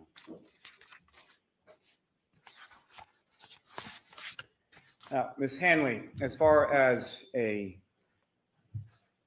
comparative analysis between items in 3-2, the glass cup, and 7-12 regarding the glass pieces, what, if any, conclusions did you make in reference to your comparison between those two items? Sure. So upon comparing those items, I did note that 6 of the 9 pieces of clear apparent glass had a physical match to item 3-2, the clear glass cup. And if you could just remind the jury, as far as a physical match, what does that mean? So a physical match is basically if an item breaks and those items have broken irregular edges, if those pieces come back together like a jigsaw fit, then it's a physical match and they were at one time together as one larger unit. Now, as far as each of those items within 7-12 had a letter associated with them, correct? Yes. And do you recall which of the 6 were a physical match for item 3-2, the glass? I would just need to refer to my notes for the exact letters. Sure, you can take your report out.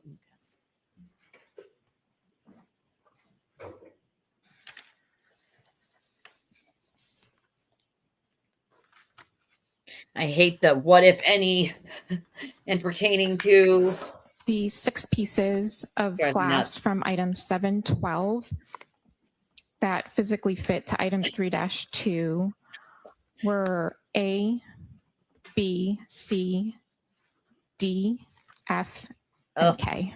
Jackson on cross. May I approach, Your Honor? Yes. Well, let me ask you this first. I'm sorry. So, Ms. Hanley, during the course of this physical match analysis that you're conducting, are you memorializing that process with photographs as well? Yes, I am. May I approach, Your Honor? Yes. Maybe right after she hit him, but not at 6 a.m., Joy. 4 photographs, if you could review those and look up.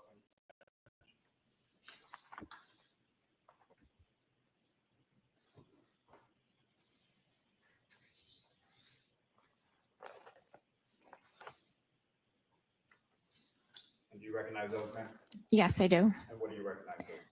Those are photographs that I took upon my examination of items 7-12 and item 3-2. Your combo is introduced and admitted as the next exhibits, A through D. No objection. Thank you. Exhibits 197A through D.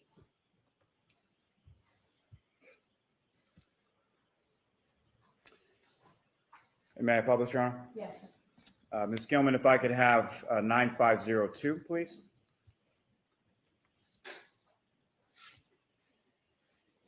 And Ms. Hanley, what's up on the screen? Can you please describe for the jury what we're looking at in this photograph? So this is one of the photos that I took of one of the breaks that physically fit together between item 3-2 and item 7-12. And Ms. Gilman, if I could have 9514. And again, Ms. Hanley, can you please describe for the jury what we're looking at in this photograph? Sure. So this is a photo that I took when I was doing my comparison of item 3-2 and several pieces from item 7-12. Now, as far as the individual pieces had sort of little white stickers or labels affixed to them, is that correct? Yes. Is that something that you did, or is that something that when the items were provided to you was already done? So item 7-12, I received those pieces with the labels already on them. And again, those items, especially 7-12, had been with mixed veneer in your unit prior to coming to your table or your station, correct? Yes. Ms. Gilman, if I could have 9518. Again, Ms. Hanley, what are we looking at here? So this is another photograph that I took of the physical match. It's just another view of the items together of item 3-2 and several pieces from item 7-12. And lastly, for this batch, Ms. Gilman, if I could have 9520. And again, Ms. Hanley, what are we looking at here?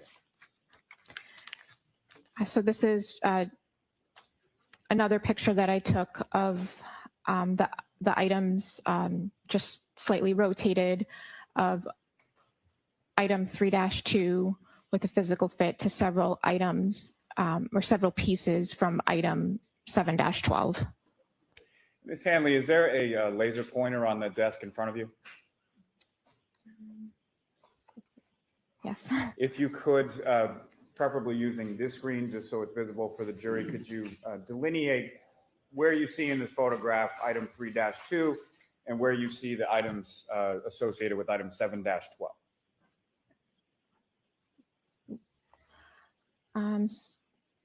So this right here is item 3-2, and these pieces up here are several pieces from 7-12. Thank you. Ms. Gilman, you can take that down. Now, the other two items that you analyzed or examined in this part of your physical match analysis were items 3-3 and 7-14, correct? That's correct. And turning your attention specifically to item 3-3, if you could just remind the jury as far as the physical description of that item that was provided to you. Sure. So item 3-3 was 5 pieces of clear glass with broken irregular edges that were recovered from the bumper of the vehicle. May I approach again, Your Honor? Yes.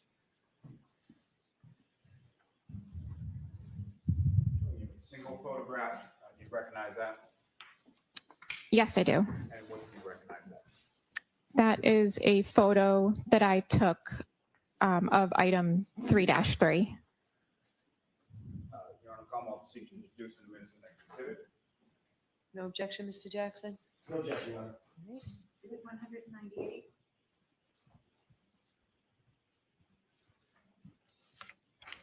And may I publish, Your Honor? Yes. Ms. Gilman, if I could have 9446, please.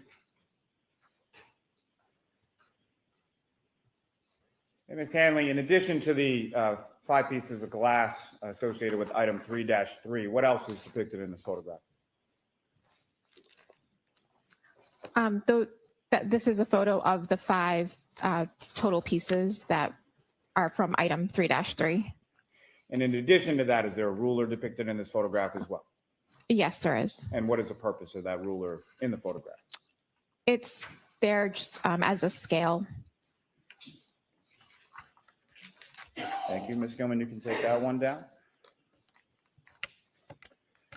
And Ms. Hanley, the last of those items, 7-14, if you could just remind the jury as far as what was the physical description that was provided to you in reference to item 7-14. Sure. So item 7-14 was a clear piece of glass with broken irregular edges that was recovered from the road. So you're typing? Yes. She's definitely not typing the testimony. So what is she typing? Yeah, Like, that's so important. Single photograph, do you recognize that? in her Yes, I murder do. trial? Come on. This is a photo that I took of item 7-14. Right. She's more interested in typing on that computer. Why the court allows it, I don't understand. May I publish, Your Honor? Yes. Ms. Gilman, if I could have 9471, please. People are jerks, Jesse. And again, The two screens don't match. oh,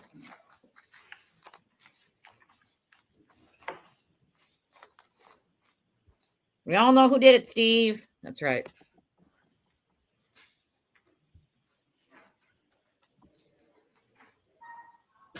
Makes me mad too. Yeah, Thank it's you. exactly. It's online. It's not. Ms. Hanley, again, if you could just describe for the jury what is depicted in the photograph up on the screen. This is the photo that I took of item 7-14. Thank you. We all Ms. know who Gilman, did you it, can take Steve. that down. So, Ms. Hanley, in addition to the physical match analysis that you did between item 3-2, the cup, and 6 of the pieces that you found to be a physical match from item 7-12, did you also compare pieces from item 3-2, 7-12, and 7-14? Yes, I did. And what did you conclude in your physical match analysis of those items together? So upon examining and comparing item 3-2, 7-12, and 7-14, I had concluded that 6 of the 9 pieces of glass from 7-12 physically fit with item 3-2, and the remaining 3 of the 9 from 7-12 did not have a physical fit to item 3-2. I also compared item 3-2 and 7-12 to 7-14, but there was no physical match to item 7-14. Now, in addition to that, did you also do a physical match analysis between item 3-2, the drinking glass, 7-12, pieces found from the roadway, and certain pieces from 3-3 from the bumper of the vehicle? Yes, I did. And what did you conclude based on that physical match analysis between those items? So upon examining and comparing those items, so there were 5 total pieces of glass from item 3-3. I used 2 of those pieces for physical match comparison to the items recovered from the road. Upon my examination, I did not, there was no physical match between We just saw that, yeah. pieces from item 3-3 to Lauren any of Crank the played it. pieces recovered from the road. So that included items 3-2, 7-12, and Oh, I ran them 7-14. over. Damn. Now, as far as the 2 pieces that you had selected from item 3-3, do you recall which of those 2 lettered pieces you chose for your comparative analysis? Yes, And which were they? they were pieces A and B. And if I could ask why pieces A and B versus other pieces? So A and B were used for physical match. The remaining 3 of the 5 were not used for physical match comparison due to their size and condition. Now, those same 2 pieces from item 3-3, pieces A and B, did you then do a physical match analysis between that and 7-14? I did. And what did you conclude from that analysis? I concluded that there was no physical match between the 2 pieces from item 3-3 to item 7-14. Now, did you also do a physical match analysis between piece E from item 3-3 from the bumper? I did not. No, not a physical match examination. Did you do any comparative analysis between a piece of glass E from 3-3 from the bumper and item 7-14? Yes, I did. And what did you conclude from that analysis? So I selected piece E for further examination. I did microscopic examination as well as instrumental analysis, and I did the same microscopic and instrumental analysis to 7-14, and I compared the data, and I came to the conclusion that the piece that I sampled from item 3-3, piece E, was found to be consistent in physical and instrumental properties to the sample that I took from item 7-14. If you could, Ms. Hanley, could you please explain to the jury when you say instrumental analysis, what is that? What does that consist of? So the instrumental analysis that I conducted was on the GRIM instrument, which measures the refractive index of the samples. So after I had ran my samples for both item 3-3 and 7-14, I compared the data to determine whether they were consistent or not consistent. And so when you say that something is consistent in instrumental properties, what does that mean? So in this instance, they had consistent refractive indices. In addition to that comparative analysis for the glass items, what other additional examinations did you perform in this case? Sorry, could you say that again? In addition to items 3-2, 3-3, 7-12, and 7-14, what other items did you look at in this case? So I also examined item 3-1 and item 7-18.18. And what was the description provided to you in reference to item 3-1? 3-1 was a taillight, and there were also some other plastic pieces as well. And taillight from the same vehicle as the glass from the bumper, correct? Yes. May I approach, Your Honor? Yes.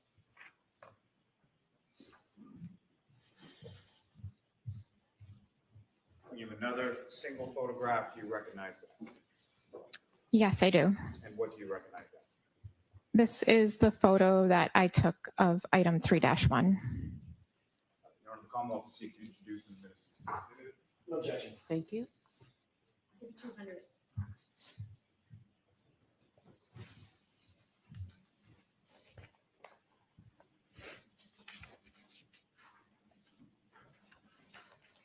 May I publish, Your Honor? Yes. Ms. Gilman, if I could have photograph 9394.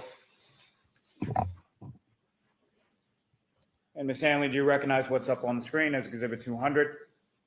Yes, I do. And what do you recognize it to be? This is the photo that I took of item 3-1. And what's contained in here, is that a fair and accurate portrayal of what the item 3-1, the taillight housing, looked like when you received it? Yes.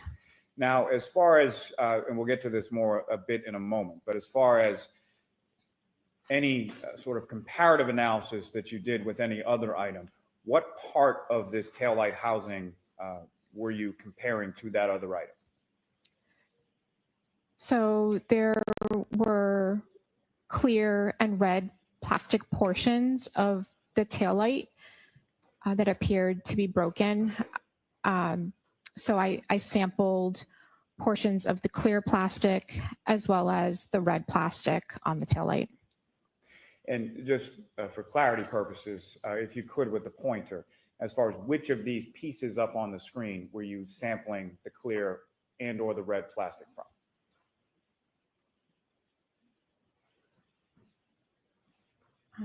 So the red plastic that I sampled was from this area. It's a little hard to tell from here. I think I'd have to refer to my photo in my notes, but I think there were a couple of different areas that had clear broken plastic. I think this might have been one of the areas that was broken that I sampled. And just for my purposes, really what I'm asking, Ms. Hanley, is the clear plastic that you used from item 3-1 was from the housing unit itself, the large piece, correct? Yes. Okay. Ms. Gilman, you can take that down.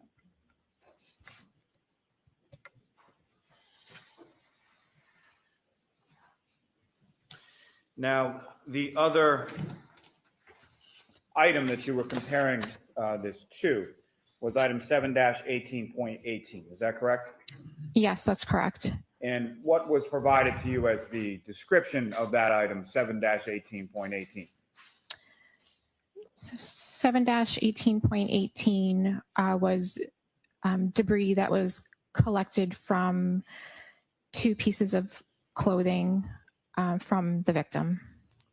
And specifically, that would be 7-17, an orange t-shirt. Is that correct?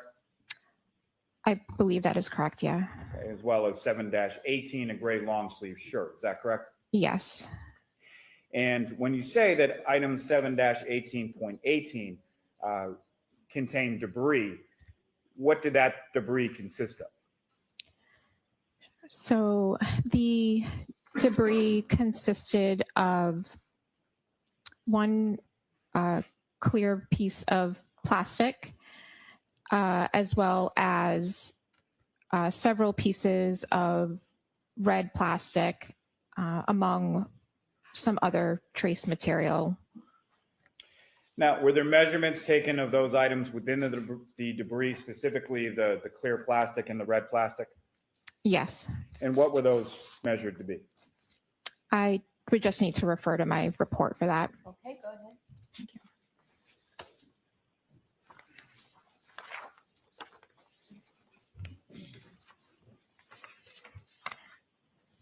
Okay, so the clear piece of plastic in 7-18.18, it measured approximately 1/8 of an inch by 1/16 of an inch. And then I measured the largest and the smallest of the red plastic pieces. And the largest piece of red plastic measured approximately 1/16 of an inch by less than 1/16 of an inch. And the smallest piece among those measured approximately less than 1/16 of an inch by less than 1/16 of an inch. And so those particular pieces that you measured, about how small are we talking about? So the largest for the red plastic, the largest piece measured, just for visual purposes, it's roughly like the size of a grain of rice. The rest of the pieces were smaller than that. And who within the lab provided that debris in that taillight housing to your unit, to the trace unit? So the debris from the clothing was transferred to my unit by Maureen Hartnett, and the taillight was submitted to the lab by Trooper Christopher Moore. May I approach, Your Honor? Yes.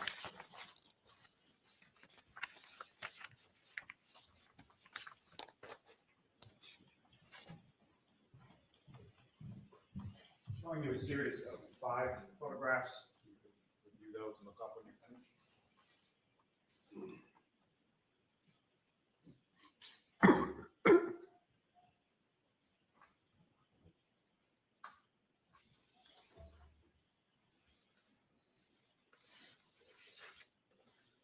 Generally speaking, Ms. Hanley, do you recognize what's depicted in those photographs? Yes, I do. And what do you recognize those? Those are the photographs that I took of 7-18.18. I'm going to come up to seek to introduce and admit as the next exhibit, A through E. No objection. Thank you. It's 201 A through E.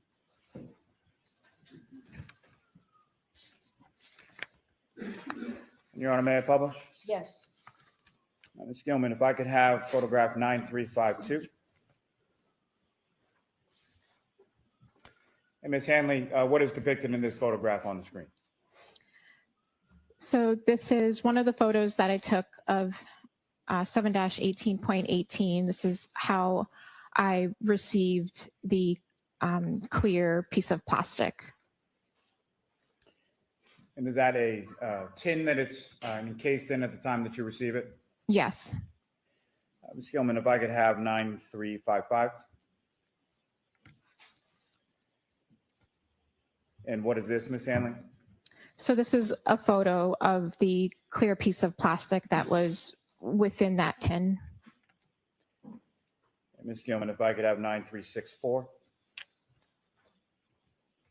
And Ms. Gilman, if you could enlarge this just a bit. Maybe just a little more, please. Thank you. And Ms. Hanley, what are we looking at in this photograph?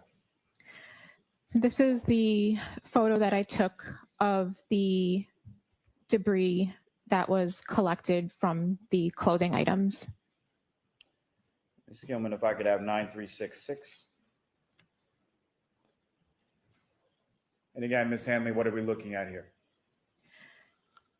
This is a photo that I took under a microscope of the red plastic pieces that I noted within the debris.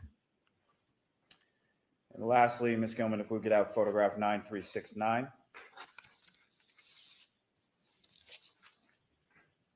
And Ms. Hanley, what are we looking at here?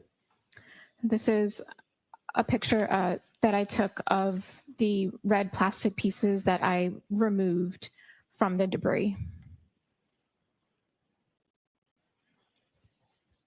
Thank you. Ms. Gilman, you can take that down. Now, Ms. Hanley, in reference to your comparative analysis from item 3-1, the taillight housing plastic, to the clear and red plastic pieces of debris from debris from item 7-18.18, the clothing of Mr. O'Keefe, what types of instruments did you utilize in this comparative analysis? Sure. So after completing my examination, I utilized a comparison microscope as well as a polarized microscope, a FTIR, which is Fourier transform infrared spectrometer. And I also used a microspectrophotometer, also known as a microspec. And what is a microspec? So a microspec is an analytical tool that we can use to examine samples that have color. So it provides information on the sample's dyes and pigments. And how is that utilized in your comparative analysis? So I ran samples from both items that I was comparing, and I compared the data from those two items as a part of my comparative analysis. And when you run that sort of data, can you describe for the jury sort of what that data looks like? Like what are you physically seeing when you're examining the data from a microspec? So what we refer to it as a spectrum or just a graph. And when we do the comparison, we can overlay those spectra or graph to determine if they are consistent or not consistent.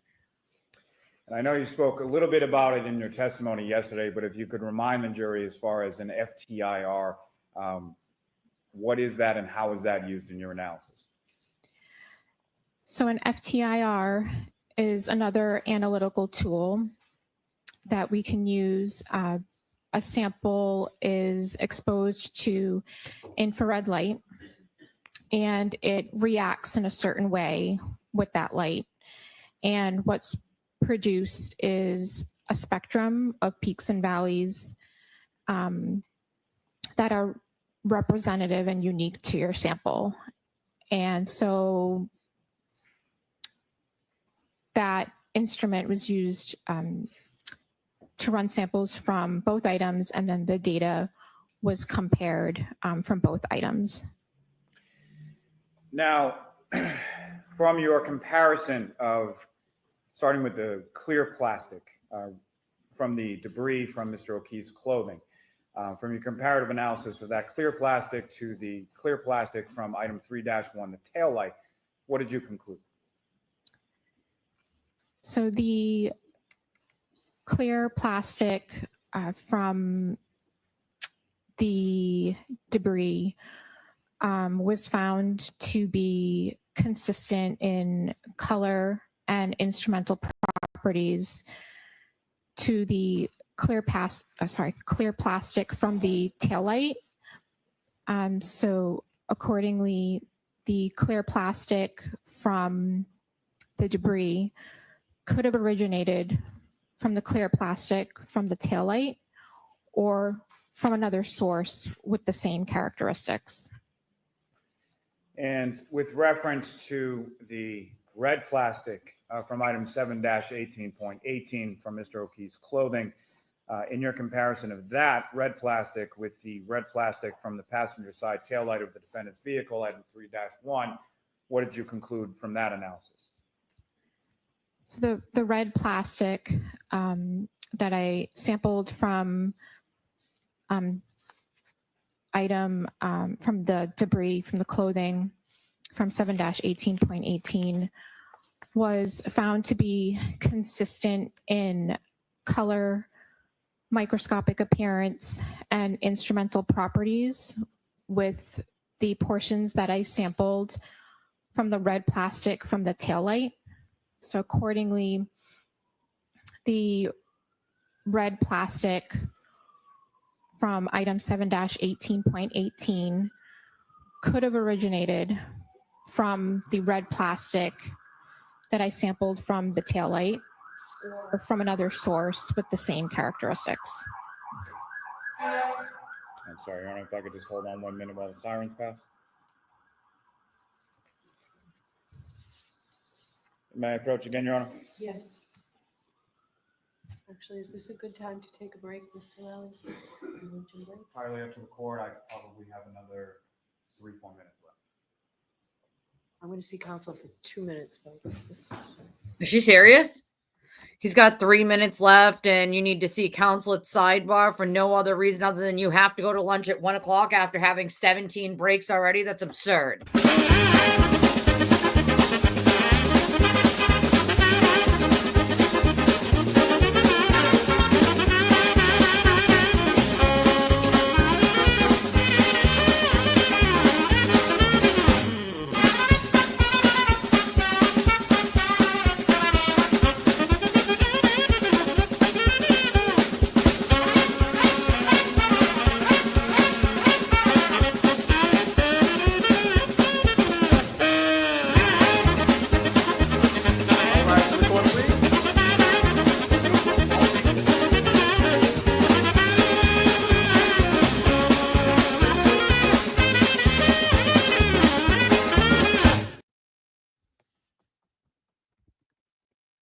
Like, is she serious? Like,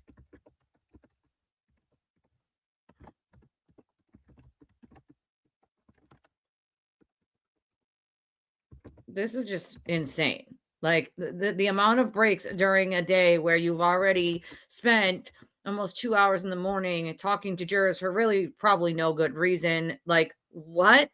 Like, Plus, we got to have your divorce party, Anna, at some point. So definitely paying your lawyer is something you need to do, ma'am. I am not more important than your lawyer. Like, you know, like, thank you. Thank you, Mama Brie. Thank you. Exactly what I keep thinking in my head, which is, God damn it, do your freaking job, man. Like, this is insanity. She can't possibly do lunch 1 or 3 minutes late. No, can't leave the court not 1 or 3 minutes. Like, she can't even go all the way to 4 o'clock. You have to come visit. I don't care if I have to figure out a way to stick you on a train and send you here. Like, you come stay with me and we will have a cookout. We will have a Anna divorce party. We don't even have to go out anywhere because I know you don't like to always go places. We could totally just stay here and have a little cookout. Whoop, whoop. You know what I'm saying? Divorce party. I've always wanted to do a party bus. I want to do one for my birthday. I don't know how that's going to work out, but my birthday's not till November, the end of November. But usually Christmas gets in the way of me doing anything for my birthday. So, and this last year it was on Thanksgiving. Every like 4 years, except if there's leap year, then it turns into 8 years. But every 4 years it's on Thanksgiving. It's obnoxious. But I agree with you. Like, also, yeah, Bob Mata, I don't know. Like, I don't know what he's doing. I don't. Like, I don't understand what, like, he's watching. But again, it speaks to the amount of creators that just say it because it's the popular thing to say and a quick way to gain lots and lots of subscribers. And that's really what they're going for, is gaining lots and lots and lots of subscribers quickly, is by saying the popular thing. And it's actually not even the popular thing. Like, it's literally not. It's not the popular thing. It's the loud minority thing that has now been pushed off by YouTube people that would rather sell a story than tell the truth. You know what I'm saying? Like, it just is. Girl, you're going to come visit so we can do a cookout. Like, I'm telling you, when the guilty verdict is read, we will be having a cookout here. So whoever can get here, you are more than welcome to come to our TT cookout, guilty cookout. That's what we're going to call it. Make sure it's for everyone, depending on how many people, obviously. Shirts that say guilty on them. Like, but it is quite funny. Like, that this is said. And it's like, come on, man. Like, the science is not good for them. The science is bad for them. Hey, it doesn't. there, Karen Reed, trial watcher. So we know the science does not work well for the defense theory. Okay, literally does not. Like, you know, that's the other thing. There's a decorum in the courtroom, right? A way you're supposed to act, the way you're supposed to do things. And like, you can't even keep the decorum in your own courtroom. You have the defendant typing out things clearly not that have not to do with the case. Okay. Online. Like, what? On her phone. She should never be touching her phone. Ever. Her attorneys are all right there. There should be zero reason she is ever touching a cell phone in that courtroom. I have never seen a judge put up with something like that. You have the right to help your defense, but you don't have the right to act as if you're an attorney when you're not an attorney. If you want to do that, you need to go pro se. And she's not pro se. She's not pro se means defending yourself. She's not defending herself. Okay. When you go as a pro se, that means that you are acting as you are your own attorney. You don't have attorneys. She has numerous attorneys to do the job, and law clerks and law students. Like, what in the hell? Like, what in the actual hell? It's just really wild to watch and to see the judge just meh about, you know what I'm saying? Like, literally. Like, that's so ridiculous to me. Jennifer, you could say that again. Yeah, Anna, you're 100% right. We spend more time out of session watching Fanny here Fanny. Now she's on at least. Like, than we do actually in the courtroom listening to testimony or anything like that. Like, literally. Oh, I had a Maine Coon cat. They have huge paws, but they're such love bunnies. I love them. They are such good cats. I love Maine Coon cats. I appreciate you, Joy. I appreciate you. I'm looking into other ways to try to keep us afloat because, you know, lately it's been really hard. Like, but that's the thing. You don't believe the conspiracy, but then you literally buy into every single thing the defense says. I mean, what? Like, what? So he doesn't believe the conspiracy, but what exactly does he believe then? Everybody's corrupt. So it's not a conspiracy, but it's a conspiracy. Like, this ridiculous court schedule that she has, which is like, okay, half a day Thursday, no court Friday, and then Monday's a holiday. Monday, I could understand, it's Memorial Day, it's a holiday, they wouldn't be in court session anyway. But Thursday, they would be a full day. Friday, they would be a full day. If we're trying to get this court over with, stop with the half days. Stop with the nonsense. Make sure your lawyers are prepared. If they're not, call them out on it in the courtroom. Shame them into figuring out how to be friggin' prepared. Like, you know what I'm saying?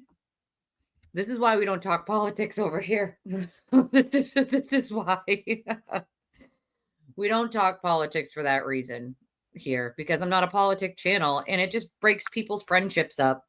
To be honest, I'm an independent. I've voted both ways. I don't, one way or another, politics are all corrupt. I don't want, you know what I mean? Like, that should never be the source of like whether people, you know, like my channel or not, is they like my politics or not. I'm not, that's why we don't talk politics. It's like the two things you don't talk about, politics and religion. It's kind of common sense. You know what I'm saying? Like, you just don't do it. Like, it's not very smart. Like, not smart in general.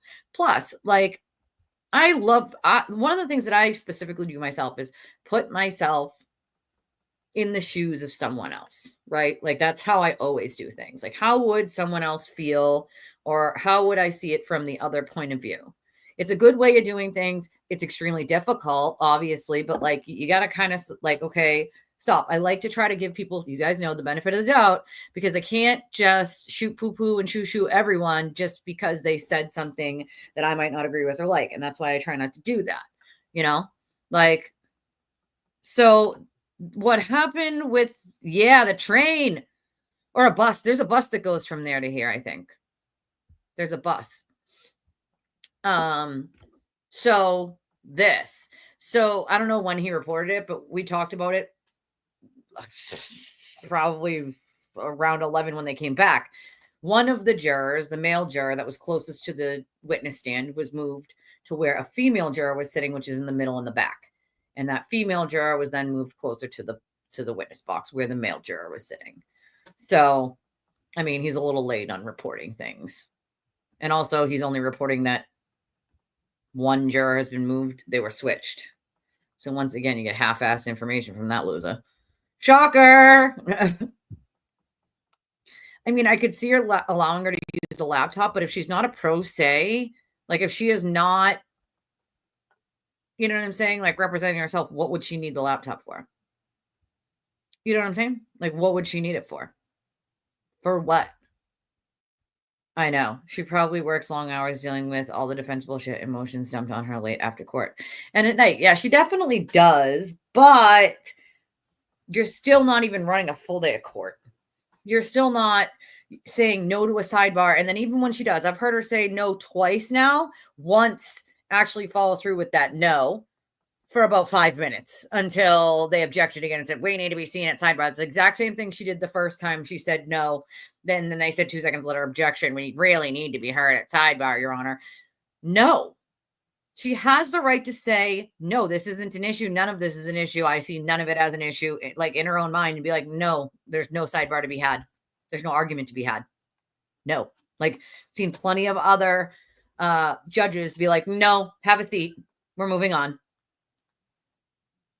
Do you see some big, appeal out of it? No. The judge has a discretion on certain things to decide what comes in and what doesn't, what gets argued and what doesn't. Like, she has no control. Like, Ooh, the Maine Coon cats are so cute. They have such big paws. They have like the extra paw that's like looks like an opposable thumb almost. It's like an extra paw. Oh, I love when they snore. It's so stinking cute. They're so lovable. She's got clerks that do that, and people who write up the motions. She also has to, decide them, sign them, and decide them. But still, I'm like, I don't know. Like, I have never seen a trial be interrupted by so many half days and days off unless they're holidays. Obviously, holidays, federal holidays, the court is closed. They do not have a choice. But to have other days off that are not holidays, just because, like, and what I'm being told from the inside of that court is that they're stopping doing certain things during this trial. Like, they're not allowing X, Y, and Z to go on until after this trial is over, which is absurd. They still have another courtroom open that they can run, right? I don't understand it. There's multiple other courtrooms, you know what I'm saying? Like, not just one, but like multiple. So I get it. Maybe there's some bench trials or whatever, but I have never seen anything like this.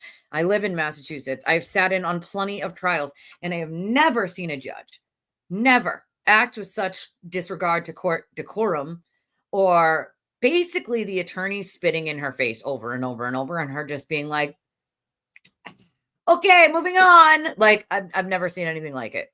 Never. Like, Fanny has a totally different meaning. Ooh, now I have to know what it is, Potluck. Yeah, we can. That's why we come here. You know what I mean? Like, we totally can. Like, yeah, that's probably not smart either. That's not. Yeah, that's no. I don't even know who you mean, but like, yeah, no, not cool, dude. Not cool. Not cool.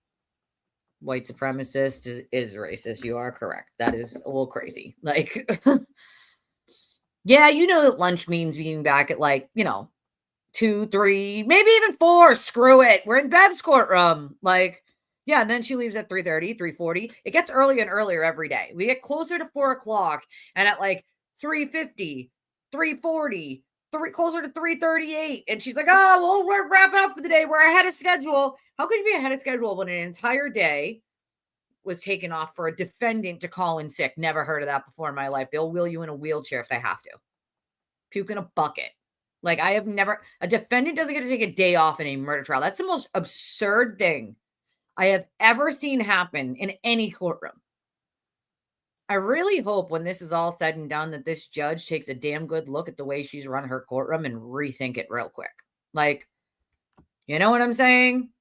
Like that, no. Like, me either, Jennifer. And I've sat in on plenty of trials here in Massachusetts, and I have not seen anything like this. Nothing.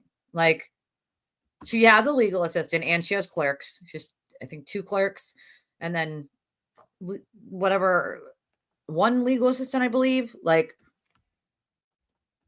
hate crimes are illegal, as far as I know. They are, but they never get taken seriously. That's half the problem. Fanny the Fan. You chuckle? I want to know what it means, goddammit. Tell me. Tell me. Well, a kick in the ass. Yeah, Fanny is a butt. We definitely don't. I mean, it's an old school way of saying butt, but we don't usually use it. We could have called her Fran the Fan, but I felt like Fanny went better. You know what I'm saying? Like, but she definitely does have to wade through a lot of crap, because the defense team waits until the very last second to throw shit at her, of course. Like, oh my God, imagine he'll have an absolute gasket blowout. Tell him he's not cool enough to sit with the family, even when he's not using his press pass to get in. He could still be sitting with the family. Just because he's not press doesn't mean he can't sit there with the family as not press. Apparently, he's just not cool enough to do that. He has to send his girlfriend in. I don't think I've seen her anyway in a while. So just wondering, like, are they completely thrown out to the trash? I mean, damn. Like, yeah, knock off 85% of the sidebars would be nice. Like, it would be nice. I've never seen so many friggin' sidebars a day in my life. Like, want to kick in a Fanny? Oh, he's wicked jealous of Nick. He gets really upset that Nick's on court TV. And, here's the funny part about that is the sewer turtle got himself banned from Court TV by calling one of the anchors the C word. And so the executive producer of Court TV was like, yeah, no, he's not allowed on my channel ever again. And it's his own doing. So he gets mad and jealous over other people getting airtime and told Nick Rocco that Nick Rocco shouldn't go on Court TV because if he can't go, no one should go. Now that doesn't tell you, like, you know, plenty of people have called him out for him trying to like be the bearer of what gets said in this case and what doesn't. And he said, oh, it's not my case. I don't own this case. Well, you certainly act like it. Telling people they shouldn't go on a TV program because you can't. Well, you can't because of your own actions, sir.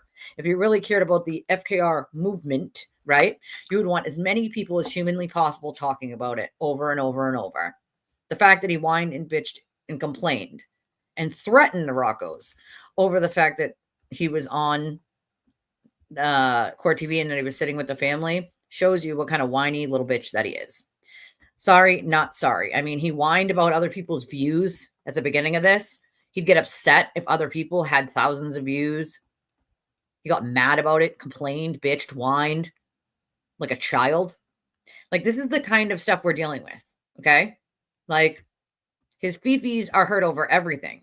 If anybody is telling him they like someone else on that side, he gets upset, he gets jealous, he starts spreading rumors, lies, he starts throwing little digs at you, and then he attacks. Does the same exact thing every single time. You can literally see it coming from a mile away. Like, if I was a juror, I'd be pretty pissed off at this point with all the breaks and all the stopping. I would want to go home. Like, I would want to go home. Like, just let's get this day over with so I can go home. You know what I mean? If I'm a juror. Like, yeah, he doesn't realize. Isn't that sad? Isn't that sad? He's literally just a useful idiot. Just a useful idiot. Literally. No. Yeah, defendants are not usually allowed to use their phones. That's for sure. Like, we didn't find out exactly what happened, but what we did find out is it sounds like the jurors must have been talking amongst themselves or to each other or one another, and they're not supposed to. So the judge sort of like scolded them and then switched the seats of two of the jurors. One of the male jurors that was sitting closer to the witness stand was moved to where a female juror was sitting in the middle back row, and she was switched to his seat next to the closest to the witness stand. So it looks like they probably were talking amongst themselves when they weren't supposed to be.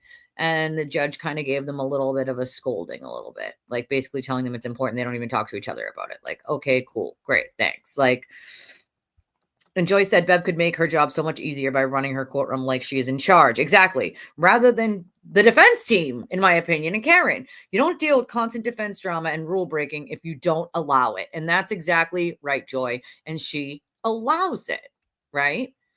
It's week 5, and we've only seen 5 days of testimony in 5 weeks. Well, that's the thing, right?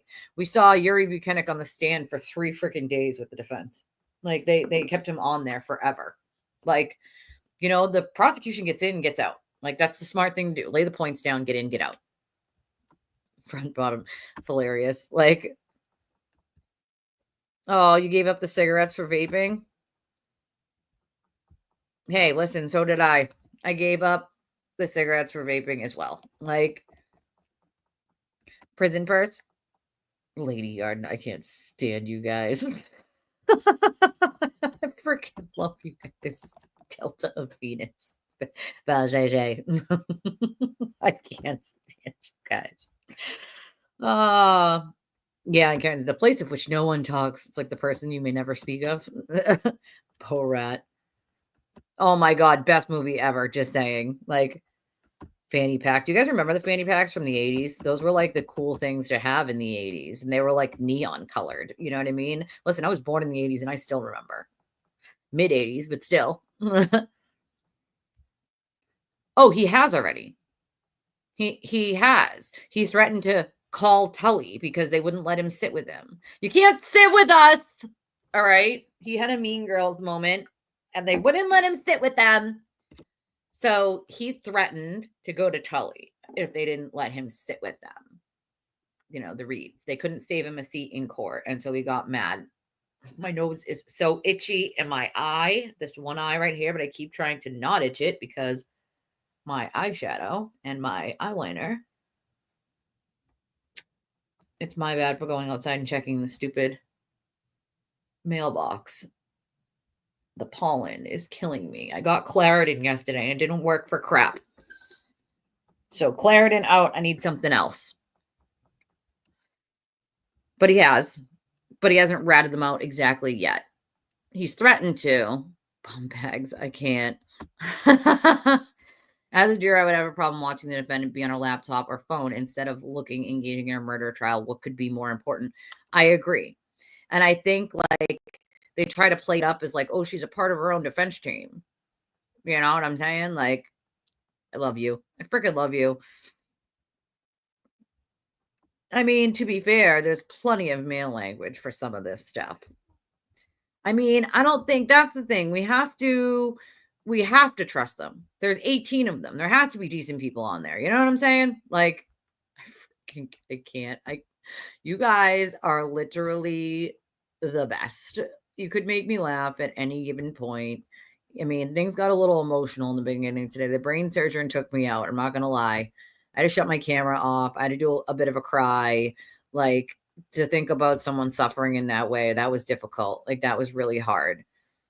Especially knowing the people that didn't see him there, and I know what they've gone through. So I can appreciate having some good laughs for sure, because I needed to be broken out of that sort of emotional sadness in my brain for John, Did you all make of them not? Well, they questioned, but they made two stupid questions about the scratch on his nose and how he wasn't a forensic pathologist and how he was. The guy's yeah, no, I'm not a forensic pathologist. I'm a brain surgeon. It's dude, he just made himself sound better than a forensic pathologist. And unless he meant for it to lessen what he was so you're not a forensic pathologist. He's no, sir, I'll answer that question for you. I'm not a forensic pathologist. I'm a brain surgeon. It just made him sound smarter than a forensic pathologist. Just saying.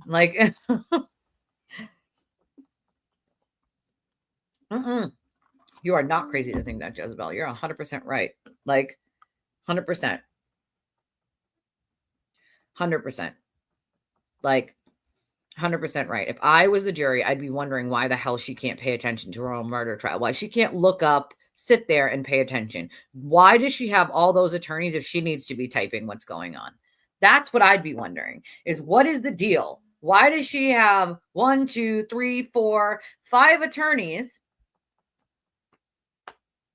and a tech guy and law clerks or students if she's going to be typing away on her own computer? Isn't that her attorney's job? Because if you're not pro se as a litigant, I don't really know what the hell you're doing. Also, I just want to thank Jack real quick. A little while ago while we were watching that, and I just remembered now, Jack sent a little donation. I'm trying to pull it up now, but my phone is very, very slow. $12.86. I love his random amounts. Said he thought he was way behind, but he's realizing there's been hardly any court so far today. So delays. And he said, I guess he'll catch up quickly. And you did catch up quickly. Jack, I appreciate you and your donation very, very much. The channel appreciates it. I will check email real quick to make sure I'm not missing anything in PayPal, but I didn't see anything the last time I looked. Nope. Okay, I refreshed it. There's nothing. I just wanted to make sure. I didn't need to thank anyone else. So thank you, Jack, and thank you, Grave, for your donations today. I appreciate you guys.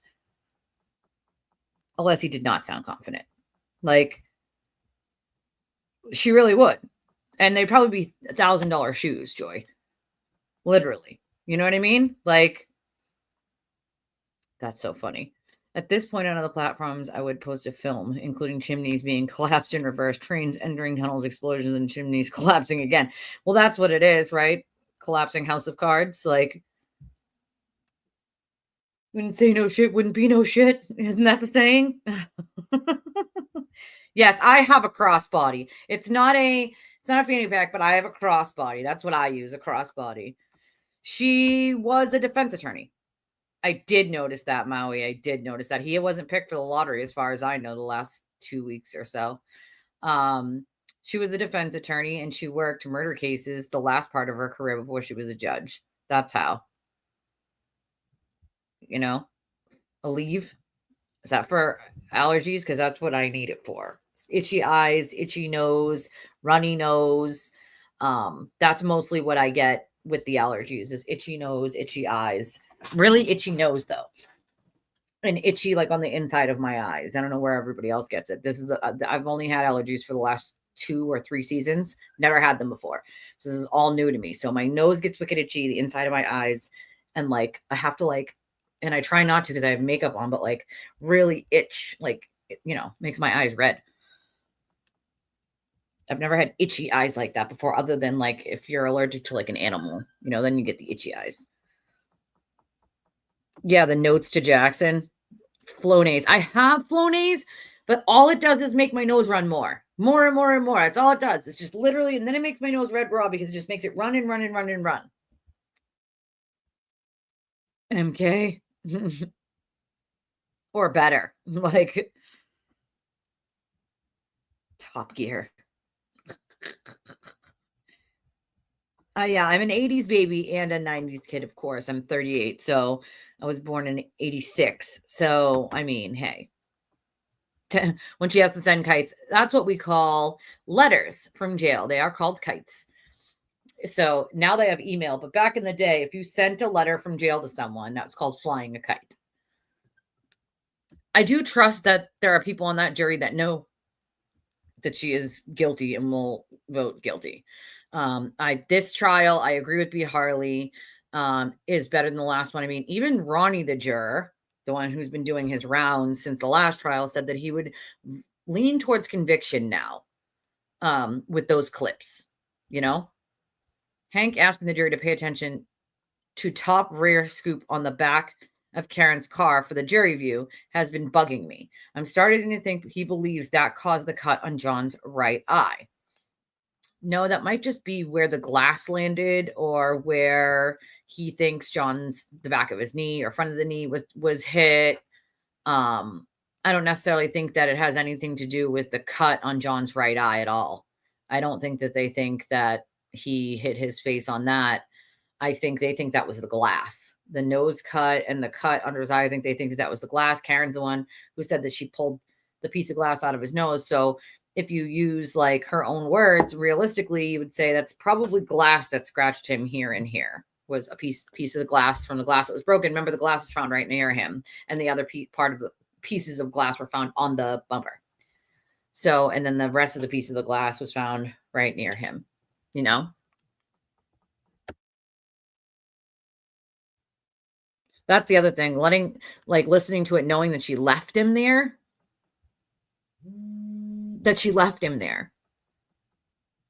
You know, like, and all the things that she's done since in trial and all the interviews, all the lies, like that was really freaking hard to listen to. Like, she wants the chicken ramen, probably. The beef is gross. Like, my daughter loves ramen. And I'm like, kid, you can't have this all the time. It's got too much salt content in it. Well, that's the thing. She just shouldn't need to do a damn thing. Like, Alessi. That's who would try to dispute what a brain surgeon says, Alessi, even though he has no idea what he's talking about, right? Exactly, Anna. Exactly. A moron. Exactly, B. Harley. That's right. Like, 100%. 100%. Oh, John's on for his like lunch thing. Crap. I don't know if we have time to go look now. I'm behind in the comments. You know, she probably is. Overpriced suits, overpriced shoes. I mean, I thought she sold her shoes, guys. Remember? She had to sell her shoes. Like, I don't believe that for 1 second. Do I think she probably sold it and like autographed it? Sure, but I don't think she sold all of her thousands of dollars worth of shoes. Like, you know? And he did clearly say that he fell. Like, and that he's seen, okay, it is for allergies. Good. I'm going to have to look into that then. Beacon East. Dr. Wolf basically destroyed their third-party jumping John. They did, and they haven't really even been able to, like, sort of tout that third-party conspiracy out there with the jury. So the jury is sort of just wondering why. If I'm the jury, I'm wondering, right, why you're pointing the finger at EMTs and firefighters and Chief Berkowitz, who's no longer alive, and all Proctor, but like none of you haven't shown us a bit of evidence that anybody did anything. Like,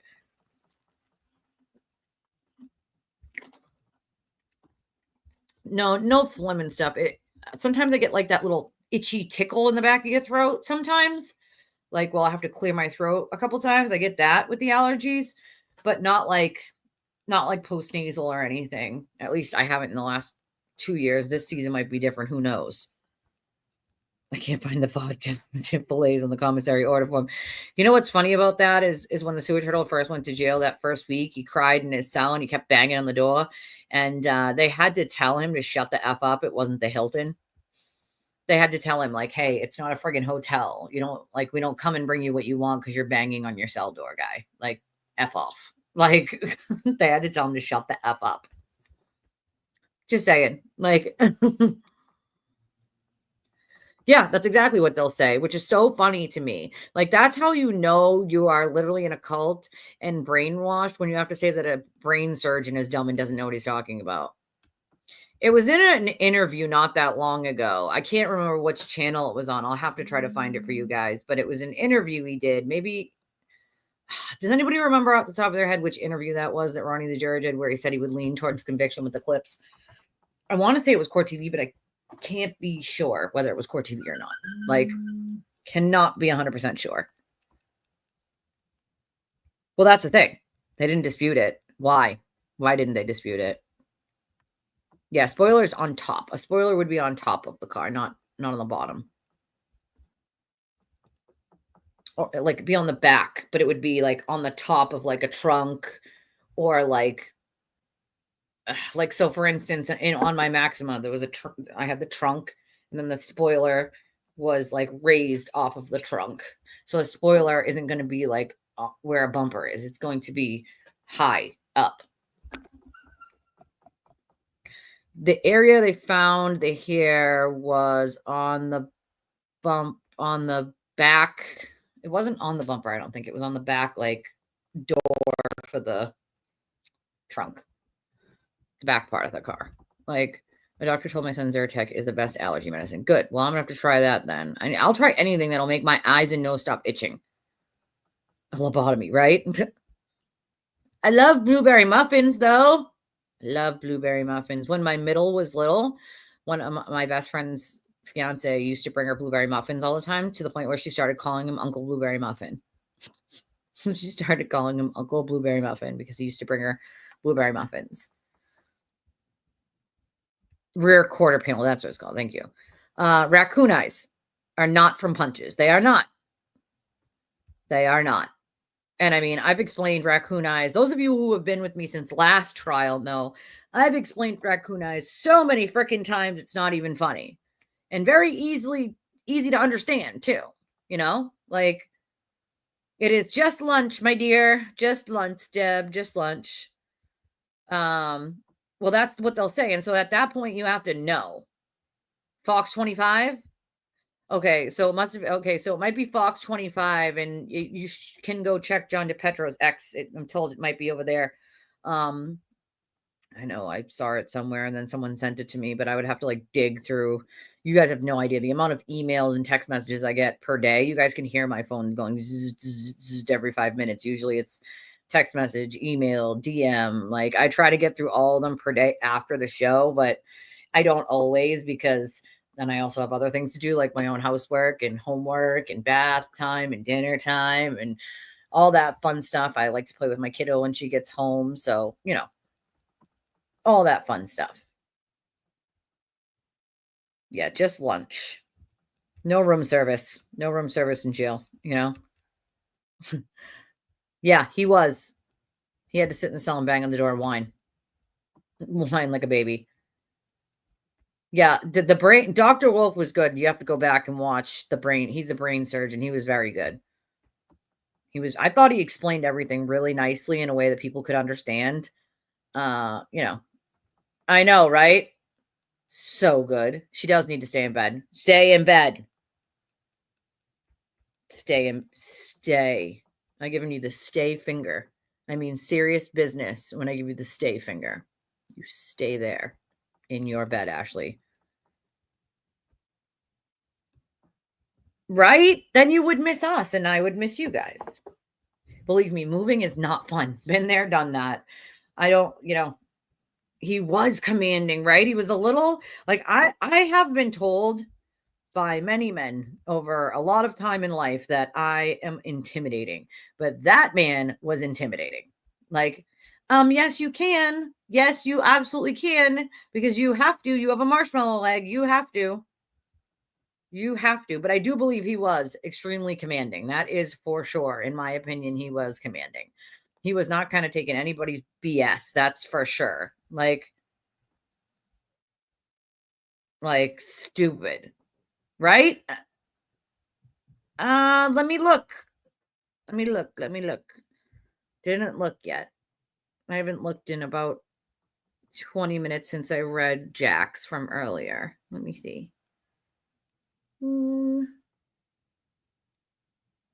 Was it today, Elaine? Don't see anything.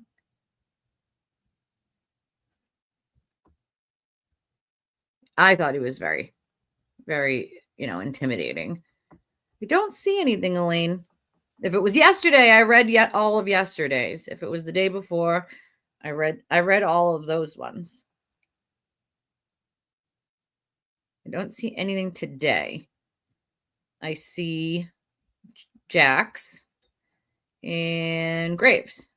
Those are the only two I've gotten today thus far. Yeah, it's the only thing I've gotten today. Just those two. Maybe I can open. Let me make sure. Let me open the apps just to make sure. Yeah, it was 30 minutes ago. Interesting. Which app or which platform? Maybe if I open it. So nothing other than Graves on Cash App.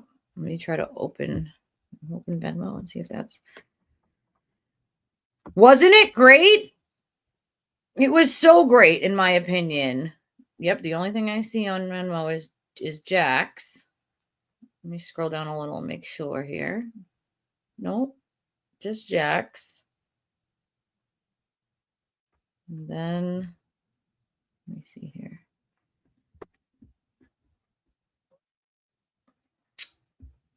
Revolut. Oh, let me check. Usually Trisha's the only one that uses Revolut, but usually when she does, it does pop up at the top of my screen. But let me open it up and see if it just didn't pop up at the top of my screen or something.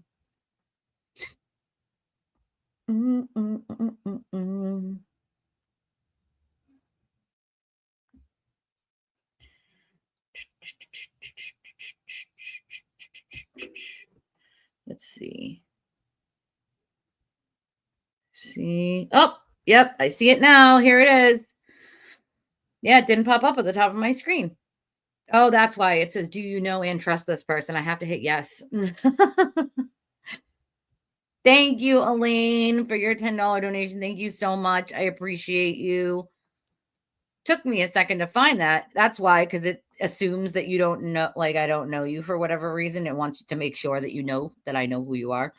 That's kind of cool, but also like kind of annoying, Revolut. Thank you, Elaine. I appreciate it. Thank you so much. Thank you for telling me too, because I don't usually open Revolut often because Trisha uses it and hers pop right up at the top. So I don't think to go in and check it. Isn't that cool though? It shows you like yours was British pounds. And so it shows you like the different things. If none of you have ever tried Revolut, it's kind of cool. Like it shows you all the different ways that like you can, do, from all the different countries that you can send and receive money from. It's kind of cool. Like it's kind of cool. And I don't know if they, I mean, you'd have to ask Trisha or Elaine if they charge like, you know how they do exchange rates or whatever?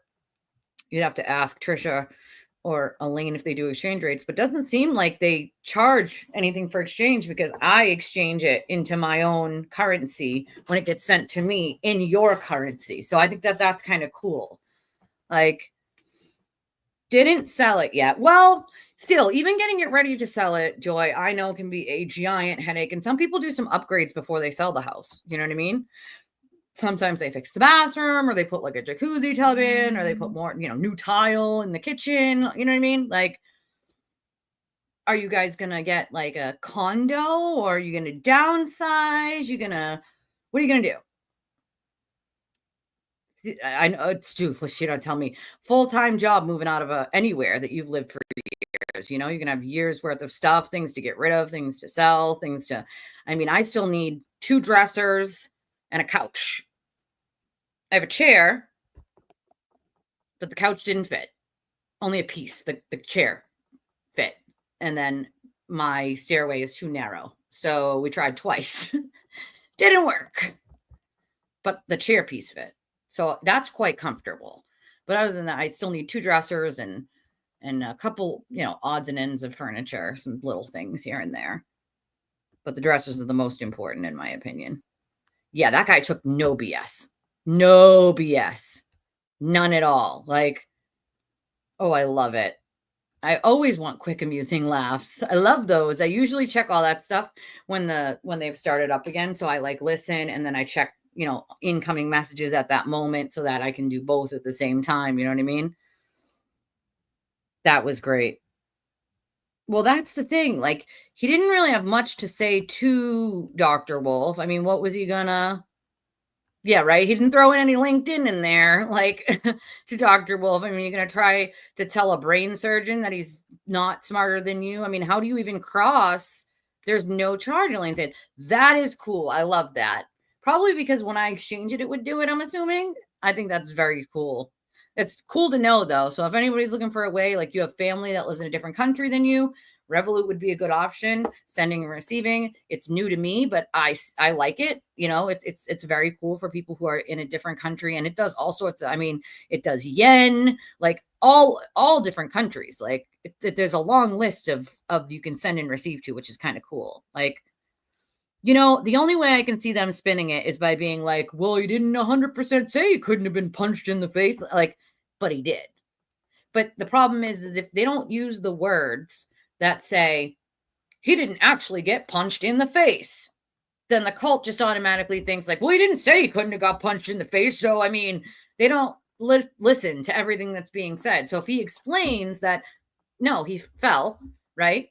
And that would cause that, like, you know, they're going to sit there and say, well, he didn't say X, Y, or Z. Like, that's the only thing you could possibly say. What are you going to say about a brain surgeon? You're going to say the brain surgeon's dumb? Like all of you are much smarter than the brain surgeon? The whole cult is smarter than the brain surgeon, right?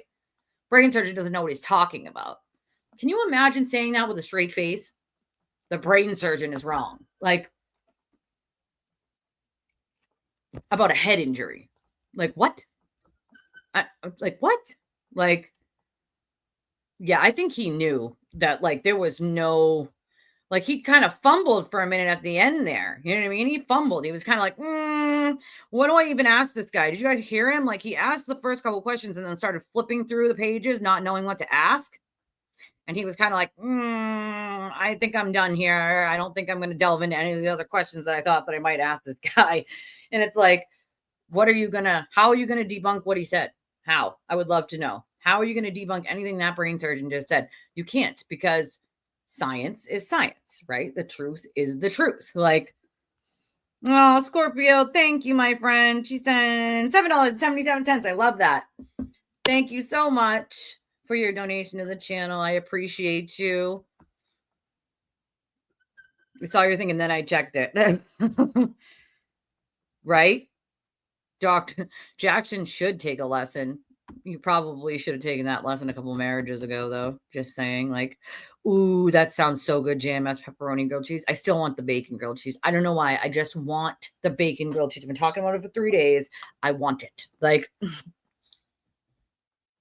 2 separate and much smaller houses. It's probably more manageable that way though, right? Like, of course he didn't pack a single box, but then complain about how many boxes there were or how he had to carry his own things. Like, oh, you had to hire people? Oh, man. Oh, you complain about how they packed. Well, then pack it yourself, you know? Like, it would part the Red Sea. You know what I'm saying? Like, oh, Maxwell Edwards, a.k.a. the cult. You poor thing. Coming in here isn't going to help you. It's not going to help you. If you think coming in here is somehow going to rattle my viewers or something, like you've lost your ever-loving mind. So sad for you. Like, I did notice that. I assumed maybe they would use little, but they didn't. I don't know if they're going to. I mean, I thought maybe they would use her for Hanley, Christina Hanley. I mean, is she going to cross anyone is the question. Or is she going to maybe use a direct on any of them? Maybe Dr. Russell? Imagine, maybe Dr. Russell? Like, yeah, we had a live one. I got rid of it. I understood what he was saying. Like, you know what I'm saying? Like, so if we understood, you know, I mean, come on, Maxwell, aka fake account for a cult member. What did you think was going to happen? You were going to come in here and say some dumb shit, and like my viewers are going to be like, "Oh, we're out now because you said stuff." Like, I mean, what are you accomplishing? Go back, run back to the cult HQ. They're calling. They called. They're paging you. You got to go back there now. Your leader needs you. He's hiding in his turtle shell. He needs you. Like, you know? Yeah, more brains than a pathologist. That was a good answer. Like, lawyer, you know, honestly, is less is more. Not talking bad about the doctor because you know him. Yeah, well, that's, you know. You know.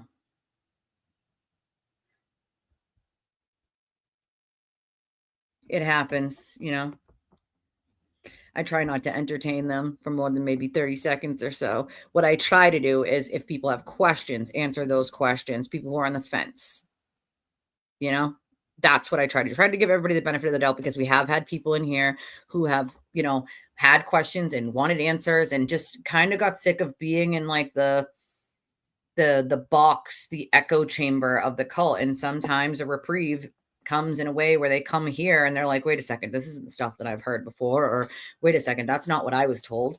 And they listen and they ask questions. And sometimes it actually changes their mind. Like sometimes it won't ever change their mind if they're not open and willing and looking for information, but sometimes it does, you know? A smaller house, smart. Ooh, Texas, North Carolina. Listen, if you go to North Carolina, you let me know. We'll have to set up a visit. North Carolina. I have a friend that lives in North Carolina who might be coming up in the summer sometime. And I cannot wait to see her. But that's, I think it takes about, I'd say North Carolina probably takes about 12 to 16 hours from here or so, give or take, depending. But it's not that bad of a drive, you know? I'm glad you're looking at other places.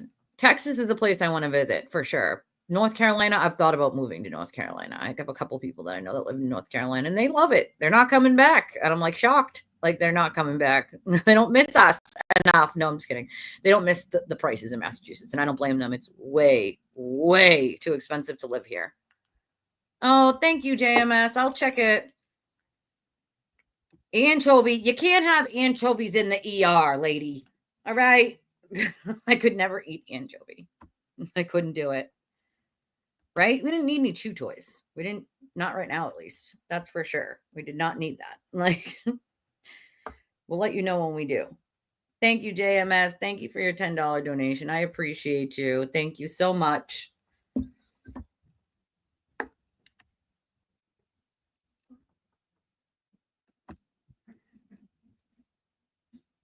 I hear you. You know, I wouldn't mind a change eventually too. I've thought about it. It's about actually like having the money to do the whole thing. You know what I'm saying? Like you just, hold on. Incoming. Hold on.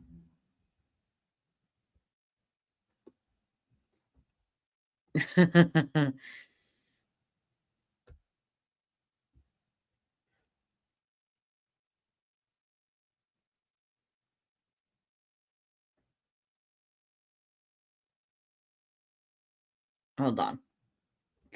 I might be able to. Thank you, JMS. I appreciate that very, very much.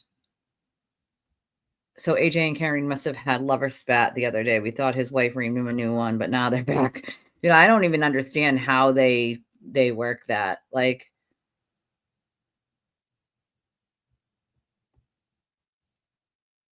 okay. So there's a text I have from a friend and a friend's mom. And I think, okay, so one of them says, best witness yet. Alessi said, no further questions, like a submissive dog, LOL. And the other one says, absolutely, John's swollen black eyes were caused from him falling backwards and fracturing the back of his skull. He was never punched. As an OR scrub for 46 years, I knew that. Karen and her many lawyers are grasping at anything they can to save a self-centered, spoiled, aggressive, nasty biatch. My heart goes out to John's family, especially those two kids he was taking care of and his mother. Like, that doesn't tell you everything you need to know. Like, like,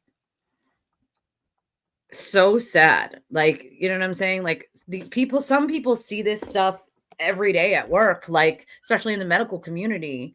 Like, this is something that they notice. You know what I'm saying? Like, they notice when something ain't right, when a defense is lying, especially when they see these kinds of things all the time.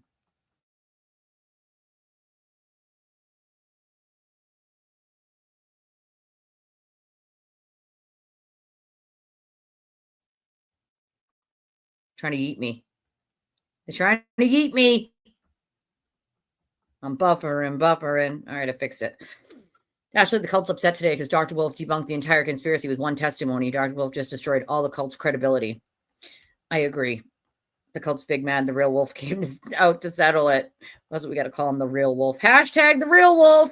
Like, when you're on social media today, during or after trial, make sure that when you're talking about this specific doctor, you just hashtag the real wolf. Like, that'll piss him off. Get that one trending. That'll piss him off enough, like, that'll be that. Like, that's, if I had a big house, that's probably the same. I spend most of my time obviously in the office / playroom and my bedroom and living room. Obviously the kitchen is when you're cooking, you're not really spending much time in the kitchen other than cooking, right? Or cleaning.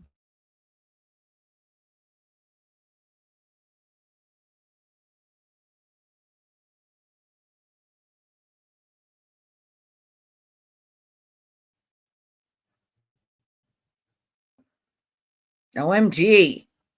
Why does it keep trying to buffer me out, man? StreamYard, get your crap together. I don't pay a ridiculous amount of money per month for this, for it to keep freaking yeeting me out.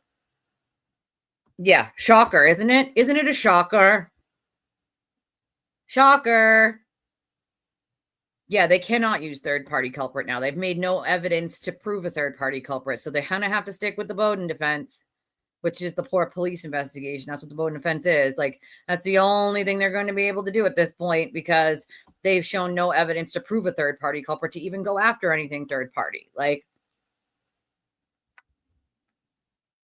well, I think they thought that they would somehow develop it as they tried to last time, but they couldn't even make those correlations last time. Not sure why they would think that they would make them this time. And they haven't really been able to do third party this entire time. Like, they can bring certain people up, but they cannot, like, use them as a third party culprit because there's no evidence to prove they're a third party culprit. So they can't use that defense. They have not developed it to use it. It's just not going to happen. They have to stick with the Bowden defense, which is what they should have done the first trial anyway. Like, oh, staging stuff. That's got to be. I had a friend who was a realtor. God rest her soul. She died in a car accident, but she was great at her job, but she used to hate staging, which was like putting sheets on the beds, getting the flowers, and like, when you're showing a house and staging them for photos and stuff, she hated it. Hated it. You can get a ton of land in North Carolina too. Like if I was going there, I just wouldn't go there alone. Like me and another friend have talked about eventually trying to buy like a side-by-side 2-family or something, or if somebody we knew owned a side-by-side 2-family down there, we would go down there and rent it. But it would have to be like, we wouldn't go alone. You know what I mean? Like we'd want to go with at least someone we know. Like, but I've talked to, we were serious about doing it for quite some time. You have to have the money to be able to do it though. That's the problem. Like, yeah, mass is bad. It's just bad. People are moving out of here in droves. He was. Did you see him laugh? He did laugh. He did laugh. Karen convicting Karen. That's a good one. Jen did tell her to shut up and she didn't listen. She did not listen. Yep. Hashtag the real wolf. Hashtag the real. I've thought about Texas too. I don't know anyone. I know 2 people in Texas, but they're at 2 completely different points in Texas. Texas is huge. So huge. So huge. Oh yeah, no, she can't tell you to get rid of your favorite thing. Especially if it's in the kitchen. They can fix that when they move into the house, She says paint it tan to sell it. No. They can paint it once they've bought it. How about that? Them apples. Like, yeah, Joy's got to get on the Discord. Get on the Discord, Joy. Get on it. You have to. You will love it. It's definitely something that, like, when you're like, done for the day, doing what you need to do, you can always just pop in there and get a funny joke and a quick laugh real quick, say a couple witty things, get off, go to bed, feel good about it. There's also we have a voice chat option where people can actually talk to each other, or obviously the numerous like channels inside my channel of things that you can talk about, different cases, your pets, memes. We got all sorts of stuff going on. Good recipes. I need to go tanning so bad. So bad. They say it's good for my psoriasis. And I tend to believe them. Although this rosacea that I have going on, part psoriasis, like on my face, it makes my face very red in certain spots. And it drives me absolutely bonkers. I need like a medical facial, like a peel or something. Detach. I don't know how I would be able to detach. I always said that if I hit the lottery, I would buy my grandparents' house back. I grew up in that house, The snicker was funny. Like, well, that's the thing. Did they prove that even a little bit? Nope. Nope. And once again, they have a couple, expert witnesses, but those expert witnesses aren't going to prove anything. Nothing. Not a damn thing. Where are they, by the way? They're taking an hour for lunch when they were only supposed to be taking a half hour. That's interesting to me. Cool. Cool. Leon said, I have a feeling the defense won't call Proctor either. I don't think so either. I think they want him as this nefarious boogeyman. If they call him, they risk Hank being able to redeem him on a leading cross. Exactly, which is why I don't think he's going to be called. I think you're not going to see him. You're not going to see the Alberts or Brian Higgins. I think you're going to see Russell Green, Garrett Wing, and the 2 other experts, and I say that lightly, from ARCA that the defense has. Pretty much that's it. Like, ugh, psychos. Gotta love them. Harley, I love that name. My friend had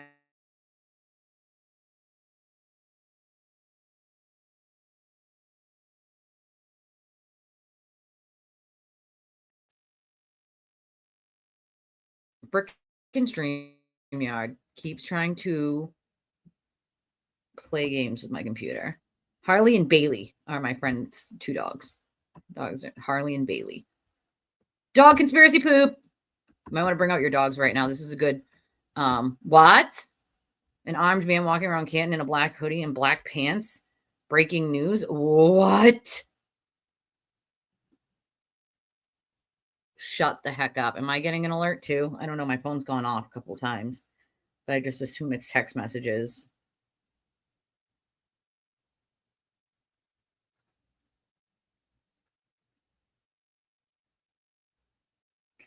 Boston News, Canton police searching for possibly armed suspect wanted for threats.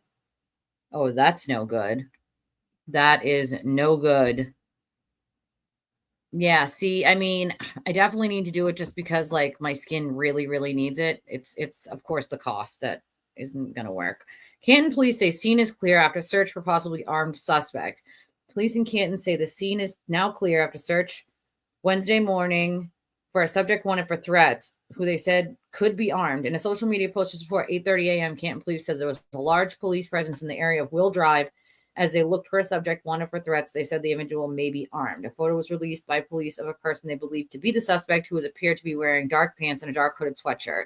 Community advisory. There's a large police presence in the Will Drive area looking for a subject wanted for threats. The individual may be armed. Police drones, canines, and the Massachusetts State Police Air Wing will be on scene. The photo attached is believed to be the subject, and it just shows a guy, dark pants, dark hoodie, walking through what looks like a parking lot. Police drone units, canines, and the Massachusetts State Police Air Wing were all said to be participating in the search. Aerial images from the scene showed multiple Canton police cruisers and at least one state police cruiser in the parking lot of what appeared to be an industrial building of some sort. A drone has also been seen being deployed. In an update around 9:15 a.m., Canton police said the Will Drive scene is now clear and that their investigation was ongoing. In a press release issued Wednesday afternoon, police say they initially responded to an address on Will Drive to investigate a subject believed to be on the property with a firearm. Witnesses said the person had an object believed to be a firearm in his waistband. The subject then left the area on foot. After an extensive canvass of the area, police said they were unable to locate the person. They said they believe this was an isolated incident and that there is no threat to the public. Well, clearly there is a threat to the public, obviously, if that person is walking around. 5 minutes? Let's hope so. Yeah, she'll never take that stand. Dr.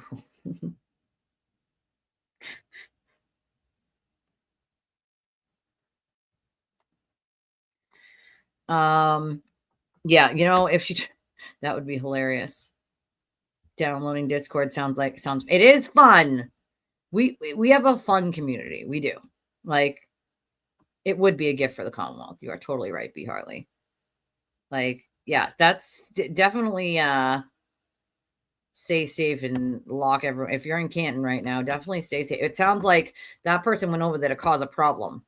Like, so maybe, you know, everybody stay safe, please. It sounds like if it's an isolated incident, they haven't found that person might come back to that area. So if you live in that area, please keep an eye out and stay safe. Lock your doors. Don't go out if you don't have to until they catch this person. Like, you know?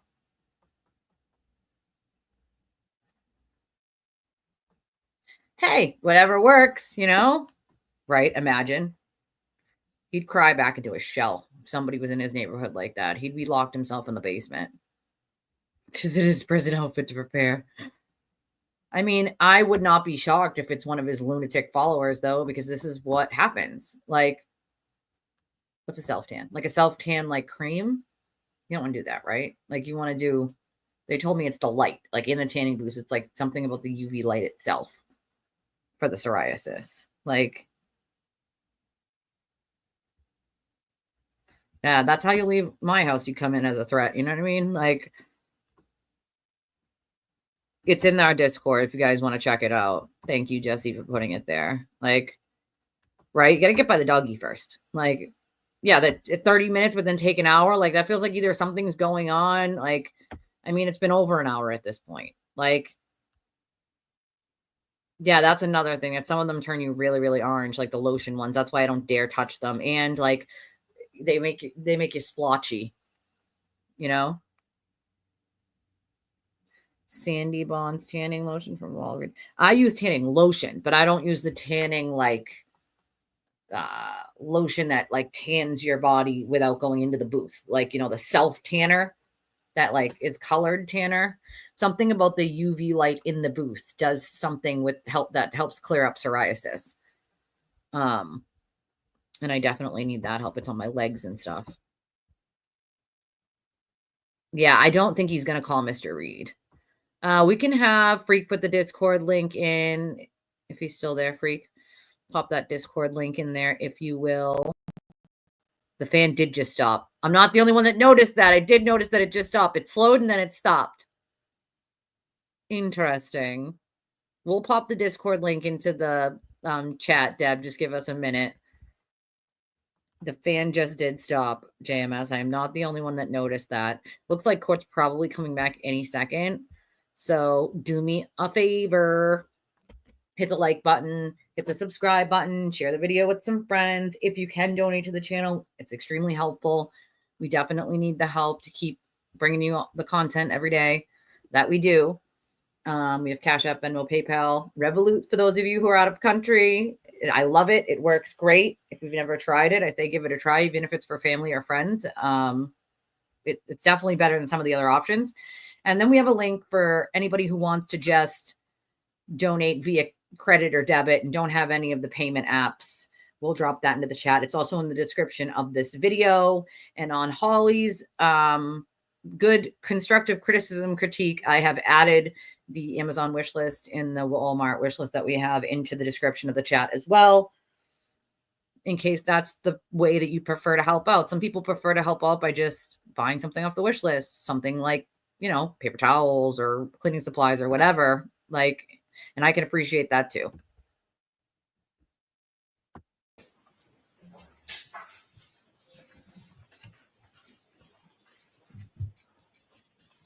Whenever you're ready, Mr. Hanley. Thank you, Your Honor. Now, Ms. Hanley, when we left off discussing the comparative analysis you did between item 7-18.18, Mr. O'Keefe's clothing, and item 3-1, the taillight housing or the plastic within the taillight housing of the defendant's car, correct? Correct. And there were a number of different instruments that you used through the course of your examination and analysis, correct? That's correct. And what were those instruments that you used again in that portion of the analysis? Sure. So I used a polarized light microscope, a comparison microscope, an FTIR, and a microspec. And Your Honor, may I approach? Yes.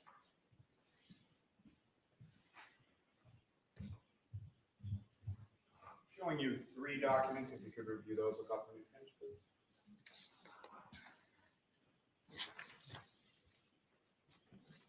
And do you recognize those? Yes, I do. And starting with the first page of that 3 pages, what do you recognize that? It is the FTIR comparison data for the clear plastic from item 3-1 and the clear plastic from item 7-18.18. If I could direct your attention to the second page within that, what do you recognize that? So this is also FTIR comparison data from for the red plastic from item 3-1 and item 7-18.18. And lastly, the third page within that set, what do you recognize that? So this is the comparison data from the microspec from the red plastic from the item 3-1 and the red plastic from 7-18.18. Your Honor, the Commonwealth will seek to introduce and admit as the next 3 exhibits individually. No objection, Your Honor. All right, thank you. You want them marked individually or you in a set? Individually, please.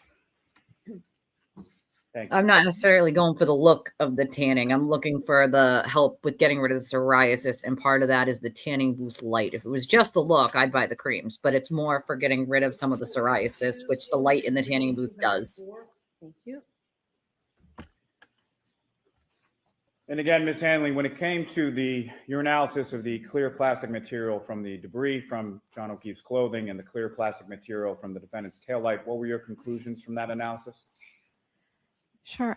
Upon comparison, the clear plastic from item 7-18.18 was found to be consistent in color and instrumental properties with the clear plastic from item 3-1.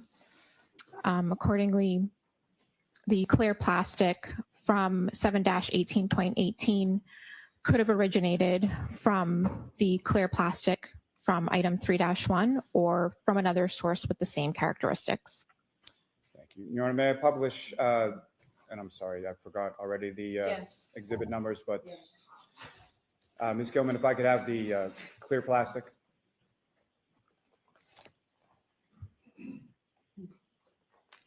And Ms. Hanley, can you describe for the jury what we're looking at in this, what's up on the screen right now? Sure. So this is the FTIR comparison data of the clear plastic from item 3-1 and the clear plastic from item 7-18.18. And Ms. Hanley, if you could, using the laser pointer before you, if you could direct the jury's attention to which is which as far as the top and bottom. Sorry.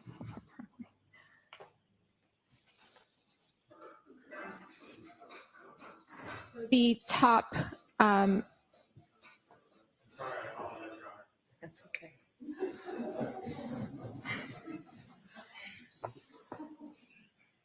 The top spectrum is item 3-1, and the bottom spectrum is item 7-18.18.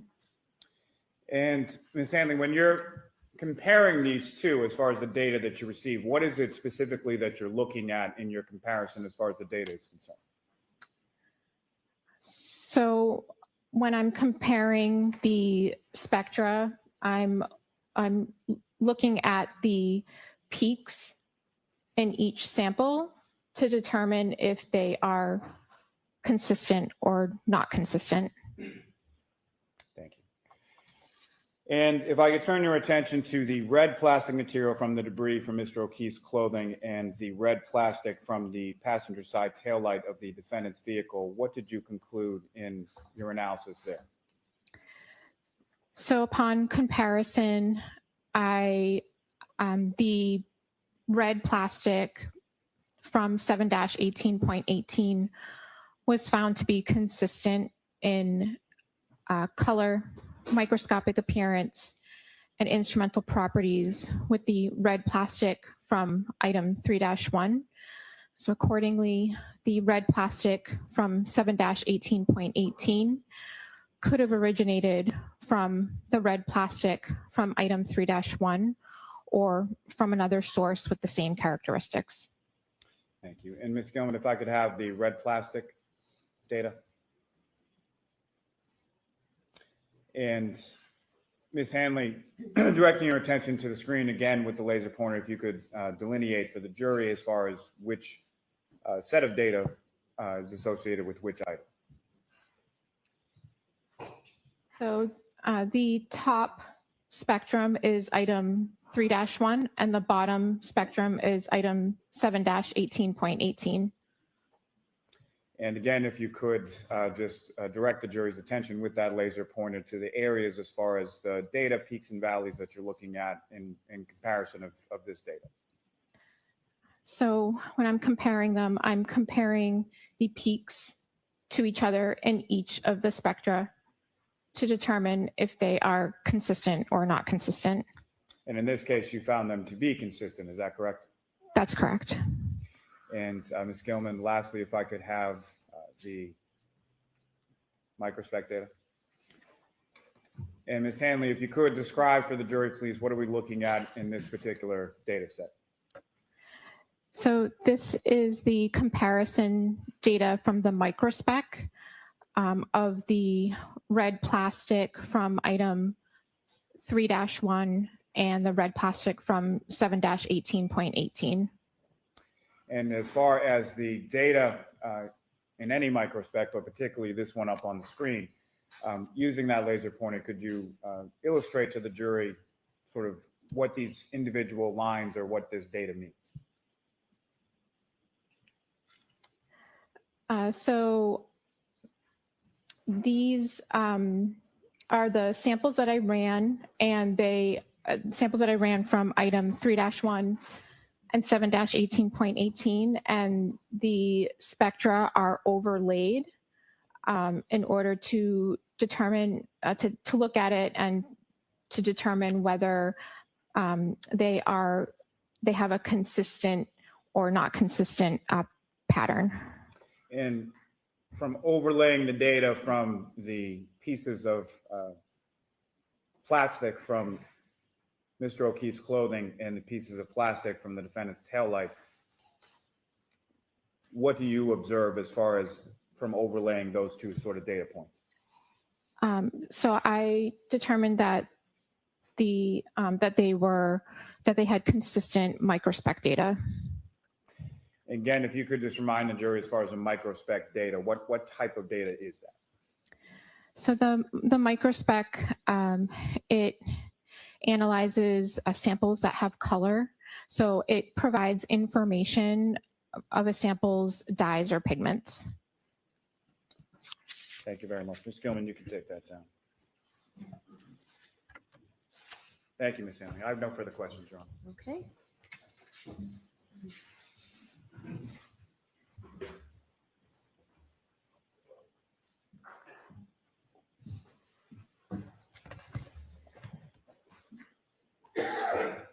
Good afternoon, Ms. Hanley.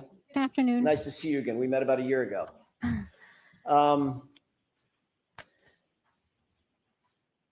First things first, you were just talking about some plastic pieces in 7-18.8, correct? It was 7-18.18. 0.18, I left a 1 out. 7-18.18. We're dealing with a lot of numbers. I'm going to see if we can cut through that here in a second. Sure. First of all, you indicated that you were doing a comparative analysis in different, sort of different categorical ways, using microscopy, using the microspec, using the FTIR. I think you also use the FTIR in that as well. Yes. And you indicated that your analysis concluded with those pieces could have come from the same source, from the source in 3-1, the taillight. But you're not conclusively saying they did, correct? It could have come from, they could have a common origin, or it could have come from another source with the same characteristics. Right. So in other words, another way to say that, Ms. Hanley, is it may have come from the taillight, may not have. It's a possibility. Okay. I also want to ask you real quick about the Yeah, it came from the snow. You were shown an exhibit. I think it's exhibit 200, and I think we have that available. The other plastic that was in the area. Let's cut the lights. I think. Come on, man. The lighting The jury's is dumb. just fine.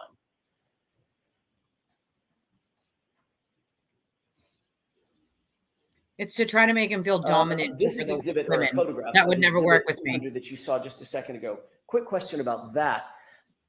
In your inspection of that taillight, it's true, is it not, that is manufactured entirely of plastic or plasticine pieces? There is no glass in that taillight, correct? I have to check my notes. I don't think I noted any glass. Okay. So in other words, there's no, From a you didn't picture. note any glass inherent in the manufacture of that taillight. It's basically plastic. Someone said AJ always crosses the female witnesses earlier. Yeah, I think most of the parts were plastic. I'm not 100% sure if the entire thing was plastic. There may have been other material, but portions were plastic. But you certainly didn't see any glass inherent in the manufacture process. I'd have to double check my notes, but I don't think I did. Okay. Do you want her to check her notes? Why don't you? No problem. Are your notes in front of you? Yes. With the court's permission. Sure. Like, what about the light bulb? You know what I'm saying? Like, that's glass, usually. Just saying. Like, yeah, that's more expensive here. Well, to be fair, everything's freaking expensive here. You know what I mean? She is giving the death stare potluck. You noticed. The smugness, Deb, it kills me.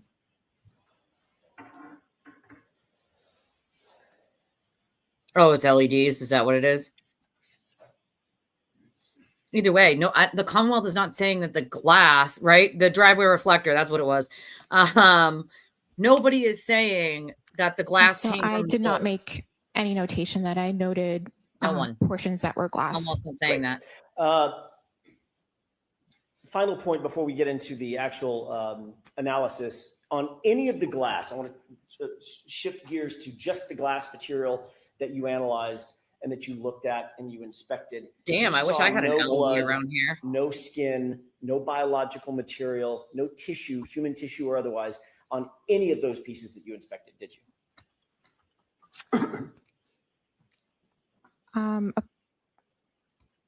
Upon examination of those items,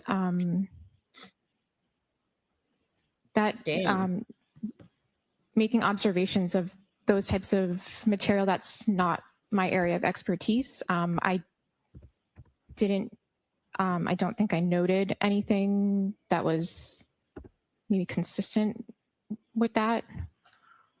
So in other words, even though you're not in the bio material expert section of the lab, you certainly would have noted if there was skin. Yeah, that's or outside her biological scope. Material or obvious blood on glass pieces. You're looking at them in many cases through a stereo microscope, correct? Yes, I would have made note of observations of anything that I would have noted on the surface. Great, and you did not, because you didn't see anything. All right, I got to conspiracize in the bathroom. Be right back. I think I just made note. I have to check each item, but I think I did note that there was some dirt debris on some of the items. But not biological material. I did not note anything that would be maybe consistent with that. Great, thank you. I want to talk about the comparisons that you did.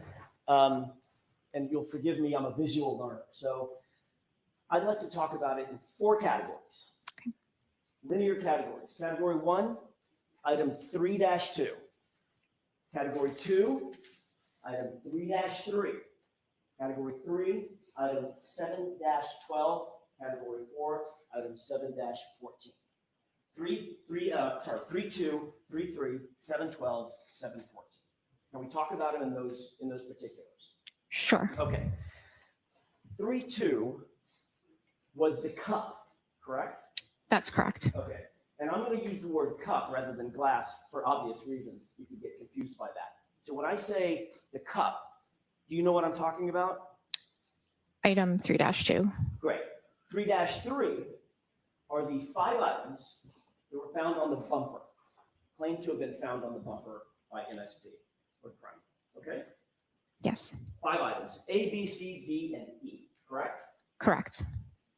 Item 7-12 are 9 items, glass items, that were recovered at 34 Fairview by Trooper Buchanan in an evidence envelope, correct? So sustained as to who they were recovered from. Sure. Did you receive the items along with an evidence envelope? I need to double check if it was an envelope, but I received it packaged. Okay. And the packaging normally, in normal circumstances, the packaging comes with labels.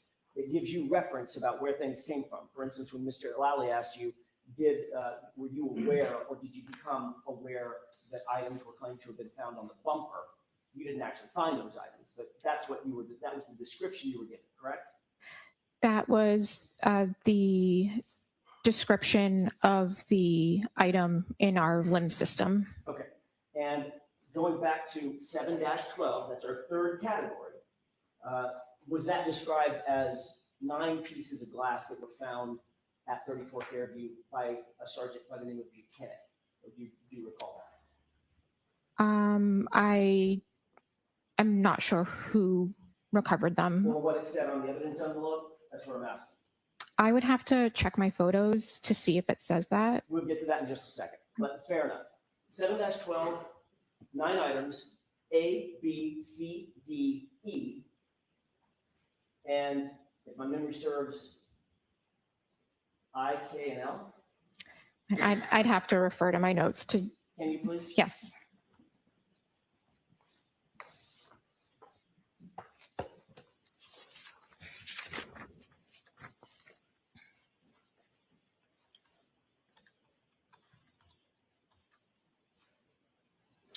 So the 9 pieces of glass from 7-12 were labeled A, B, C, D, E, F, I, K, and L.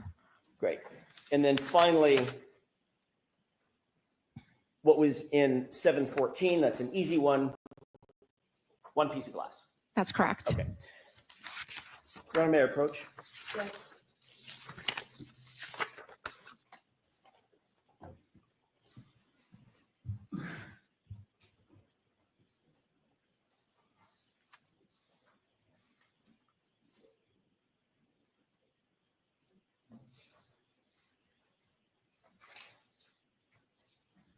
If I could, Ms. Hanley, I'm going to hand you photographs. That should be 2 photographs of the exact same thing. Do you recognize what's depicted in that photograph? I've never seen. I did not take this photo. Understood. So I'm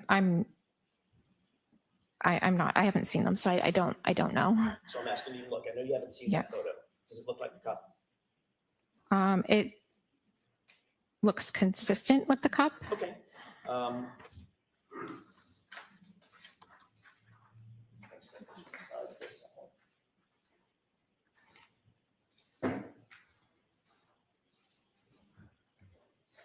Take a look at the second photo. Do you recognize what's depicted in that photo?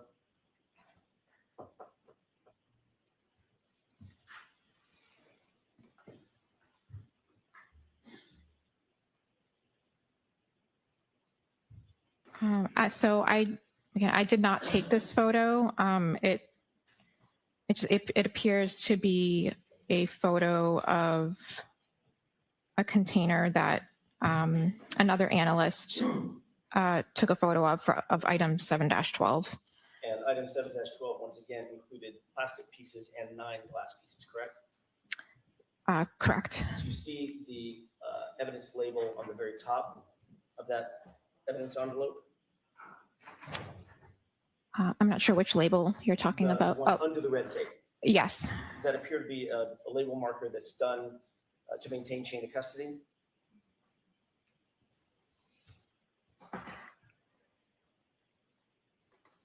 So I think that label.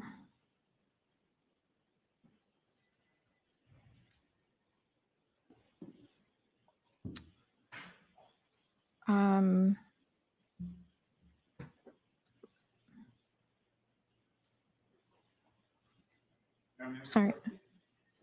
Sure, can we bring these over to the side? Sure.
Sorry, guys, I'm taking an important phone call right now. Hold on.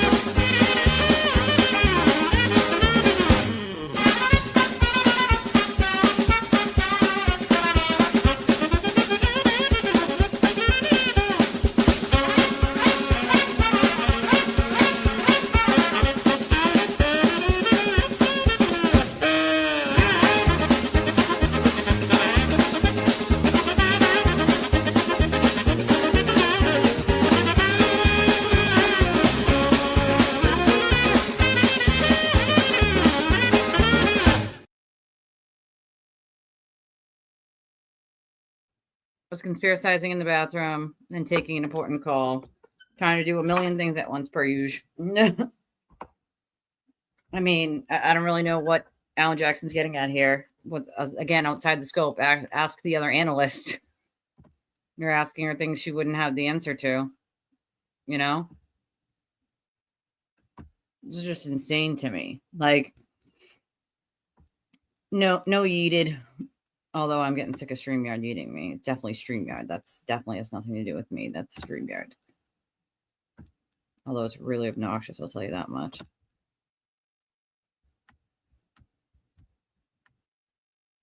Definitely up to something. I agree with you, Joy.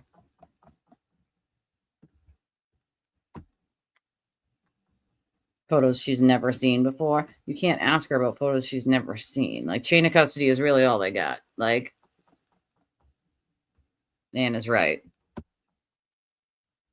Like, this is compelling stuff. Super compelling.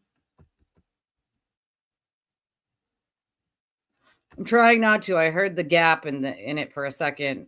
I try to like listen at the same time as doing other things. I don't always get it, but I did this time. Might have taken a minute. This was number 5 on the sidebar.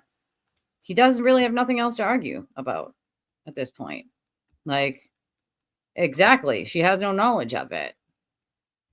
Definitely too much for Alessi to handle, right? As long as he can't crap about her CV and her LinkedIn profile, like, There is sometimes we're at sidebar in an effort to try and speed things up. So even though we take your time that way, this should. I don't like the lying. Move a little. It's not to speed it up. It's because you're pandering. Let's get real here.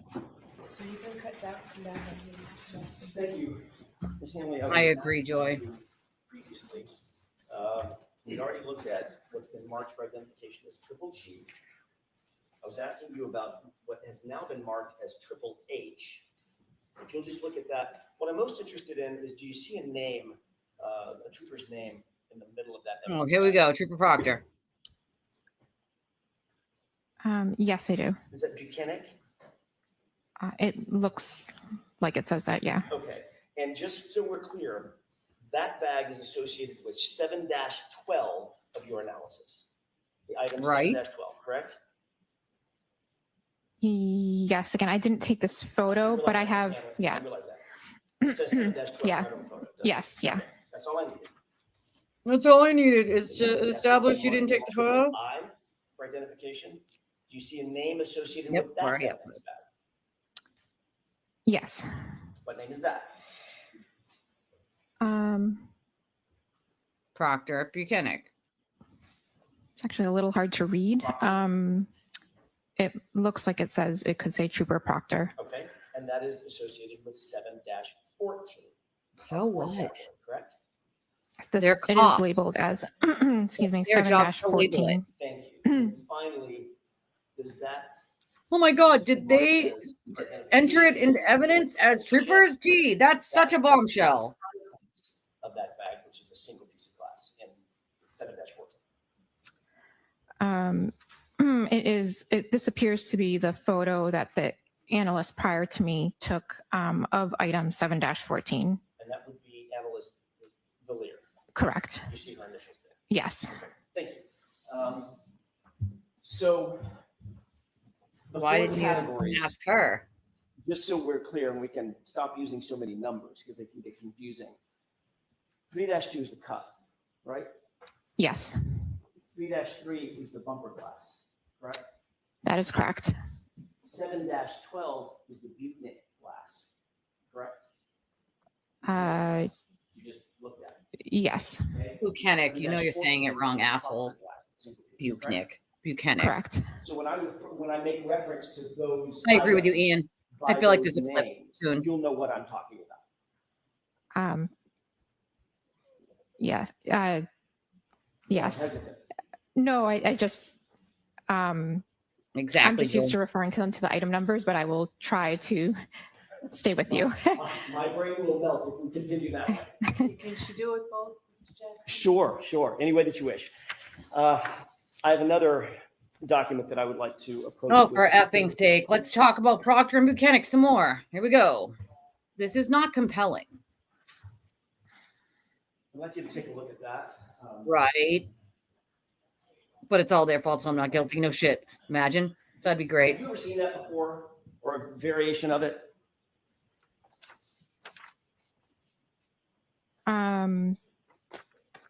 Fact, Yes. Deb. Fact. Saw it last year, correct? Or something close to it last year? Yeah, it looks consistent. Okay. Okay.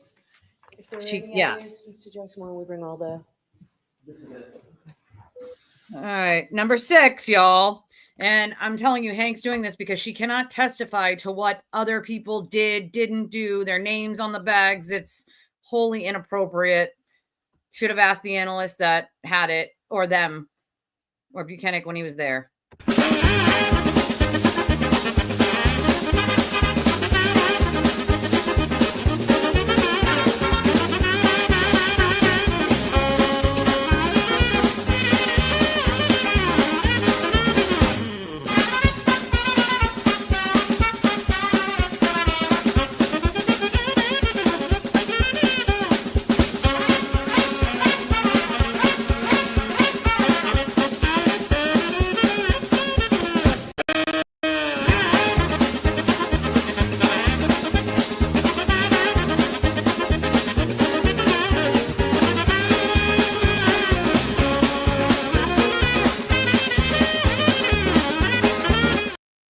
We're a crude bunch, Deb. It's not crude. We're all crude over here. It's really fucking old, you know?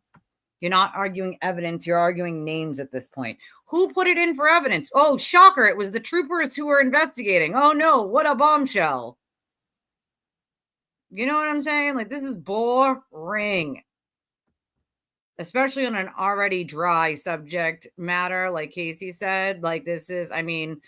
defense shenanigans throw in. I don't think you're pleasing the jurors in this. Like, he is changing it so that she gets confused. She knows the numbers. She knows them by numbers. That's the way it should be referred to, so that she can just get through the questions without having to think about it. Like, that's all they can do is blame the cops. That's it. That's all they can do. But this is exactly why Hank's bringing it. He cannot sit there and question. You question her about what she did, about her, role in it, not everyone else's. That's a part to try to use third-party culprit without using third-party culprit. Absolutely not. That's all they do is move the goal post, right? It's gonna be all sorts of. I hope they have a clip. Like, give us a clip. Give us a clip. Give us a clip. I'm sure Hank has more clips. I mean, come on, he had 400 hours, right? Like, I mean, friggin' 6 sidebars. Good thing I changed my number down to like 8, but still, I think we might go over that at this point. We're at 241 and we're at 6. We're at 6. And I changed mine lower because we had that whole shenanigan this morning of 2 hours of talking to the jury. Like, sorry, I'm trying to go through my notes, make sure that I mark it off here. Just utterly ridiculous, if you ask me. Like, utterly ridiculous. Here it is. 6.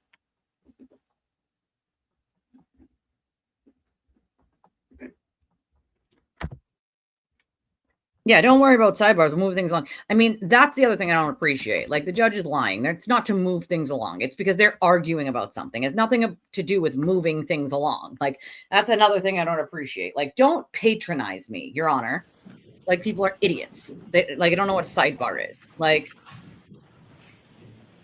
so stupid. 13 is probably a good number at this point. Oh, girl, so do we. I try not to So I think I on gave air. somebody the copy that I was using. I need a copy. If I may approach? Yes. Karen doesn't look happy. She looks pissed off. All right, so let's mark this first for identity. Me too, JMS. Me too. That's a pleasure today. I love that, Ian. No, Karen's sister does not show up at court. Nope. We do deserve a clip. We deserve a lot. Who did she just wink at? Did you see that? KKK for ID. His Burberry. Like, who is she freaking winking at during her murder trial? Very briefly, I want to go through this chalk with you for a moment. The trench coat. Do you recognize something on the left? Looking at the first category. Do you see 3-2? Super. Yes. How is that described? It's described as a cup. Okay, and you see that there's a photographic representation of the cup just above it, correct? Just another sidebar. It looks consistent with. Okay. Moving to the second category. What category is that? It's item 3-3. And 3-3, first of all, there's a What an idiot. photograph above it. Do you see that? Yes. It appears to be of a bumper, correct? Yes. You didn't take that picture. I did not. Okay, let's look down beneath it. You indicated that there were 5 items in 3-3. She's like, what's the point? A, B, C, D, and E, correct? Correct. Do you see A, B, C, D, and E represented in that category on this chart? Oh my God. I do see A, B, C, D, E categorized, yes. Great. Under A, you previously testified that the bumper glass sub A in 3-3 did not match the cup, correct? That's correct. Did not match anything in 7-12? It was Emma who said Sorry, it. Yeah. just give me one moment. I mean, my face is itchy too, but it's my that's correct. allergies. Did not match She anything could have in 7-12. allergies too. You got to give her the benefit of the doubt. And you see that represented by sort of the international symbol for negative, correct? A circle with a line through it. Correct? Yes. Okay. Under Which is- subcategory B, glass B, or item 3-3B, did not match the cup, did not match 7-12, did not match 7-14. That's correct. Is that accurately represented on the chart? Yes. Finally, with regard to E as an echo in that same item, 3-3, you see that there is a green indication that glass recovered by Proctor does match or did match in your analysis or was consistent with the item in 7-14, correct? It was consistent microscopically and instrumentally. Does that accurately reflect that finding on this chart? Ridiculous. Yes. Now, turning to category 3, there were 9 pieces of glass that you looked at. No, correct? not yet. Correct. A through F, I, K, and L. Defendant. If I could just reference my report to make sure. Of course. Yeah, because she doesn't trust your ass. Just saying.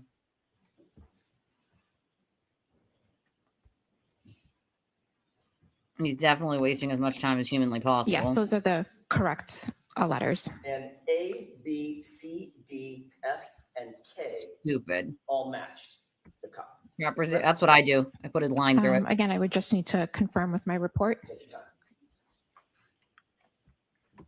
She can't control herself. Narcissists never can. Maybe she winked at Jackson. Like, again, if I'm Jackson's wife, I am not happy.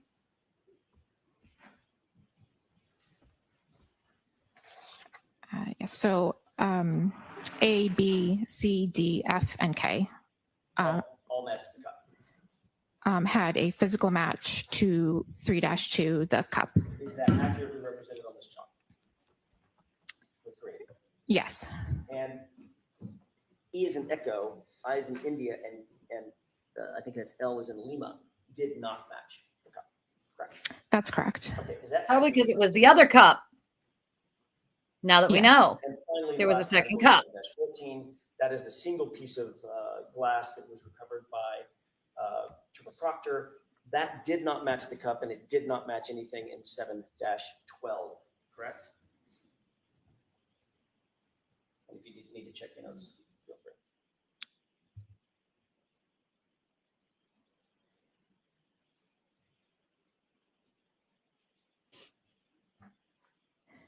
Yes, that's correct. Is that accurately represented on the chart? Yes. Your Honor, I would move for the admission with the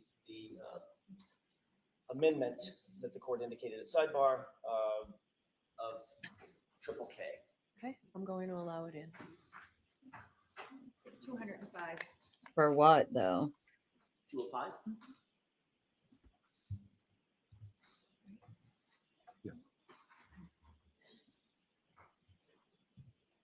Your Honor, the court indicated that it would like to see us before anything's published to the jurors. Hey, come on over for a second. Actually, have those redaction, Have those been done? Oh my God. All right, then come on over. Yeah, it's rain and wind, and we're supposed to get some sort of like bomb cyclone. Here's number 7, everyone. Number 7.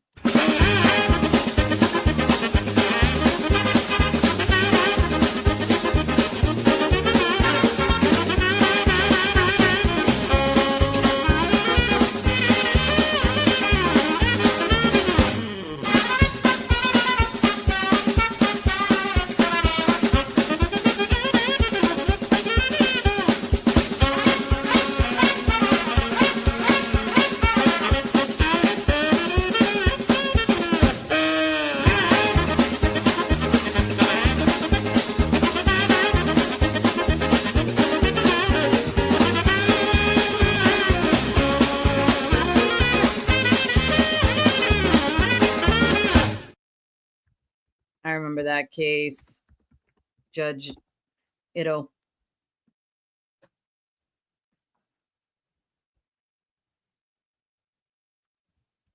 The young, oh God, I'm gonna butcher the name, but the trial with the rapper there, that judge, that was a wild trial. We're probably gonna hit 11. We're 1 off of 8, and I said 8, so I changed mine down from 11 to 8. 205. Thank you. Yes. The hell.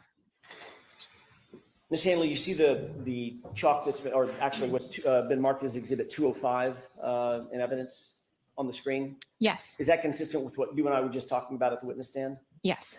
If you'll direct your attention to the screen on the right, just because it's a little easier and I think the laser pointer shows up a little better. Do you see the 4 categories represented in this exhibit? Yes. Okay. So 3-2, I'm going to go over it very quickly one more time, just visually. 3-2 on the left is the cup, correct? Yes. 3-3 represents the 5 pieces of glass of what we call the bumper glass, A, B, C, D, and E, correct? Yes. 7-12 is the 9 pieces of glass recovered by Trooper Buchanan at 34 Fairview, correct? Yes. And finally, 7-14 is the single piece of glass recovered by Trooper Proctor, correct? Yes. Taking these one by one, just so. Right? Bingo. Everybody see? Should make bingo cards. Taking these one by one. Looking at the. We should do that in Discord. Category 2. Piece A did not match the cup, anything in 7-12 or anything in 7-14, correct? That's correct. Piece B did not match the cup, did not match anything in 7-12, did not match anything in 7-14, correct? That's correct. And moving over to category 3, there were some matches in these 9 items, 6 of them, A, B, C, D, F, and K, correct? Yes. But what those matched, Ms. Hanley, with a cup, nothing on the bumper, correct? Correct. And what didn't match the cup were E, I, and L. Is that right? That's correct. Moving back to category 2, however, there was one thing, item E, that did match something in this series of categories. Isn't that right? I can't hear a shit he's saying either. Not a physical match, but instrumentally there was consistency. All right. And this was an item, the only piece of bumper glass, the only piece of bumper glass to match anything else in your analysis. Matched what? What was consistent with what? Item 3-3, piece E, was consistent in physical and instrumental properties with the sample that I took from item 7-14. Which is the single piece of glass recovered by Michael Proctor, correct? Yes. But not a single piece of glass, nothing that you analyzed coming from that bumper matched the cup. did it? Nothing. Physical match comparison. There was no physical match comparison to the cup.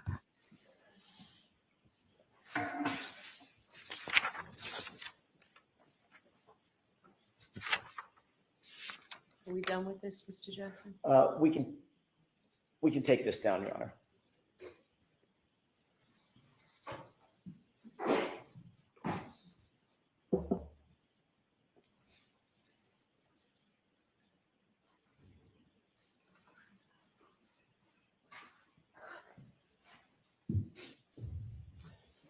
Your Honor, that's all I have.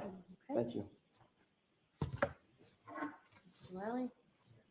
There's nothing because there's all he wanted was her to read the thing saying Proctor Buchanan, Proctor Buchanan. That's it. That's all he wanted. That was it. Right? I want to know too. I want to know too. Yep. Now, Ms. Hanley, as far as you were asked some questions on cross-examination about biological pieces or tissue or things being on the glass, and you referenced that that was done in another unit, correct? Yes, if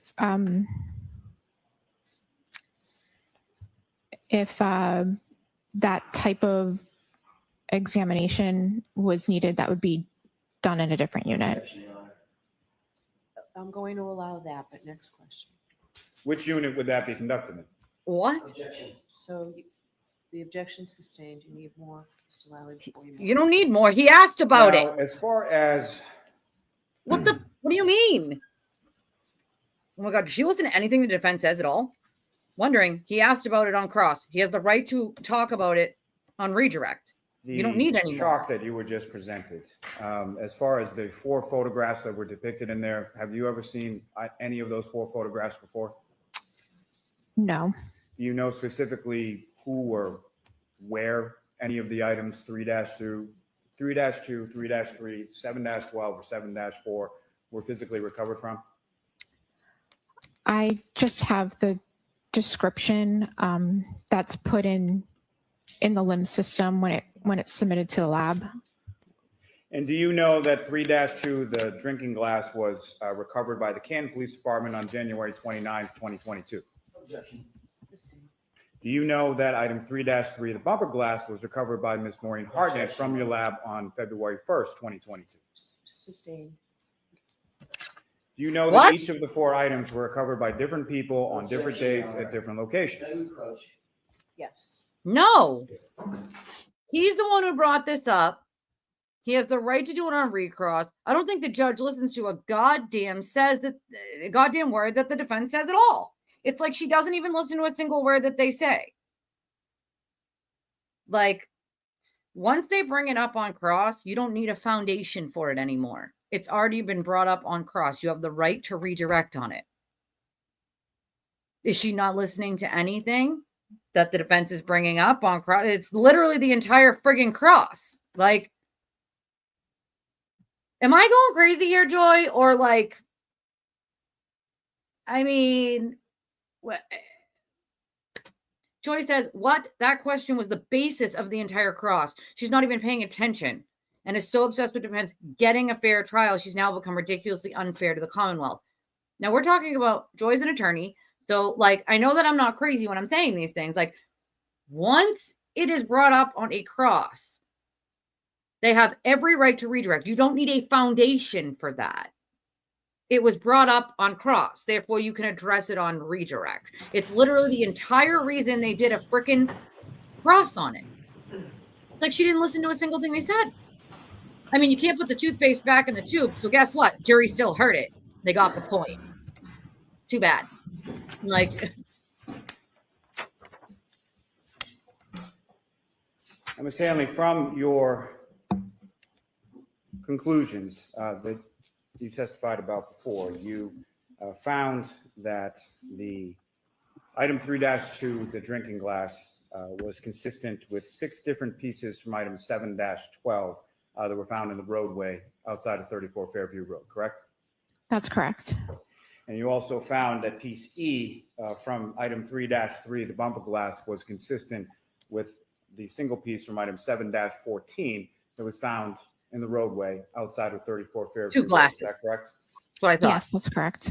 And you also found that items from 7-18.18, the debris from Mr. O'Keefe's clothing, were consistent with the item 3-1, the taillight housing, correct? Yes, Your Honor.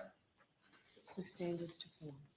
Now, as far as the chalk that you were presented with on cross-examination. What was wrong with the Is form? there anything in there about item 7-18.18 or item 3-1, either the taillight housing or the debris from Mr. O'Keefe's clothing?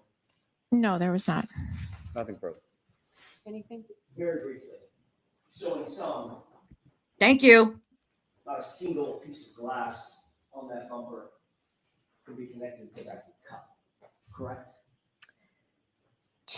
There was no physical match to Because there was the two pieces glasses. that I Thank compared you. for physical match Thank from you, the bumper. Jackson. There was no appreciate that. physical match to the glass cup 3-2. So that means there was two glasses. That's what that means. Not a single piece of glass. His glass and her glass. Matched. Sustained. But That's the what he just one proved. piece of glass that did Thanks, match Jackson. Came from the same source, was consistent with coming from the same source as the single piece of glass recovered on the possession of or bagged by Trooper Michael Clark, correct? It was consistent with item 7-14. That's all. All right, Ms. Hanley, you are all set. I'm going to see counsel for a minute. Oh my Feel free to stand up and stretch. God, dude. So basically, what Jackson just proved, okay, before we hit the sidebar button for number 8, is that guess what? The glass, there was pieces of the glass next to John that matched pieces of the glass that were near John. The glass on the bumper didn't match the drinking glass. But we now know that Karen said that John took her glass. So we've been wondering this entire time, was there two glasses? Well, guess what? We were basically just told without being told there was two glasses. The glass on the bumper didn't match the drinking glass next to John, so it could have only matched one other thing. Karen's glass that he picked up out of the car. So he must have had two glasses. Thanks for helping the Commonwealth, you dumbass. And now I will play the clip so that I could explain that to you real quick. Because that's what, I don't know, you tell me, Joy, that's what you heard, right? Like, just I mean, saying, like...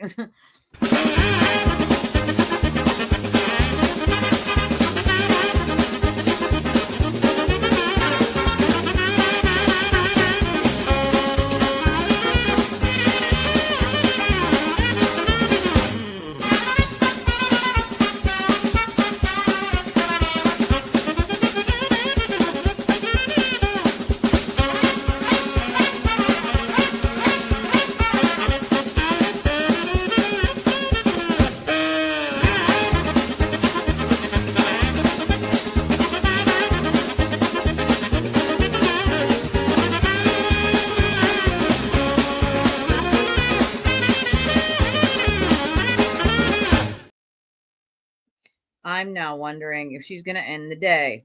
How much we want to bet she ends the day and says, well, we have another witness here, but since it's only an hour until we leave, we're going to close it off for the day. We're ahead of schedule, everyone. Watch.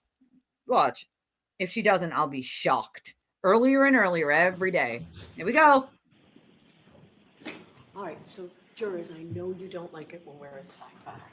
We don't like it when we're in sidebar, but Bullshit. I can tell you that after speaking to the lawyers now, we're ahead of schedule. Here it comes. They worked very hard to get us to this point where we're ahead of schedule so that tomorrow, instead of being a half a day, you have tomorrow off. So you have What? tomorrow and Friday, a good long weekend. Are you fucking kidding me? Very, very important. Do not discuss this case with anyone. Oh Don't my say a God. word about this case. Don't let anybody say anything to you about this case. Don't do any independent research or investigation into this case. If you happen to see, hear, or read anything about I can't this believe case, this. please disregard it and let us know. I believe next week, except for Thursday, are full days every day. Watch your social media use this weekend as well. Have a great long weekend. We'll see you here Tuesday morning, ready to go. Tuesday. I can't fucking believe it. I cannot fucking. Oh my God. Now these people are going to start putting fake Google reviews on the real Dr. Wolf's web. Like, these people are fucking. He shouldn't have. I mean, all he did was prove that the second glass is the one that made that glass on the bumper, which means John had 2 glasses. Like, they're not going to pick up on that. Why? Because we're not dealing with intelligent human beings here. Just saying. Just saying. This is insane. Like, I thank God I muted that guy already. Like, it isn't fair. If there's a witness waiting, they should be going. They shouldn't have to be like, okay, well, now you have to come back. Sorry. You know, we have, now we're not going to do any day tomorrow at all. Not even just a half a day. We're just going to give you Thursday. You already have Friday and Monday, but hell, why not just throw in Thursday for good measure? Probably into the snow, probably picked up by the plow and moved along pieces of it because it was found on the bumper. Some of it could have come off the bumper when they moved the car, of course. I'm guessing a lot of it, that's what happened, is when she drove off, some of it flew off, probably down the street. Semi plow probably picked it up at some point, pushed it along, and whatever pieces remained after that car was driven a bunch of times, put on a tow truck, moved, brought back, drove it off the tow truck. So, like, whatever remained. You know what I mean? They don't leave us with clips. 5 days off? 5? This is crap. I'm sorry. This is bullshit. Whether you're ahead of schedule or not doesn't mean that you just stop. It means you keep going so they can end this trial so these people can go back to their lives instead of being jurors. Like, I'm sorry, what? Ahead of schedule? Then you keep going anyway. Like, well, that's it, right? Like, you want to let them all go back to where they live? That's great and all, but giving, like, till Tuesday? That's because Monday is a holiday. So why are you giving them Thursday and Friday off? There was really no need for that. You could have given them Friday. I could understand that because of Monday being off. So 4 days, cool. Although I don't think it's necessary when you already have Saturday and Sunday and Monday. I don't think Friday was necessary. But then to throw Thursday in as well for good measure, like, oh, hey, here's an entire week for you to forget everything you just heard. I'm sorry, but that's just bad. It's bad judging. Like, she did just add a day. She just added a day off at least. Like, I mean, I'm good with them being left with these testimonies. It's just like, it's further away from the beginning of the testimony is what my problem is. Nope, no clip. Yeah, see you next Tuesday, right? Earlier and earlier, every goddamn day. Then extra days off. I'm sorry, it's just lazy. It's lazy as F. Like, why keep these people on a jury longer than they need to be? It's not necessary. Like, I mean, we got to 8, right? We got to 8. I win. We got to 8. I win. 5, 6, 7, 8. To 8, right? Was it 8 or 9? I think it was 8. Monday's Memorial Day, so I understand that. I totally understand that. But, I mean, hey. I mean, that's the thing. You'll never get a removed from the bench. Not in Massachusetts. We don't vote our judges in. So even if you're a really, really bad, shitty judge, you'll never be removed from the bench here in Massachusetts. Take a fucking act of Congress to get you removed here. It never gets voted out of committee, ever. So we have some really bad judges, and we do have some really bad ones. And we've had lawmakers, representatives trying to get them removed for years, and they go in like 2-year increments, years and years and years. We're talking 6, 8 years. Every 2 years they're putting in a bill. It never makes it out of committee. It has to be voted on. And the governor has to sign off on it to remove. And that never, ever, ever happens. Ever. And this is the result of that. Them knowing that they really are never going to be removed, no matter what they do. You know? Like, that's literally what it means. Like, it's unfortunate, but, you know, like, that's what I'm saying. How are you ahead of schedule when you took, 2 hours today, an entire day for Karen to take a sick day, these friggin' 8 to 14 sidebars a day? I mean, it's absurd. Like, 3 witnesses? Like, come on, man. And that's what I'm saying. Everybody else has entire work weeks, except Monday being a holiday. They might have Monday off, but like they need to have Thursday and Friday and Saturday and Sunday and Monday. That's 5 days. I mean, that's an entire week almost. That's absurd. Like, it's so hard on her for her to sit up there and not listen to a word the defense says and just say sustained every time they object. Yeah, so hard for her. I mean, I called it. Just saying. Like, right, exactly. If you're ahead of schedule, like she's saying, then you keep going so these people can go back to their lives and we can get this over with and this family can get some goddamn justice and they can start moving on with their lives. Like, I mean, come on. Yeah, if you know, you know. I get it. It's just awful. It's horrible. It's literally horrible. Like, it's one of those things. Like, it's one of those goddamn things. It drives me absolutely freaking bonkers. Like, absolutely bonkers. Like, you know, right? Gonna call in sick again on Tuesday. Another 5 days off for her. Like, oh, I doubt it. I bet she'll let them go all the way through just to get it over with at that point because she knows there's only a week left at that point. Like, I mean, the jury is being left with like, hey, there's no third party. Like, but still, it's bullshit. Like Bree said, it's bullshit. Like, you're putting the burden's already on the prosecution, but you're overburdening them. Like, exactly. And they have the full burden of proof. You won't let them ask valid questions that were just brought up on cross because you're not listening. That's a problem for me. Like, and helping Alessi out, helping the defense attorney. Like, you shouldn't be helping any attorneys. They need to figure it out themselves. They're attorneys. But also, she's telling them to make foundations for things they don't need foundations for. Like, does she forget how to be a judge? I don't understand. Like, exactly. Monday off only is what any other judge would do because you have to. It's federal holiday. The court is closed. So clearly no one's going to be there. You know what I'm saying? Like, every day, dude. Every day. Force. Like, what the hell? I mean, make no mistake, Penny, I'll be here. That's not the point. The point is it's really frustrating. Like, it's really frustrating for me. Now I also need to figure out what I'm doing for my schedule for the channel. Oh God, this is going to be difficult. I don't like, you know, well, we know that, yeah, that the taillight was in John Scolding. We've heard about that before, you know, like that's it. When you're ahead of schedule, you don't just start taking days off. To what? Get behind? Like, just finish it. Like, they probably did think that the Commonwealth was going to take a lot longer with both Hanley and but again, why not start with Welcher then?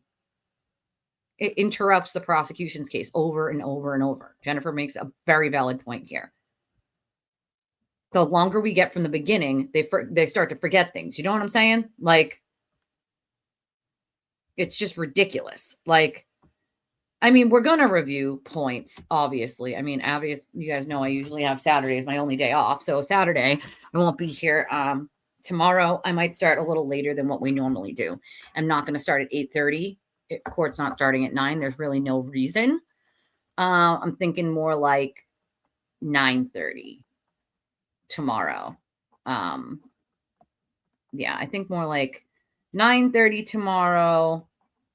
And they won't be 8-hour streams, obviously.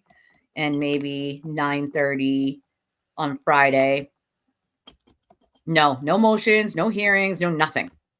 Unless something is put in then between now and any of those days, no. There's not going to be anything, Penny. I think for the sake of the channel, I'll do 9:30 tomorrow and 9:30 Friday. We'll start and probably end by 12:30, couple hours, maybe 3-hour stream or so. These longer streams really are hurting the channel.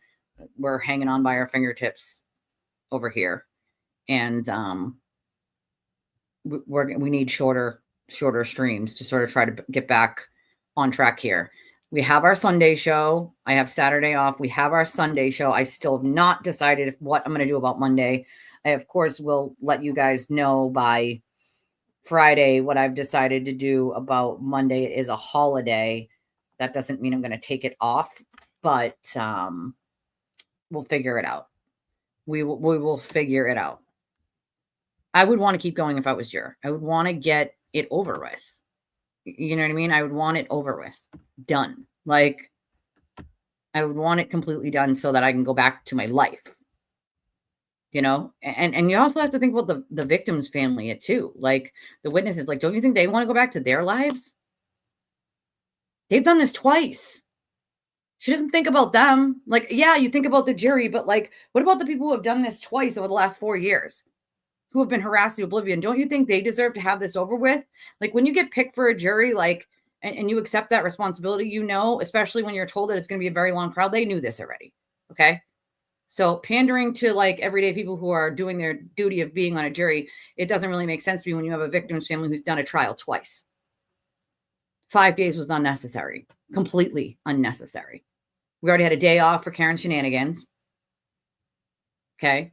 A half a day this morning, more shenanigans. You know, like ridiculousness. I'd want them to keep going. Just no, it has nothing to do with the witnesses. The witnesses are ready. Nothing to do with the witnesses. This is the judge. This is all the judge. This is all the judge being like, well, we were only going to do a half a day Thursday, but I guess we'll just do an entire day off tomorrow instead. You guys can have it off, and you guys can have Friday, Saturday, Sunday, and Monday. So we'll see you Tuesday, 5 days from now. Don't worry about it. I'm sorry, what? That's all the judges. Nothing. The witnesses are all ready to testify and have been ready for a while. So, you know, make sure you join the Discord, Joy. So, you know, you can have a couple more back and forths about whether you should do that or not with the tan. Like, you know, easy to do for a full week, right? Make sure you join the Discord. I am covering the Koberger case, and we can do some on the Koberger case as well. I like to try to finish one before I'm like jumping into the other, but we could do some on the Koberger case. You know, trying to write that down because there is some stuff going on with that. We can, you know, pop that into some of the stream of points of this trial Thursday or Friday, one of the days. It is a break for the family and friends too, but I feel like they just want this over with. Believe me when I say like this break isn't something that they want. They want this done. They've been waiting an extremely long time for it. You know, they definitely do. Like, exactly. And yeah, the defense is not even gonna. Last year it was, they say it was going to take a week or 9 days. It ended up being 3 days. Ooh, Wendy's. That sounds really good. I'm not going to lie. Yeah. They need the time off to stock up on Grey Goose. You know what I mean? Like stocking it up. I'm going to check one last time for donations to say thank you to anybody. If you want to grab your, you know, throw yours in at the last minute while I check these, you're more than welcome to do so. Obviously, if you catch me on the restream and you donate when we're not live anymore, I'll read it tomorrow morning. Tomorrow morning we'll start a little later at 9:30 instead of 8:30.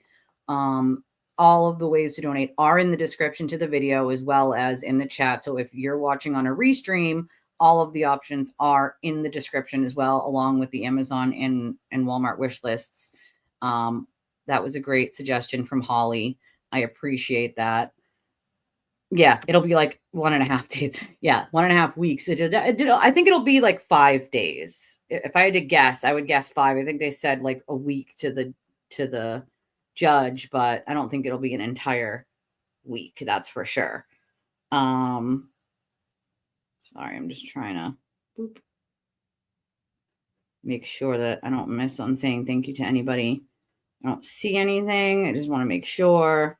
I never ever want to not say thank you to someone, because we can definitely always use the support and the help. We're just a small channel trying to survive over here. Ooh, quesadillas sound good. Or grilled. Oh, you guys are making me so hungry. Yeah, most judges do value the jury's times, but, you know, I still want that, you know, bacon, that bacon grilled cheese is what I want. I'm telling you, that's what I want. And you know, it just pops up on my phone. Crumbled cookie. Today is customer pick day. Enjoy the winning dessert. Limited time only. Like, screw you. I haven't had crumble cookies in like 2 years, dude. I sent them to a friend for her birthday, and I was like, I love crumble cookies. They're so good.